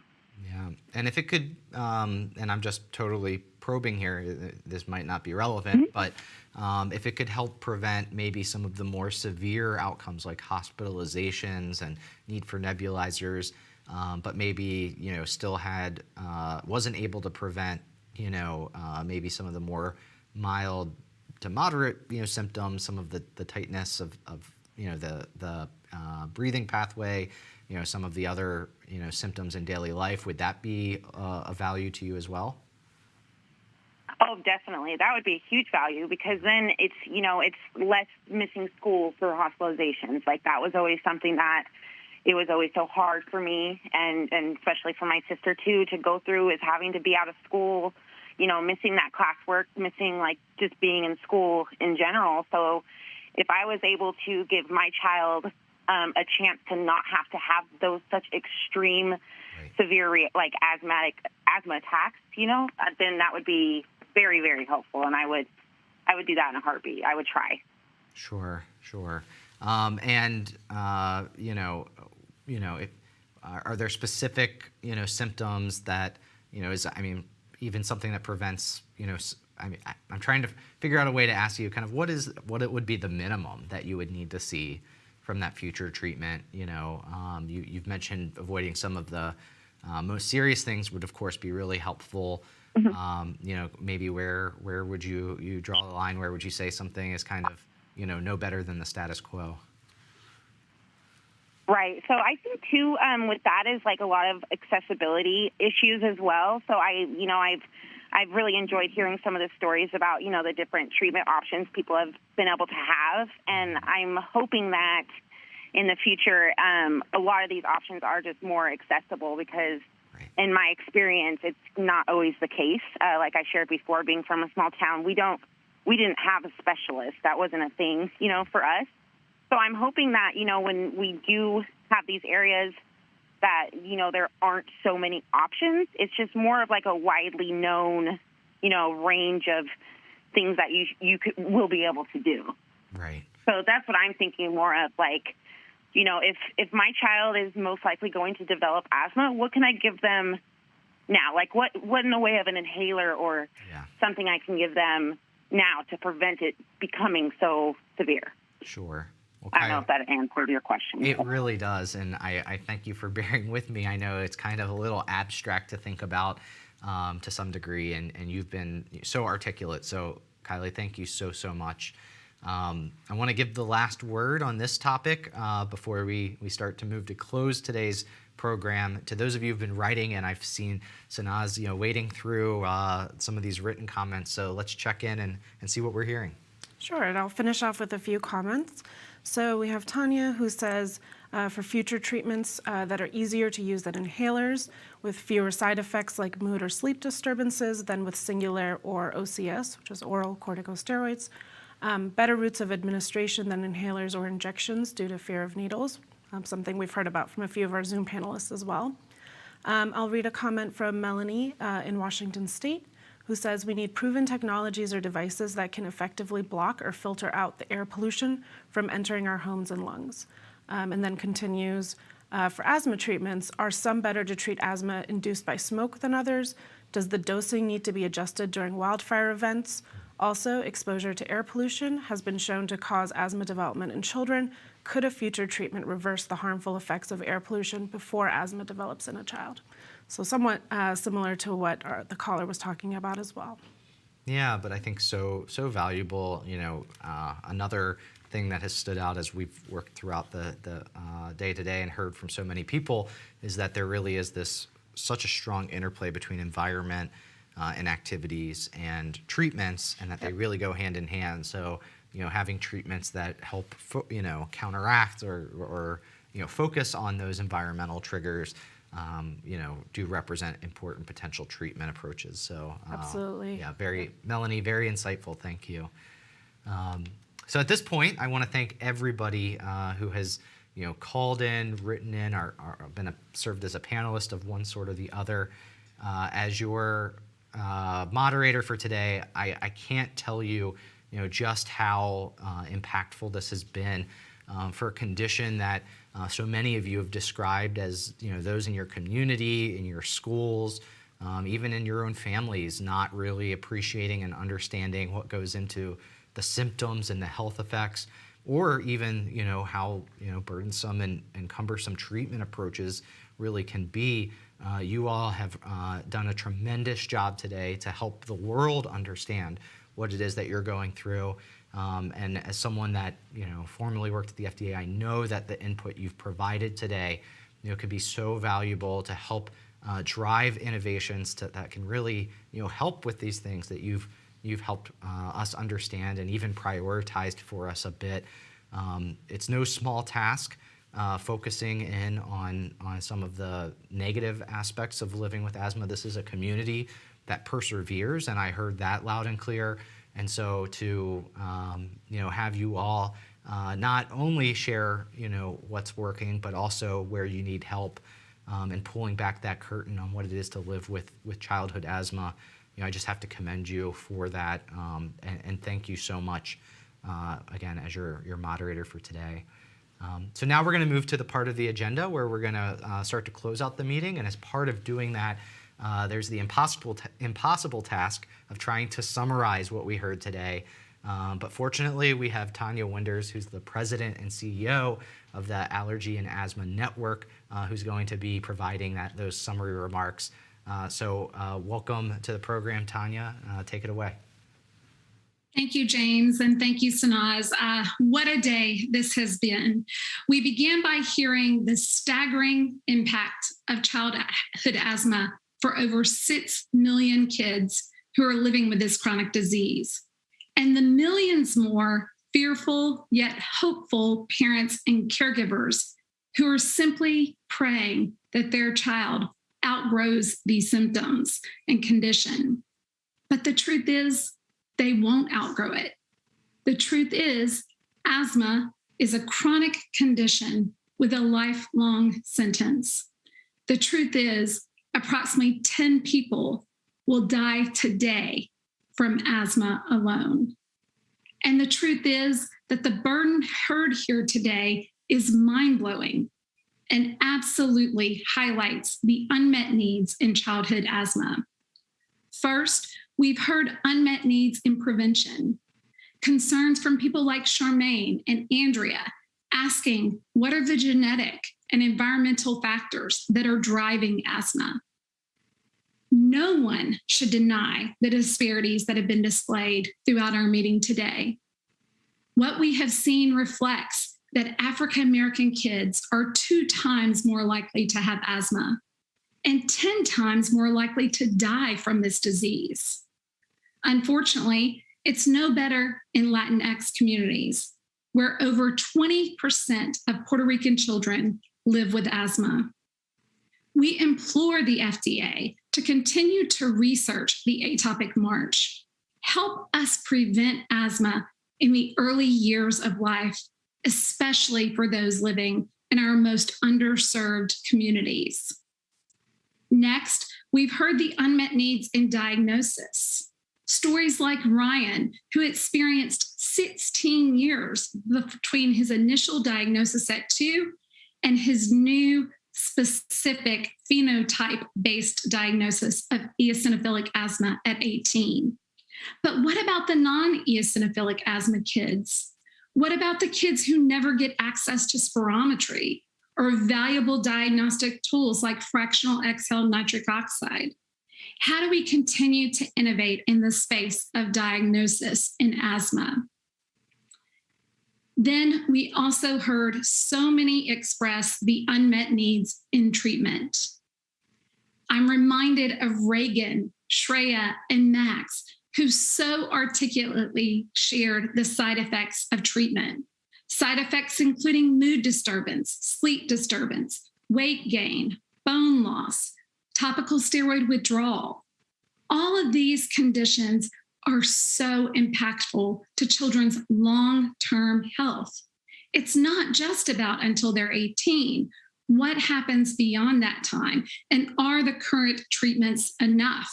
Are they actually, in some cases, harming our children rather than helping them?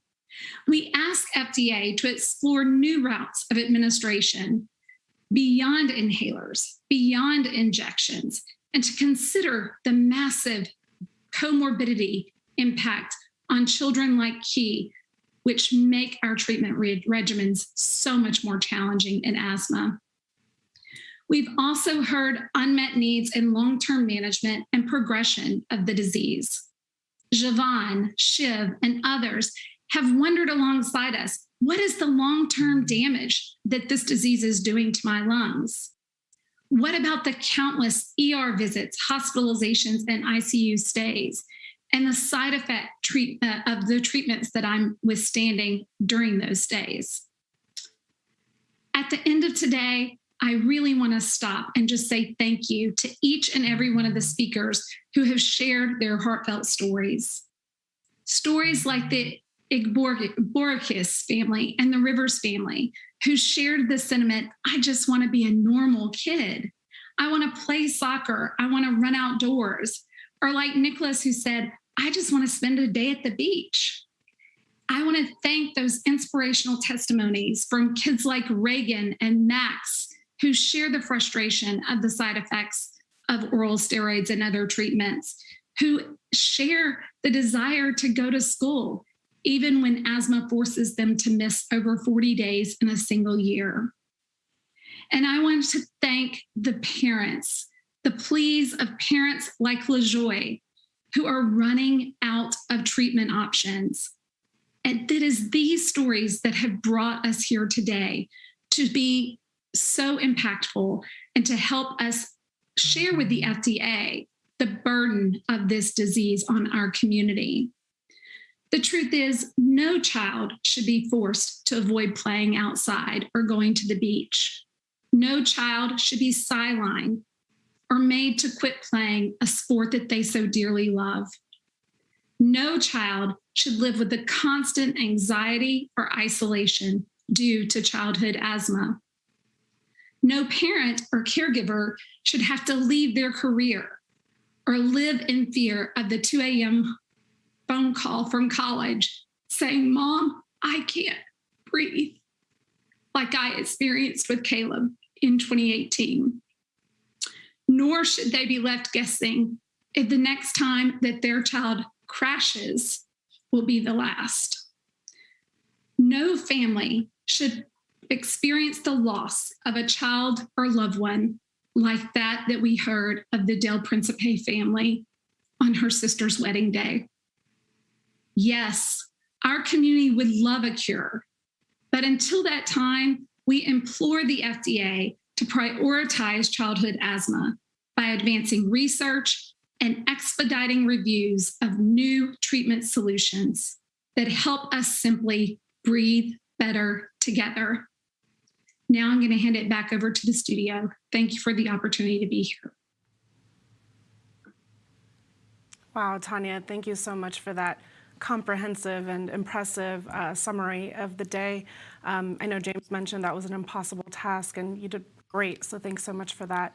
I'd next like to introduce Mary Jo Strobel. She's the Executive Director of the American Partnership for Eosinophilic Disorders, or APFED. She's going to provide some closing remarks and talk to us about the next steps. Over to you, Mary Jo. Thank you so much. It has been an incredible experience to participate in this important event today. To all of the panelists and discussion participants, for those of you who called or wrote in, thank you for being so candid and willing to share your stories. This is your day to shine the spotlight on the burdens of asthma in childhood and to illustrate the multifaceted impacts that the condition has on you and your loved ones. And wow, you really did shine that light. I have had the great pleasure of collaborating with some of the most amazing advocates who have worked tirelessly on today's event. And I just wanted to take a moment to express our gratitude to the Allergy and Asthma Network, the American Lung Association, and the Asthma and Allergy Foundation of America for their dedication, passion, and for all that they do to serve the asthma community. Advances in treatments for chronic conditions such as asthma are only possible because of patient involvement. Drug developers and the FDA take a lot into consideration before bringing a medicine to market. Is it safe? Is it tolerated? Is it effective? But they also take into consideration if the treatment would be meaningful to the patient. And that's what today was all about, shining a spotlight on what is meaningful to you and amplifying that message. One word came to mind as I was listening to the comments shared today, and that's resilient. I was impressed by the resilience of this community and the determination to move forward, to be candid, and to make a difference. In addition to the stars of today's events, which was the patients and the caregivers, there are a few others that I want to thank on behalf of my fellow co-hosts. To all of the speakers who have taken the time to be here today and to participate, we are grateful for your time and expertise. To the staff of the U.S. Food and Drug Administration, thank you for your time, your attention, and for your dedication to patients. We'd also like to give a special thank you to William Llewellyn at the Center for Drug Evaluation and Research for his guidance and support as we plan today's meeting. We're also grateful to Larry Bauer of Hyman, Phelps, and McNamara for helping guide us through the best practices as we plan today's event and for helping our panelists to prepare to speak today. And to his colleague, James Valentine, for his insight, guidance, and for serving as our co-moderator today. Wanted to briefly acknowledge some of the many talented folks working behind the scenes on today's event. Taylor Dezens for her digital design and web services, and to Jennifer Roeder for communication and marketing services, and to John Dudley and his teammates at Dudley Digital Works for the creative and technical services to broadcast today's meeting. Finally, our sponsors who provided the financial means for us to be here today and to bring to light the burdens of childhood asthma in such an impactful way. Sanofi Genzyme and Regeneron, Amgen and Novartis. This meeting would not have been possible without their support. But most importantly, once again, we extend our deepest gratitude to the patients and the families who participated in today's discussions and advocated for the entire community. So what are our next steps? We will be summarizing the input shared at today's meeting, along with information gleaned from the survey and the public comments that were submitted through the Little Airways bigvoices.org website, and publishing it into a Voice of the Patient report, which will be made available in 2022. If you've not yet had a chance to submit comments but would like to do so, or if you have additional thoughts to share, please go to littleairwaysbigvoices.org to submit them. We will be accepting public comments through the site until October 20th. The Voice of the Patient report, along with a recording of today's event, will be made publicly available and will help inform the development and regulatory review of potential new asthma treatments that will have a meaningful impact on the lives of children with asthma. Today was about the voice of the patient, and those voices resonated. It's a crucial step for drug development to treat asthma in children, and we look forward to continuing our work to improve the quality of life for all of those living with this chronic condition. So once again, thank you for joining us today, and to the patients and caregivers for sharing their stories. With that, I hand things back to Sanaz in the studio. Thank you. Thank you so much, Mary Jo. That concludes today's meeting. I'd like to remind everyone that the link for this meeting will be available immediately, and as Mary Jo mentioned, comments will be open until October 20th. Thank you again for James for joining me here in the studio, and thank you guys for joining us here today.